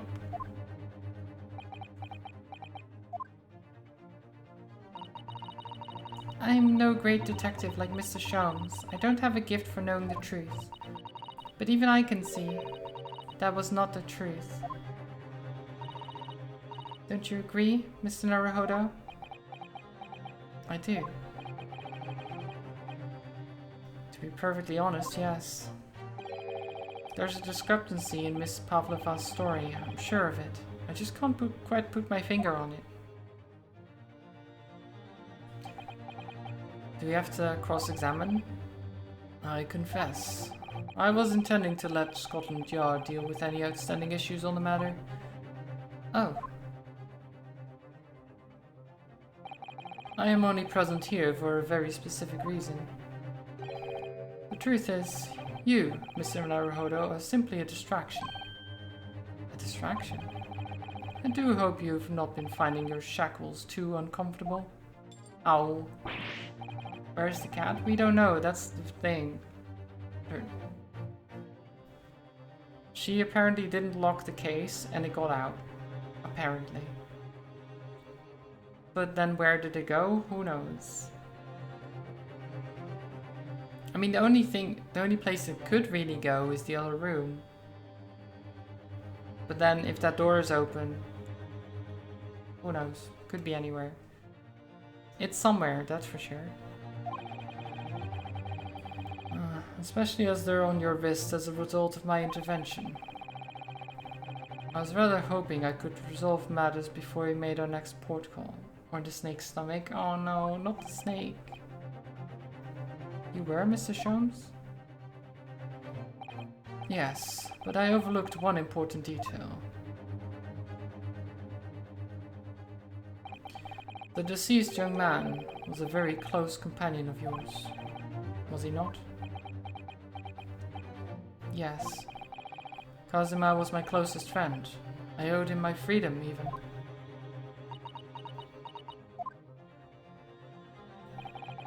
In that case, we must follow this to its conclusion. No further distractions. You must uncover the real truth here, Mr. Naruhodo. Yes, whatever that may be. The key to this is the discrepancy in Miss Pavlova's story, I'm sure. If I can chase that down, maybe the truth will become clear. Oh. The truth about how you really died. About how that scene in your cabin really came to be. Alright, I'll see what I can do. Excellent. Thank you, Mr. Naruhodo. So then, shall we begin? Yes. What we should ponder first is the victim who lost his life in a cabin that was bolted shut from the inside. Was this truly an unfortunate accident, or was it in fact no accident at all? That is what we must establish in the first instance. But we've already established it, haven't we? The man tripped over the kitten that had climbed into the cabin via the ventilator. Tragic, yes, but still an accident. Wait, let's just take a step back. It doesn't make sense if that's really what happened, does it? I'm going to have to ask you to spell it out for me, I'm afraid. Yes, it's starting to take shape now. There's a clear contradiction between the facts and Miss Pavlova's story here. The evidence is right there in Kazuma's cabin. It's undeniable. His death couldn't possibly have been a mere accident. But really? Let us show our hand, Mr. Naruhodo. Time to present the evidence. I mean, this, right? Yes! The truth is clearly recorded in this photographic print. There's no way that Mr. Osogi could have left this message on the floor. That script. It's Russian, isn't it? Indeed it is. The word written means wardrobe. I see what you mean. Most people would leave a dying message in their native languages. Japanese in this case. But maybe he was studying Russian. It is a simple language. He could have picked it up very fast. That doesn't seem likely. It's actually not the point. It makes no difference whether he knew Russian or not. Sorry, what do you mean? Exactly what I said before. There is no way that Mr. Osogi could have left this message on the floor. And the reason why is clearly explained in here. Damage to the cervical vertebrae resulting in instant death. Ah. Which means, after the victim fell to the floor, he couldn't possibly have written anything. Because he was already dead. That's not the only reason either. There's something else we found in Mr. Osogi's cabin. A remnant of something that couldn't possibly have been there, if what Miss Pavlova told us was true. What? So Susato-san has noticed it too then.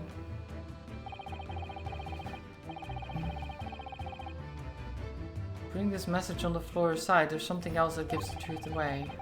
Another piece of evidence that proves that this was no accident.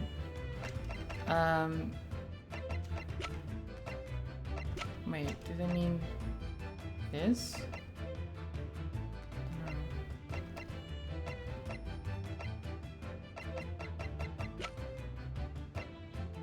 I mean, it has to be, right? Yes!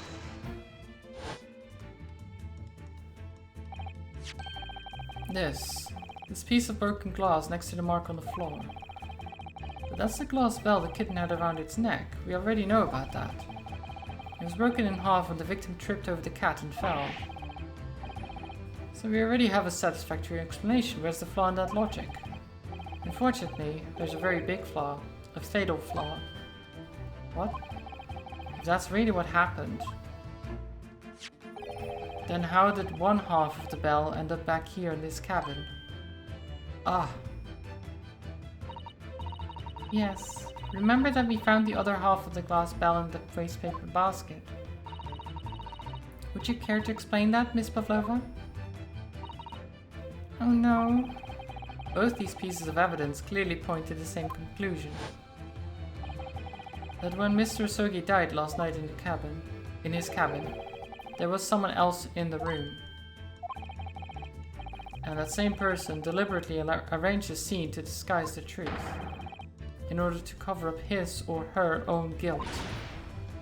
Yeah. I don't want to do like full-on screams or anything. Yes, there was someone else present in Mr. Sogi's. You are wasting time. Someone else was there. Duh, of course, we know this. What are you talking about? Bulkhead was bolted shut from inside. There was no way in or out. Oh, yes. And the only other person in cabin was young student died. When young student died was you. Yes! It's true. I was in the cabin when it happened. You were shut inside the cabin wardrobe, to be precise about the details. But I don't know Russian. There's no way I could have left that message. Not would have. There's no way you could have. I actually said it correctly. And then he has the gall. But I corrected. And you know, whatever. I corrected him in the previous sentence already. You don't have to correct him again, Sholmes, okay? Would you mind? Forgive me, my dear fellow. As I was saying,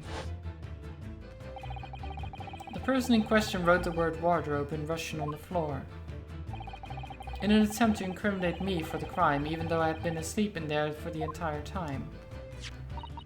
And then the same person picked up the broken glass bell that had fallen to the floor, for fear of it becoming evidence that would show how Mr. Asogi really died. But why wouldn't this person have taken all the pieces of the bell anyway? Leaving half behind was always going to raise questions. Yes, well, it was past 1 o'clock in the early hours of the morning. The cabin would have been quite dark. The single small lamp suspended from the ceiling would have barely cast any light onto the floor there. Little wonder, then, that the culprit failed to notice a fragment of the tiny item. You all suspect me, don't you? Oh. Seaman Stroganoff? Nina is a woman of sea. She is daughter of strong sailor. 2 years ago they noticed her dancing skills and she went away to join ballet company. But before she was dancer on this ship, a member of ship's band. You do not accuse ship's angel of being criminal. Ah, so that's it. You say that when young student died, Nina was there in cabin. But that is not possible. I give my tooth. Well, this is almost interesting. And why would you give your tooth, pray? How can you be so sure? Have a good rest of the lurk, Zelda. Enjoy the rest of your day. You are a great detective. You should know. Look truth in eyes. Cabin bulkhead was bolted shut from inside. Nobody could go in cabin. Not Nina, not anyone. Or you want to tell me that killer can walk through locked doors? Yet, it's impossible. He's right. But wait, I've read about this in detective stories. People often tie threads around door latches so they can open and close them from the outside. We already discussed this, Susato. This is impossible. Third, are you stupid? These bulkheads are not barn doors. She already... Okay, that's kind of silly. She pointed out to us before that that would be impossible, and now she brings the same thing up. Only to be called out on it. It's kind of silly. Certainly not. These are watertight doors, as one would expect to find on any modern steamship. Constructed of heavy steel with not a gap in sight. No threads or needles or magnets could have been used. No. No, of course not. I thought so too. Why did they not remember the fact that when the ship stopped, they locked into place? It's very obvious. Don't shift it onto me like that.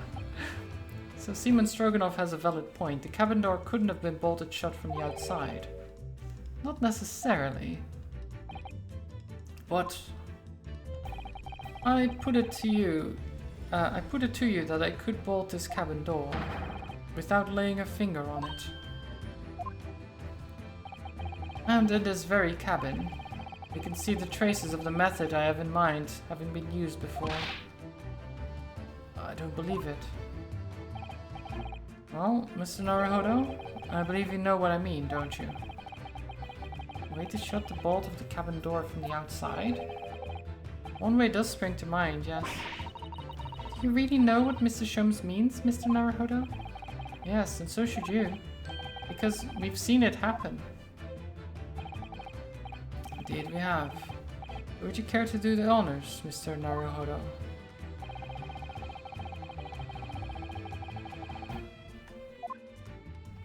I guess point out the books, maybe?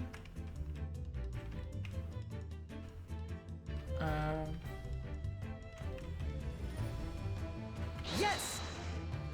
Does that work? Look at the bookcase there. See how all the books and things on it have toppled over? That must have happened when the ship made its emergency stop before. Yes, that's right. It's a very powerful vessel after all. When the engines are thrown into reverse, a violent jolt goes across the entire ship. Any small objects that aren't fastened down are bound to fall over. I believe, yes, it's what's known as the force of inertia acting on the objects. Is there nothing Susaru-san doesn't know? Or that isn't in her book, at least? Well, whatever it's called, the same force that pushed over those books on the bookcase also made something else in this cabin move. The bolt on the cabin door. Ah! It was very obvious just after the emergency stop that the ship made earlier. We had come into the cabin not long before and we hadn't bolted the door. But then...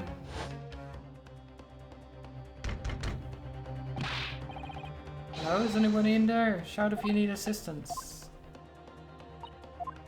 Inspector Osanaga is outside the door. That's it. When the ship suddenly stopped, the bolt flew across and locked the door. Yep, it's made of metal, but it's small and light enough to be moved by the ship's sudden change of speed. Or the force of inertia. Yes, inertia. Not inertia, but sure, close enough. Are you trying to say that last night, after Mr. Osogi was killed...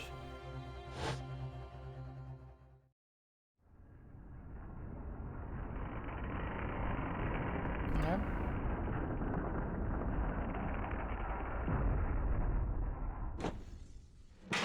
Ineptia is your ability to get the words right? Well, it said ineptia, I just said what he... I just said what he said. The SS Burya made another emergency stop. Oh, you were saying it at the guy, right, of course. I just feel called out, you know.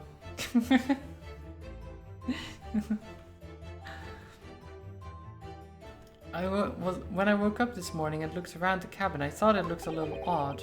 All the books on the shelves had toppled over, and all the ornaments. It was almost as if someone had run their hand across the shelves and deliberately knocked everything over. You would never call me out on anything ever? Doubt. Yes, I remember that. And I stood them all up again, didn't I? and when we came into the cabin, we were surprised to see the same thing in here. All the books and everything had toppled over, just like in Mr. Sogi's cabin. Oh my. It's strange that the dead body wasn't moved by the emergency stop at least a bit. Maybe it moved a bit. Not sure. It could have moved. There wouldn't be many signs of it having been moved. Because it's... like... maybe some drag marks on the floor at best from the shoes. Because there was no blood or anything, right?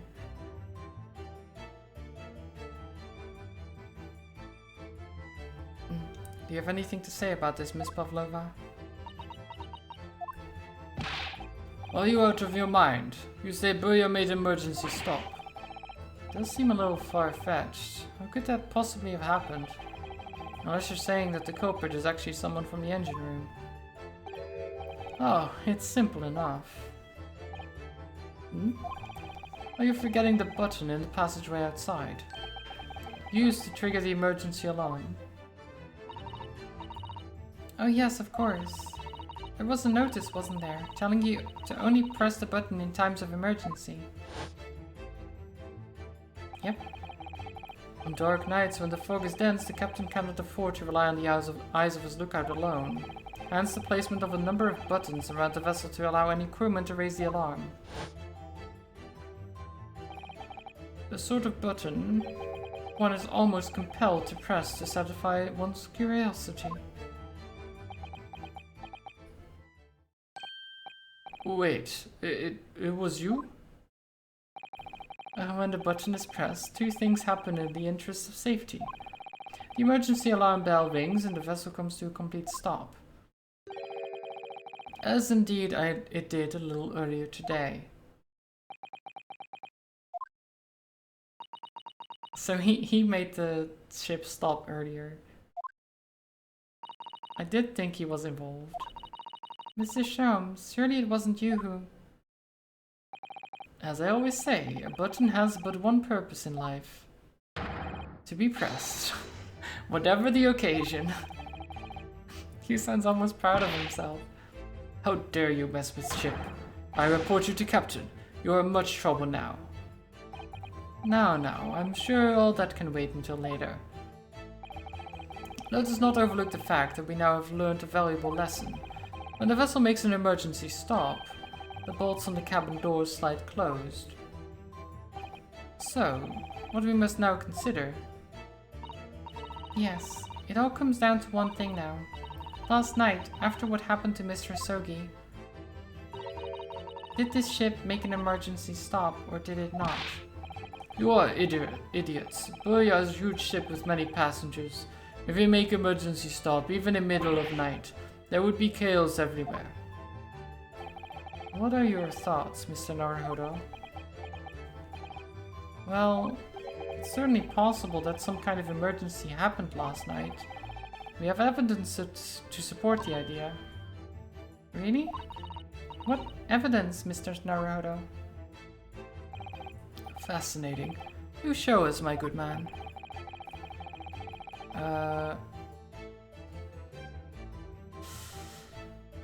Right.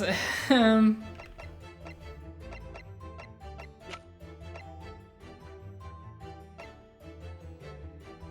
guessing this, right?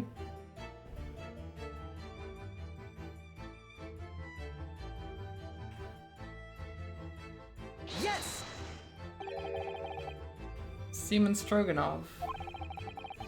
It's your duty to patrol the first-class area of the ship, isn't that right? Duh, that is correct. Why? On the ship's log here. This would be where you record the details of your duties. What are you doing with that? That is mine. Ah, you rather carelessly left it atop of the little makeshift bureau in the passageway out there. Well, as responsible passengers, we took it into our care with a mind to return it to you later. And left it there on purpose. That is where I put it always. The point is, looking at what you usually record, It's clear that under normal circumstances you write the phrase nothing to report every 30 minutes. But from 2 o'clock last night until first light this morning, nothing was recorded at all. Nothing recorded in the log. That is... duh. Because nothing happened. But if nothing happened, you would normally write nothing to report, wouldn't you? Good. Indeed so, which tells us that shortly after 2 a.m., something happened here aboard the SS Buria. Something sufficiently significant to make you forget to fill in the ship's log, in fact. Are you suggesting that the ship really did make an emergency stop in the middle of the night? Stop talking rubbish. If I'm perfectly honest, I find that a little hard to believe myself. Oh, why? Well, because if something as major as an emergency stop had really happened, surely all of us would have noticed. That's very true. Thanks to the emergency stop we experienced earlier, we all know how it feels now. The ship lurched so violently, and the alarm bell was so loud. I can't imagine that anybody would sleep through that, even if it happened in the dead of night. Well, no, that's a good point. Well, literally everyone I've talked to has said that they had a heavy head this morning. Their headaches are from bumping head at night. Well, either that, which is possible, or they were all drugged. There was something in the food. And everyone was drugged to sleep through the emergency stop. And it's possible that they then bumped their head in addition to that. That's also possible, but my assumption is that everyone just got drugged or something. Like something like that, right? Because it's weird to me that our friend was awake and like hadn't eaten the chicken. We had, right? And then we have no recollection of anything after dinner. Not even like going to bed in the wardrobe or anything. Right? Isn't that weird? Like there must have been something in the food then.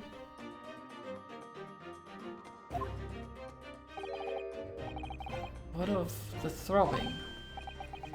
Sorry? What do you mean?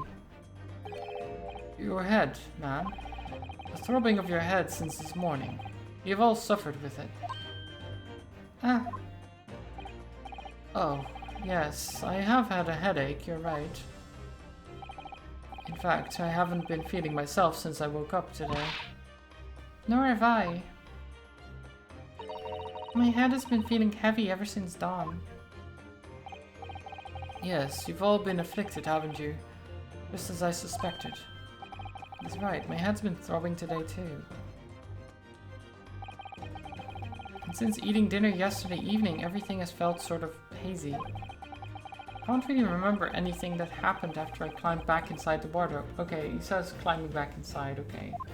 So he did remember that. But it's all hazy. I had already been dragged out of the wardrobe. And had those handcuffs put on me by that point. Why didn't I wake up when all that was happening to me?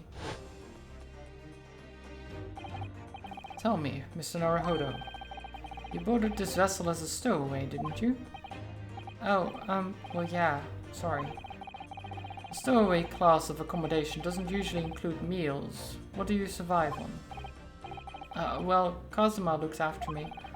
He was always happy to share his meals. So you enjoyed some of the whole roast chicken dish that was served yesterday evening, I take it? Yes, in fact, I had all of that. Kazuma wasn't fond of chicken. Oh, really? So the victim didn't eat any of the chicken at all. That's right, he didn't touch it. Is that relevant? My dear fellow, does that not strike you? Oh, Mr. Sholmes, do you mean to say that there was something wrong with the chicken? I do. No, really? Is that really true? The meal prepared for the passengers last night had been tampered with. See? I know my things. I know my stuff. Tampered with by the addition of a soporific designed to induce a very deep slumber in those who consumed it. I'm too smart for this game. A sleeping drug? Do you mean whoever did this laced every meal with a sleeping drug so no one would notice the ship's emergency stop? Mr. Naruhodo, of course that's not what Mr. Sholmes means. What a far-fetched idea. Precisely. Lacing every meal of every passenger on board with a soporific drug would certainly be impossible. Unless, that is, every single member of the crew was a conspirator. What? Mr. Sholmes? Well, Seaman?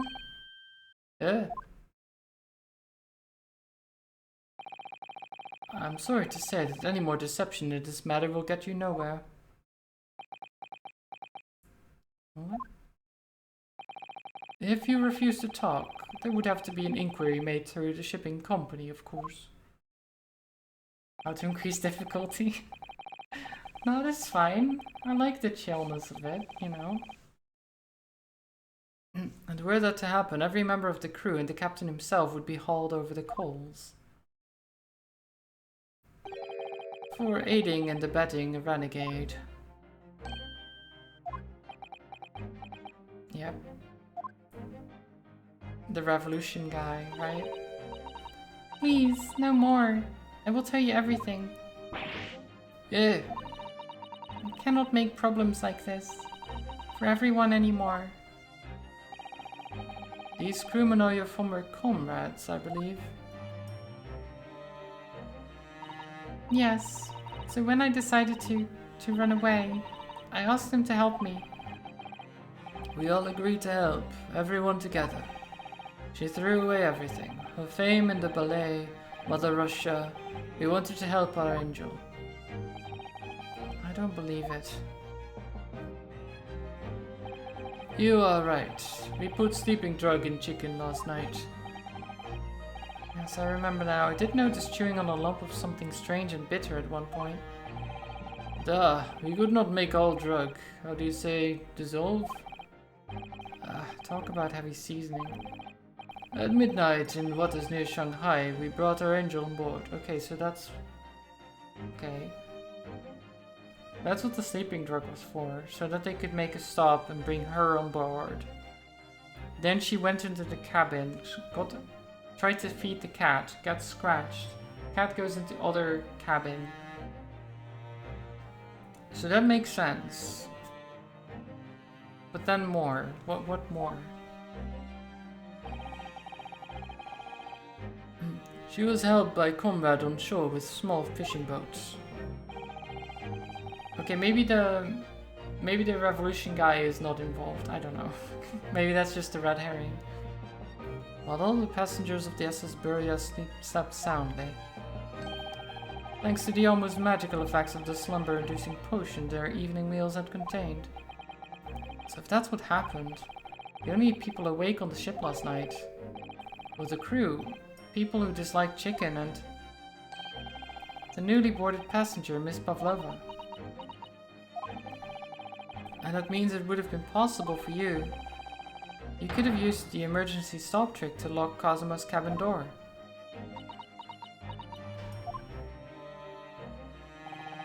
But how does that make sense? Surely every cabin door would have ended up locked in that case, and there would have been complete chaos. Oh, I wouldn't say so. What? Ah, of course. Just like us, all the other passengers would have eaten their evening meal of chicken in their cabins. after which they would have been overwhelmed by tiredness because of the sleeping drug. Quite, and accordingly, all passengers were already in their cabins for the night. Yes. The overwhelming majority of passengers would habitually sleep with their cabin doors bolted anyway, and so not one of them would have found it remarkable to find the door locked in the morning. In summary, in order to fasten the bolt of a single cabin door on the ship, the culprit brought the entire vessel to an emergency stop in the early hours of the morning.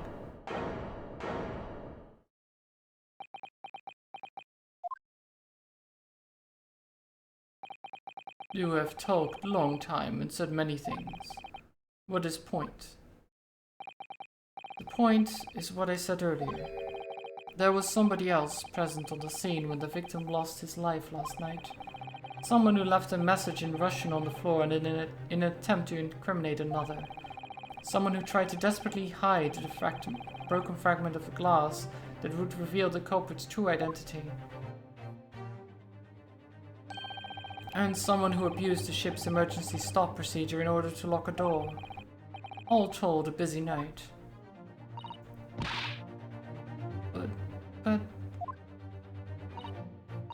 I don't know about any of this. I'm just a little girl. You like to speak with your long English words and explain your clever ideas. But I am a sailor, and sailors don't listen to long, boring stories. We don't believe. Sailors like me, we trust only what we see with our eyes. Fair. A laudable trait. What? I am quite of the same disposition, my good man. Observation to me is everything. Mr. Naruhodo. Oh, yes? Do you hear it? The accusatory cry of guilt on the wind? What accusatory cry of guilt? Sorry? You've lost me. Proof of involvement, man. But you can't hear such a cry with your ears. No. You must hear it with your eyes. For observation is the basis of all deduction. What are you talking about? I believe the time has come. For one final logic and reasoning spectacular, to expose the truth. Oh, here we go again. So, Mr. Naruhodo, your assistance, if you please. With what exactly, Mr. Sholmes? With observation, my dear fellow, just as I said. Of these two prevaricators? Observation? If you remember, Mr. Naruhodo, we know that somebody tried to fabricate evidence, don't we? By tampering with the scene of Mr. Asogi's death. What we're looking for is some trace of evidence that one of these two was there when it happened. Precisely. You're delightfully quick to grasp my meaning. Alright, I'll see what I can see. So we're looking for a trace of evidence that shows someone else was there last night when Kazuma died. Okay. What suggests that someone else was at the scene?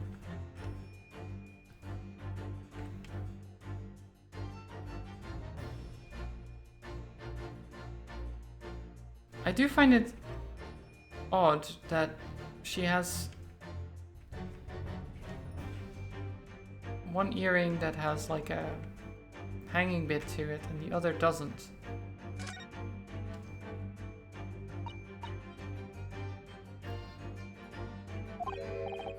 What's that? There's something dangling down from her ear. It's an earring. The crescent moon part looks as though it's made from wood. It's charming, isn't it? Women do seem to like adornments like that. In their hair, around their necks, on their fingers, and even hanging from their ears, it seems. Well, jewelry is beautiful, Naruhodo-san. It can be, yeah. Oh, I keep turning the wrong way, and then the right ear doesn't have it.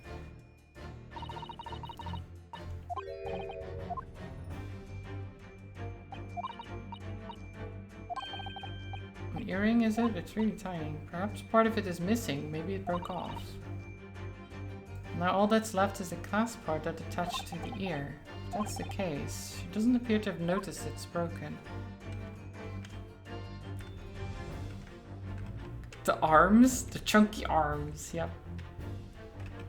Definitely. The sailor's hats. I'm pretty sure it's the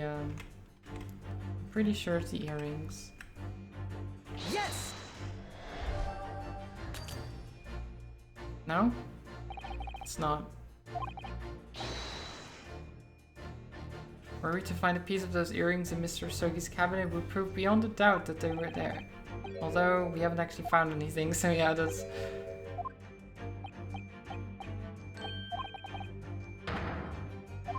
Well, never mind. Okay, that doesn't work.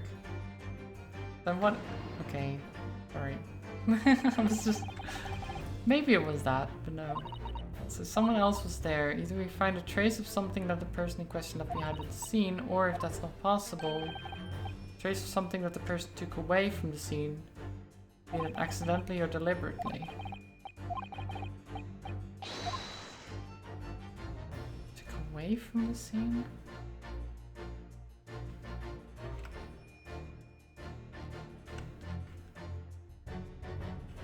I don't know. The hat. Definitely the hat.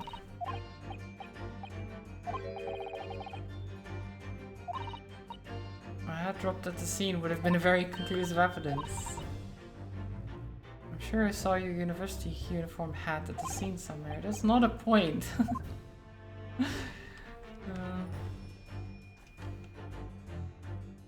I'm sure the earrings are important, but I'm not sure why.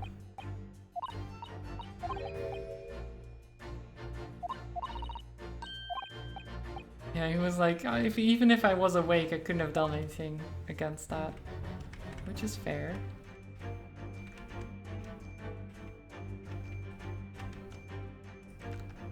I guess it has to be... I don't know, what can I... Otherwise...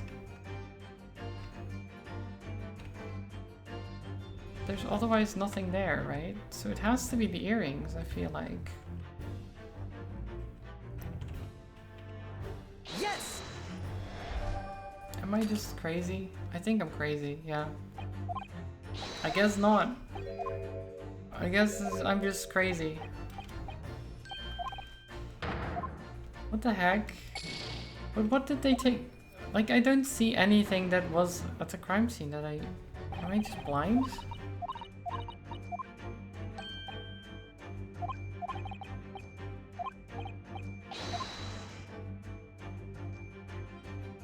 There's examples of both.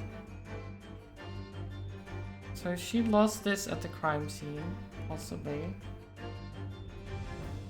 That took away from the... Took something from the crime scene. But how? Oh wait! Aha! That's very well hidden actually, jeez, okay. Yes! I was like, what else is there? I couldn't find anything else.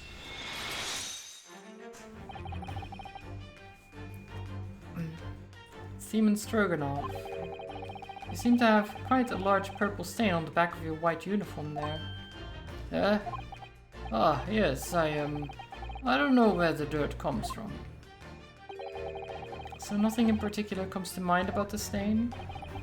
What are you trying to say? It would appear that the significance of this stain has escaped your attention, Seaman. Allow us to make it plain. Okay, very large stain, and I think what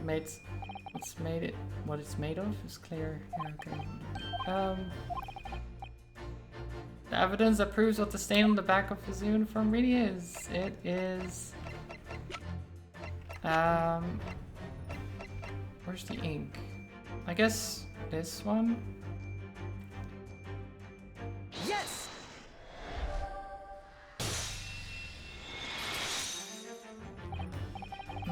Yes, it's this photograph and the ink it shows. That's what caused the stain on your uniform. Ink? A rather unusual color of ink. Purple. Ah. Ah, the penny drops at last. Now you see the significance. The Russian word on the floor next to the victim's body was written in purple ink. And the stain on the back of your uniform is ink of the exact same color. If the ink had been dry, it couldn't possibly have stained your uniform in that way. Which means you must have been present in the cabin in the moments immediately after the ink was spilled. Alright, yes. It was me. I did it. Everything. I arranged everything in that student's cabin to make it look like Wardrobe Man did it. Then I pressed button to make Burya do emergency stop and bolt cabin doors shut. I did everything so no one would suspect our Angel. Biff, please. Don't worry, Angel. Let me do talking.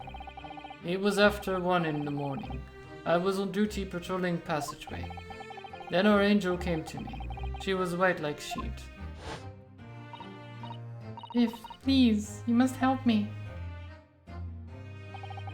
I went with her. The door to cabin number 1 was open. When I looked inside, I saw a student boy on the floor. What happened here? Please, don't tell anyone. My little one. My little furry friend. Everything that happened in cabin is like Angel told you. The kitten escaped through the ventilator into Mr. Sogi's cabin, then he tripped over and broke his neck when he fell to the floor. Yes, that is right.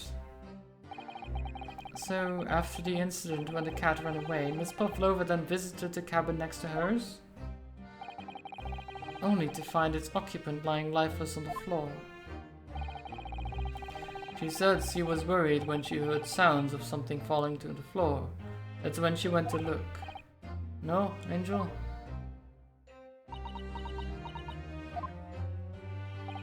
The door was not locked, so she opened to look, and you already know what happened after. There's just one thing, if you wouldn't mind. What? When you went to Mr. Sogi's cabin, Miss Pavlova, was he already dead? Why? I already told you. When Nina opened door to student's cabin and looked... I was asking Miss Pavlova.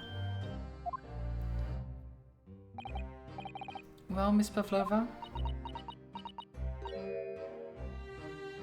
There. Oh. Yes, that is right. I saw him. It was dark, and he was wearing black, but he was on the floor, not moving. I was scared.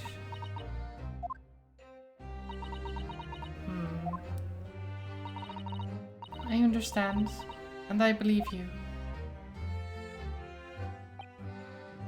So is that finally it now? Have we discovered the real truth about Kazuma's death at last? Ah, something very nearly slipped my mind. Oh, Mrs. Sholmes? This photograph. Yes, I took this myself, you know. Right. Cause of death was a broken neck, therefore the victim died instantly. And the unfortunate incident that precipitated these events, a kitten on which the victim stumbled. However, if those are the facts, there is one particular area in this photograph that seems to me somewhat unnatural. What do you mean, unnatural? What are your thoughts on the matter, Mr. Naruhodo?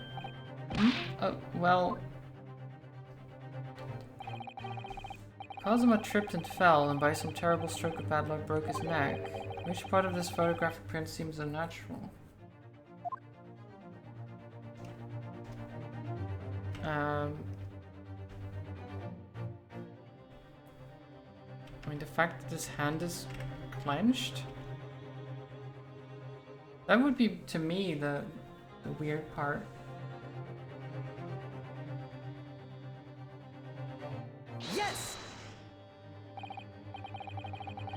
really fell due to an unfortunate accident, then this fist just doesn't seem quite right.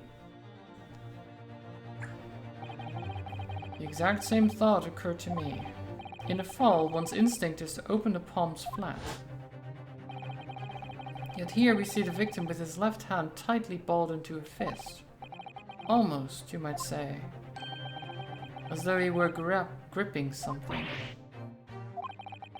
What do you mean? Simply that I took the liberty of investigating the victim's fist a short while ago. You did? And what, pray, do you imagine I found there, my dear fellow?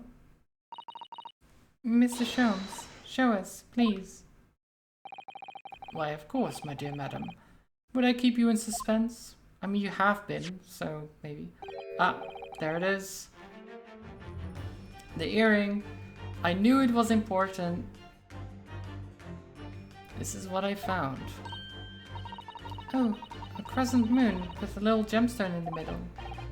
Yes, you're right. Crescent moon. It's very pretty, but what does it tell us? It tells us nothing.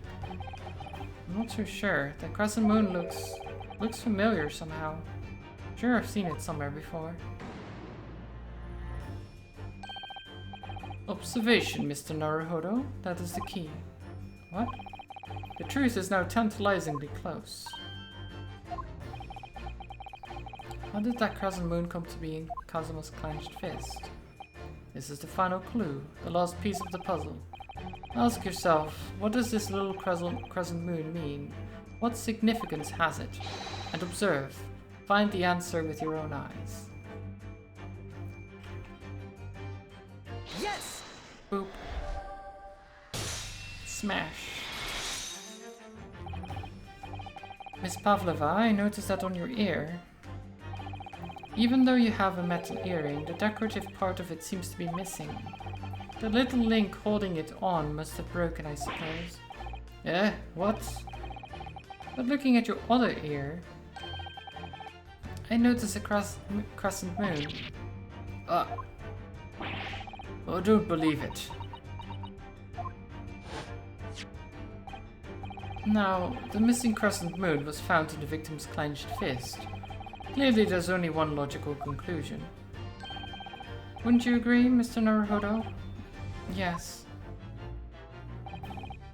Miss Pavlova, Mr. Asogi must have grasped that crescent moon and pulled it from your ear, perhaps just moments before he fell to the floor. In other words, last night in Mr. Asogi's cabin, you witnessed the moment when the victim fell with your own eyes. In fact, you were quite literally at arm's length from him.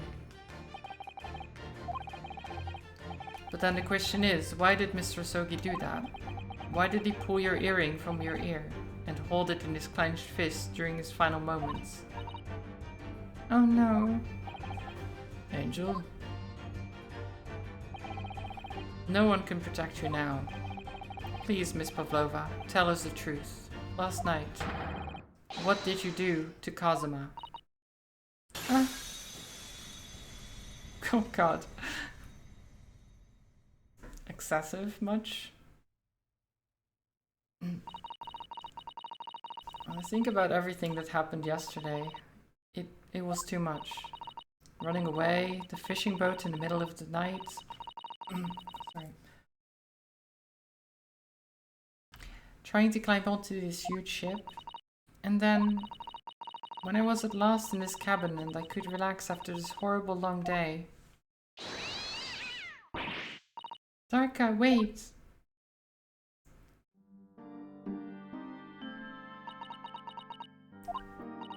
I couldn't believe it when she disappeared through the ventilator.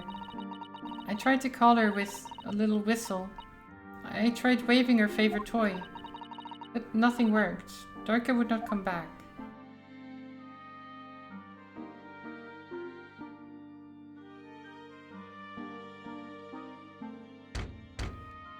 Knock knock.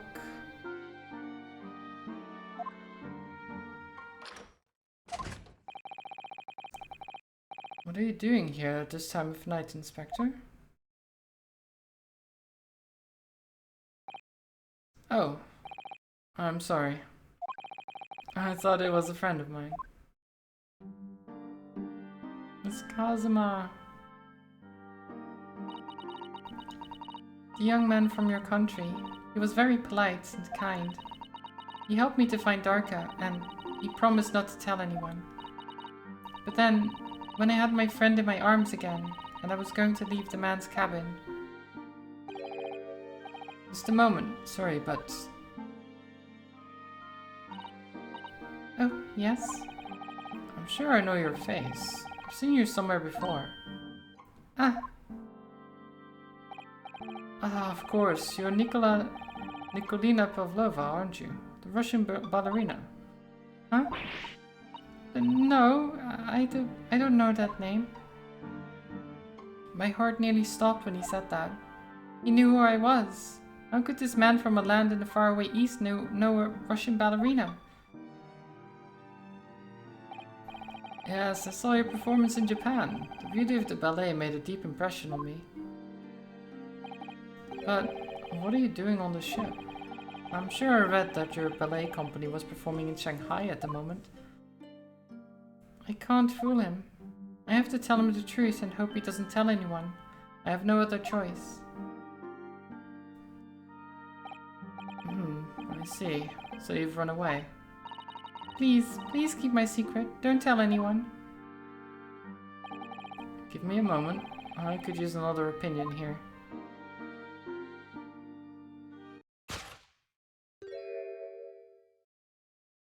Oh, she thought... Oh no.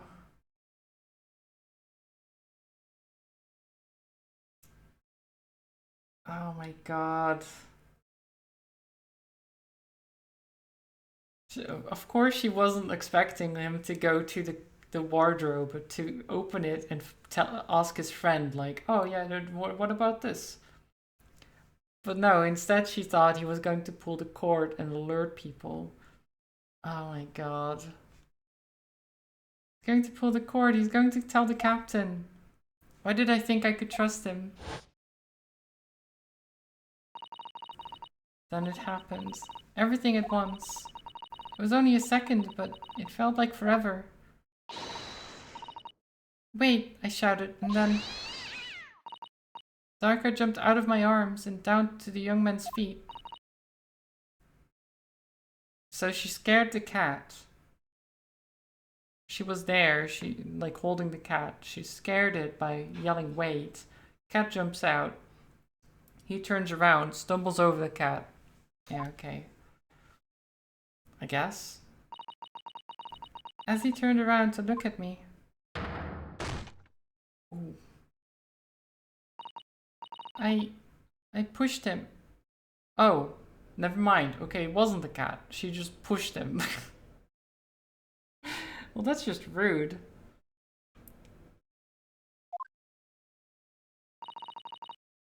I don't even know why. Yeah, why? What the heck? I know you were afraid of being found out, but... Like, there was no reason to push him. All he said was like, I could use a second opinion, turned around for a second, and then she's like, wait, he turns back around and she pushes him to his death. It's like, okay, what, why? He didn't even move much. I can't imagine him having like run or anything, right? He would have just casually turned around and been like, oh, what was it? Why do you want me to wait? I don't know why I did it. I was just so scared. And I had to stop him from telling anyone about me. Well, now even more people know, so good job, I guess. And that's when you went to fetch help. From Seaman Stroganoff, who was on duty out in the passageway. I heard Nina cry out and thud on the floor, so I ran to her. She was standing at the cabin door, shaking like a leaf. She looked at me and said, "Help me, Biff. If they find out, I will be... Please, I have nowhere to go." So you decided to help. And that's when you arranged things in Kazuma's cabin to make it look like I did it. So that no one would suspect the passenger in the cabin next door. Yes. I went into the cabin and looked around to make sure there was nothing to show Nina was there. And then I found Stowaway in wardrobe, still sleeping. Right, that's when he found me. So you worked out a plan to lay the blame on the Stowaway. I closed the wardrobe doors and put back strange paper sign. Luckily for me, that's the only reason his other sons started to believe me when I said I was innocent. Yeah, like if he hadn't put that back, if he hadn't put it back, it would have made more logical sense. Because like, then there was no way or nothing to stop him from having killed his friend, right? Because right now, when the sign was in place, don't use words of logic here. Well, it's more that it is logic that he just used himself as well.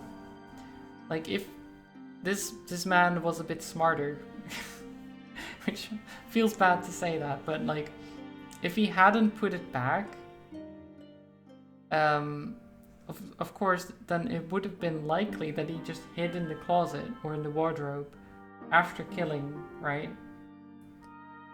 But with the thing in place, the wardrobe couldn't have been closed from the... it couldn't have been placed from the inside. So it actually makes it easier to believe that he couldn't have done it, right?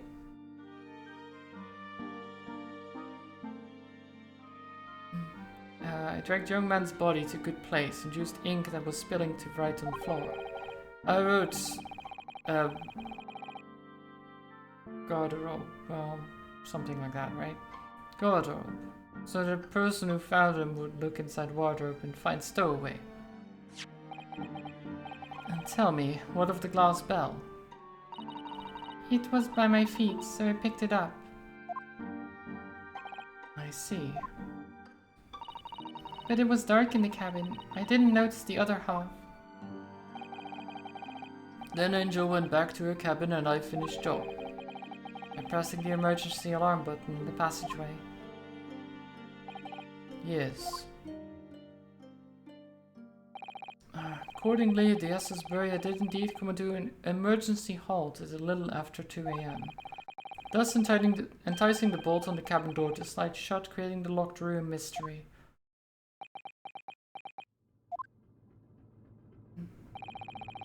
There's still one thing I don't understand, Miss Pavlova. What? Well, you said that you told Kazuma about the fact that you'd run away from your homeland. And it's because you were worried that he was going to tell the captain that you pushed him. Isn't that right? Yes.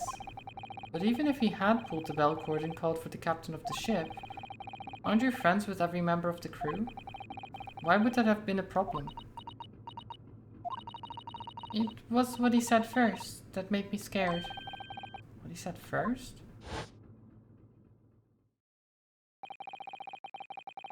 What are you doing here at this time of night, Inspector? Oh, the inspector thing. Yeah, okay, that makes sense. He was a friend of mine, yeah. He said an inspector was his friend. Ah, yes, meaning me. I was supposed to be acting as his bodyguard. I thought that if the police knew about me, they would arrest me. So basically, the fact that they assigned a policeman to be his bodyguard actually caused his death. That's kind of... I kind of like that as like in a weird way, right? Like, oh, to protect him, you did this, and congratulations, you failed. Now he's dead because you did that.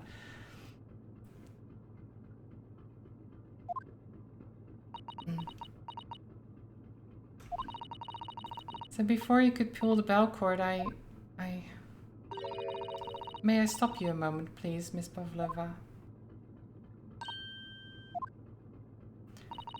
It just doesn't seem to make sense. I mean, was Mr. Asogi really going to pull the bell cord? I don't know. What? What do you think, Mr. Naruhodo? No, he was going to the wardrobe.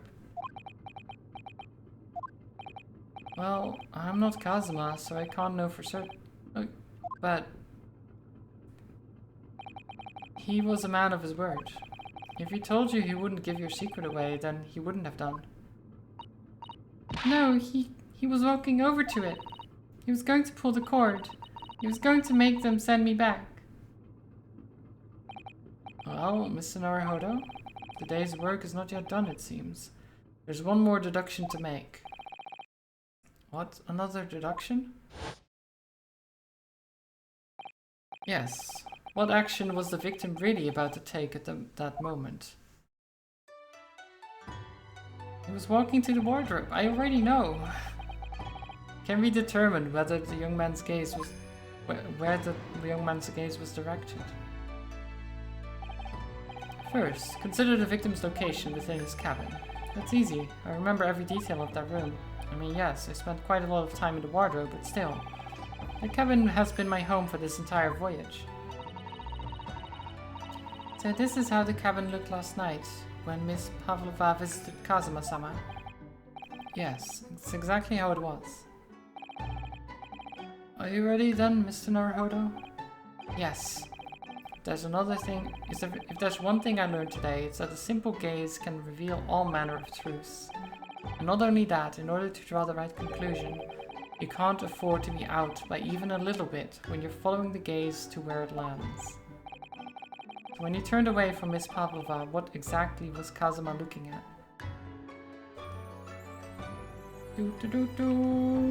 Take that!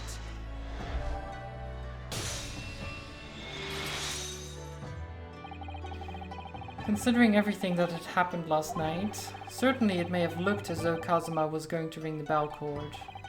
Yes, however, what is directly beside the bell cord? The wardrobe.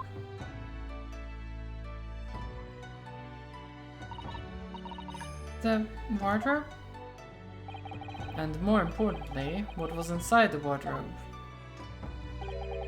The man's great friend, sleeping soundly. Ah! Miss Pavlova, please, think back very carefully. What were Mr. Osogi's exact words last night? Give me a moment, I could use another opinion here. Another opinion? Yes, but not from a member of the crew. Well, Mr. Osogi intended to consult his close friend on the matter. To see if, between them, they might be able to help in some way, no doubt. Oh no. Sadly, we can't know the truth for certain now. It's too late for that. But I wish you had made sure of what Mr. Osogi was looking at. Things may have ended very differently, if you had.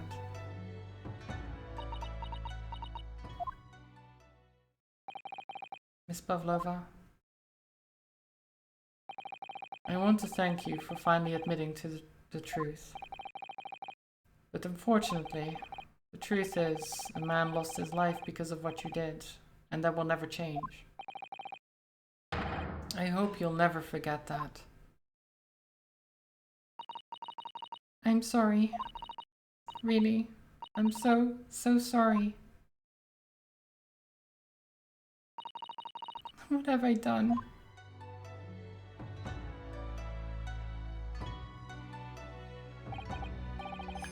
And so at long last, the mystery surrounding the tragic accident on the SS Buria was finally laid to rest.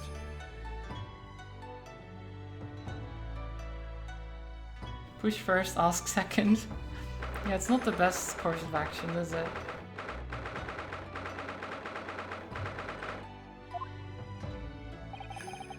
Oh, he's all healed up. His bruises are gone. What will happen to Miss Pavlova then? Once we reach Great Britain, she'll be handed over to the British police at Scotland Yard. What about the fact that she ran away from Russia? Won't the Russians try to repatriate her? Apparently, the English detective can speak to the immigration office and sort it all out. Mr. Shums can do that? So she won't be going back to Russia then? No, I don't think so. Even if she wanted to return in the future, I doubt would be able to. She ran away, so now she's in exile for life. I see. I'm sorry. Seaman Stroganoff? I wanted to help our angel, no matter what. But I didn't think about you. About how you lost a good friend. I will go with Nina. I will give myself to British police. That's kind of you. In the meantime, thank you for letting me go free again. Kazuma's death feels like such a waste, but... Well, do what you can for Miss Pavlova, won't you? Da. Well, I'm afraid you need to pack now. We're due to arrive in Hong Kong tomorrow. As much as it pains me, I'm going to have to hand you over to the consul to arrange your passage back to Japan. Yes. I did stow away after all. I couldn't really expect any different. So, you should get back to your cabin now.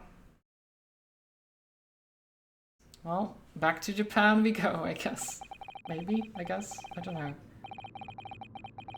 Looks like my study tour to Great Britain is over before it's even begun then. So not only did we not get to see Great Britain, we didn't get to finish our travels. Our friend is now dead. Good job. Great. This is why you don't travel, people. Traveling is bad. It only causes problems. People die.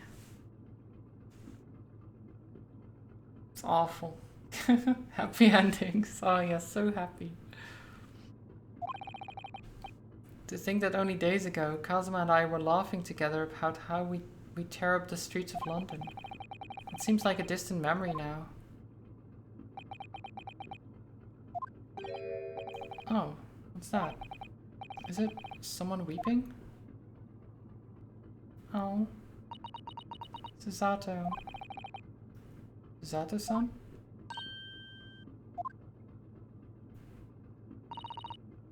Naruhodo-san. I didn't know you had returned.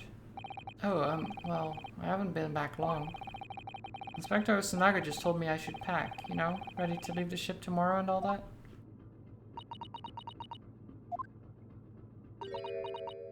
Oh. I still can't believe this has happened. I can't believe someone's life can be over just like that. Sato-san. Oh.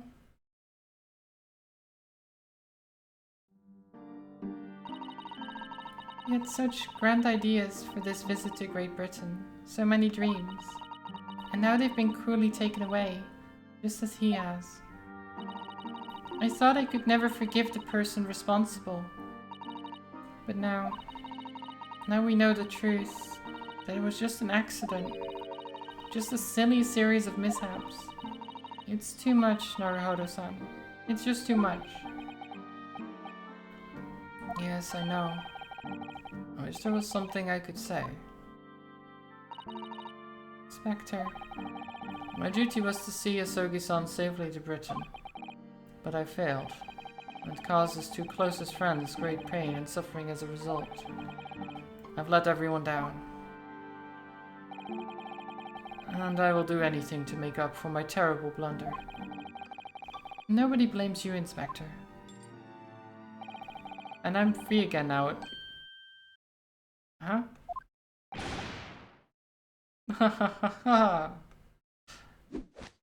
What the heck?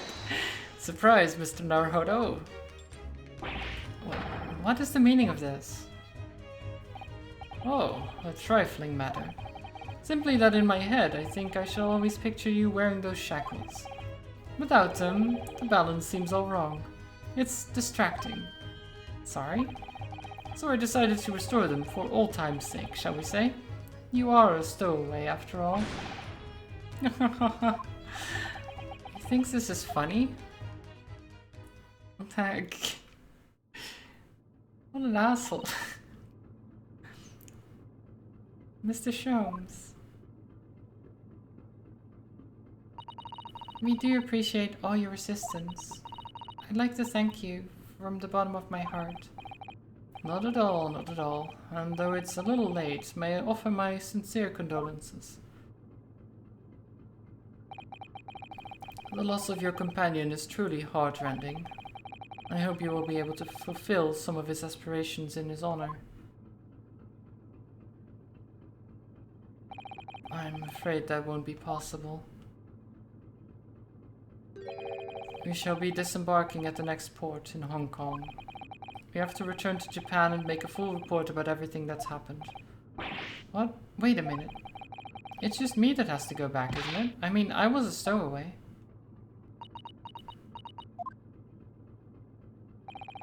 The terms of this study tour were negotiated by the Department of Justice in both Great Britain and Japan. It was to be 1 lawyer and 1 assistant. What's to be? In the light of Mr. Asogi's unfortunate death, I'm afraid the study tour can no longer go ahead. Wait, 1 lawyer, 1 assistant, but what if I'm a lawyer, she's assistant, you know, it can still work out. I can just be the replacement.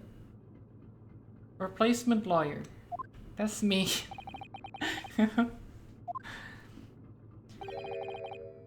My dear fellows, the majority of problems have an extremely simple solution, you know? All you require is 1 lawyer, and the study tour can continue, surely. But there is no one else with the necessary qualifications, Mr. Sholmes. We know of no other lawyer. Qualifications, you say? Any qualifications obtained in your own country will be of little value in Great Britain, I'm afraid. Oh, but anyway, the voyage to London still promises a good month of time. Ample opportunity, I would say, to find yourselves another suitable lawyer. Yes. Miss Zato?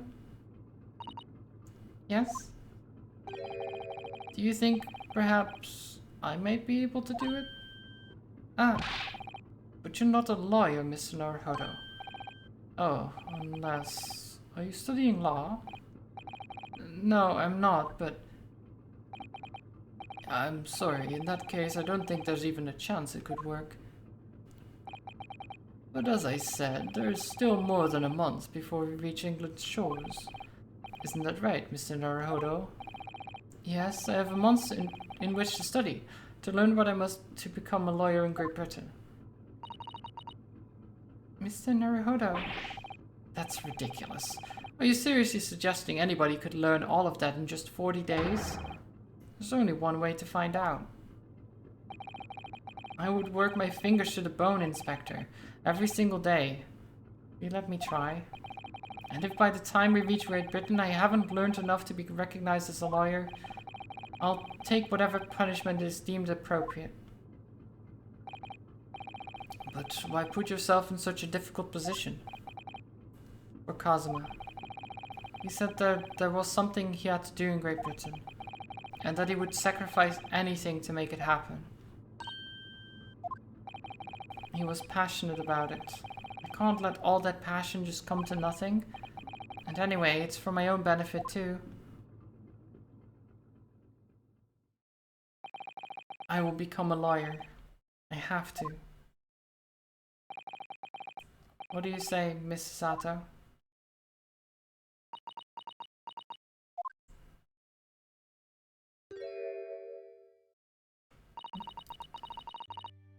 I think it's a wonderful idea.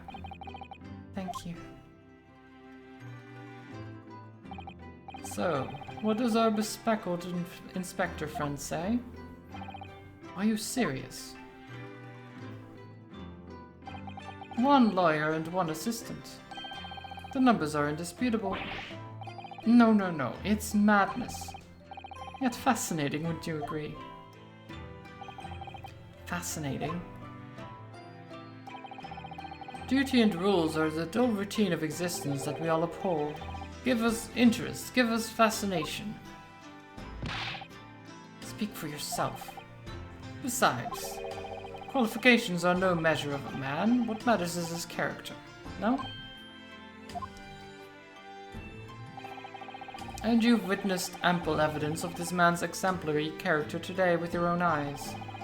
From the early hours of this morning until this very moment now. Despite contending with the passing of his close companion and despite the accusation of guilt, this man has shown resourcefulness, intelligence, and above all, courage.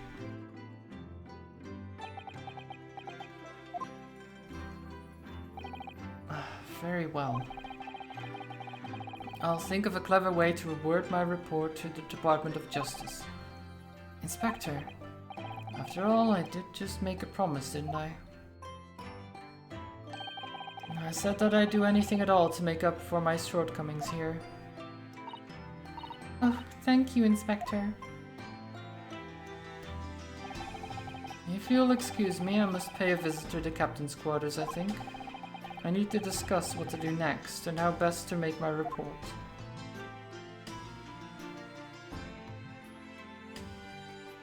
So not only does he have to write a report about the death of the person who was supposed to do it, but also then be like, oh yeah, his friend is taking his place, and he was implicated in the murder at first, but then acquitted himself, so it's fine? Or something like that. I don't know how you even write a report like that. Are you really prepared to attempt this, Mr. Naruhodo? Yes, I'm going to try. I wonder, would you consider teaching me what I need to know? Everything about being a lawyer?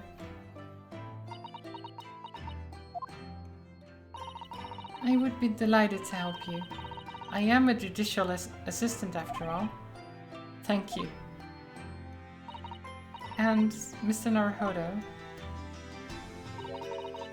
I'd like you to take charge of this. What? Me? Are you sure?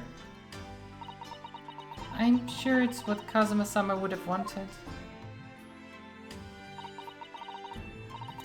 Its name is Karuma. It's a great sword that's been in the Asogi clan for generations. Very well, I accept. I'll treasure it always. Yay, my own sword! Now we can cut down the criminals ourselves. Because that's what a lawyer does, right? They bring down the law. By cutting people down. So then, Mrs. Sato, it seems we'll be working together for some time yet to come. To come yet, I guess. That's what he said. It will be an honor, Mr. Naruhodo. And for the next 40 days, I shan't grant you a single minute of freedom. We shall fill every spare moment with study. Yes, that's exactly what I need. But before you begin, I have an earnest favor to ask of you too. Goodness, what is it? Please throw me to the ground 3 times. Oh my god.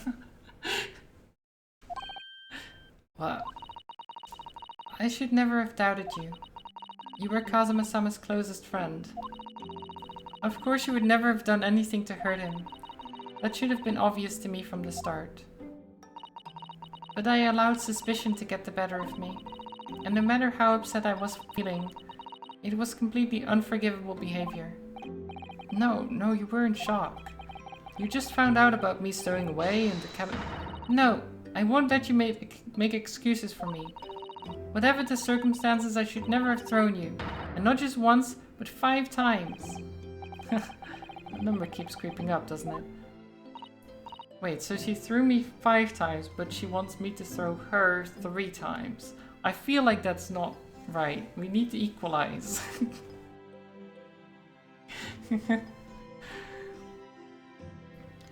Please, you must. Just take hold of me and throw me. Do it. Don't even think about me. No, I don't even know how. I've never thrown anyone in my life. Very wise, Mr. Naruhodo. It isn't a skill one acquires without considerable training. Oh, Mr. Sholmes. I observed your throwing technique several times with great interest. I confess I was most impressed. When did he see that? I presumed that would be a form of Japanese wrestling. Oh, well, in a way. It's not wrestling, but my own interpretation of an ancient jiu-jitsu technique. Apparently it's called the Susato takedown. It leaves your head swimming, believe me. How beguiling. I am a practitioner of the combative arts myself. I am a somewhat accomplished boxer. There he goes, dancing around again. Wonder if you'd be so kind as to instruct me on the technique of your arresting throw. What is this? Yes, I'd be honored. Then let us not dally. Demonstrate, my dear madam. Oh, of course. Oh no, don't throw me! Are you ready, Mr. Naruhodo? Sorry? Yeah. Why? Couldn't you have thrown the detective? Couldn't you have... Why me? As you can see, you throw from the abdomen. Ah, yes. Arresting indeed. And that's what you term the Susato takedown, is it? Actually, no. That was the Susato squash. What? What's the difference? In my groggy state of consciousness, a scene from an evening recently spent with Kazuma flickered into my mind. This game. What's sword?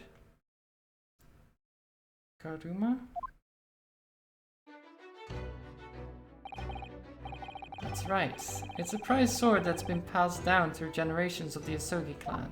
I can't believe you managed to get permission to bring it with you. I mean, taking a katana on a study tour is more than just a little irregular, surely.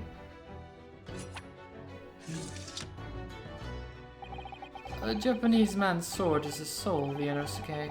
I can't be parted from my katana. Karuma guides me. I truly believe that.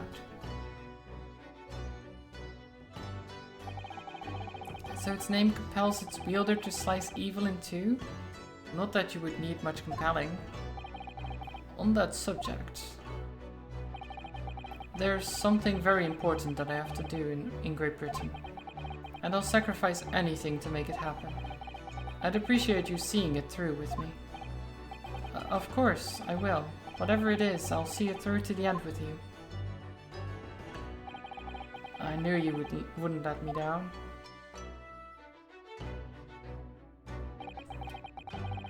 But he never told us what it was. That's kind of problematic. I still don't know what it was. But I'm going to see the place for myself and work it out. Great Britain's capital, London. To London. And... yay! You did it. Episode 2 complete. It's bloody London in it, bruv. Love. Oh, you said love, okay. You didn't say bruv, which is what I thought. Yeah, there we go. We did it. So next time we'll have to go with the Runaway Room. The Adventure of the Runaway Room. I don't know what that even means. There's also, after that, The Adventure of the Clouded Kokoro.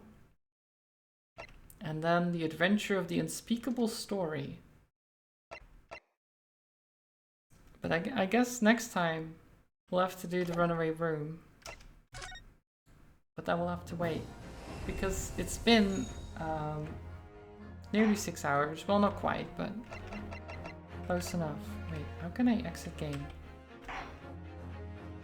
Ah, via the options menu. Of course. Of course. Yeah. Alt F4 would have worked as well, that's true. But yeah, there we go. We did the entire chapter in basically one go. I do think having unlocked the text will make things go faster, so hopefully next chapter I can do it. If I can do an episode per stream, then we'll finish in like 3 more streams, so that will be nice. Though I don't know if they'll become any longer. They might do. I will send you over to combat. He's playing something. I don't know. It's on just chatting right now. It says annoying more D&D players, so maybe Baldur's Gate? Maybe? I don't know. If it's annoying D&D players, probably Baldur's Gate. I guess we'll see. But yeah, thank you everyone for watching. I hope you have a wonderful rest of the day and week. I'll be back on Saturday, hopefully with Dragon Quest Monsters: The Dark Prince, which comes out tomorrow. Hopefully I'll get it in the mail. I should do. I pre-ordered it after all, but we'll see. But yeah, I'm looking forward to that. Go say hi to Combat, send some love over there. Maybe give him a follow if you're so inclined, if you're not already. And that's about it for me. I'm gonna go have some food because I'm hungry. Stay hydrated, stay cozy, stay safe, and until next time. Bye bye everyone. Bye bye.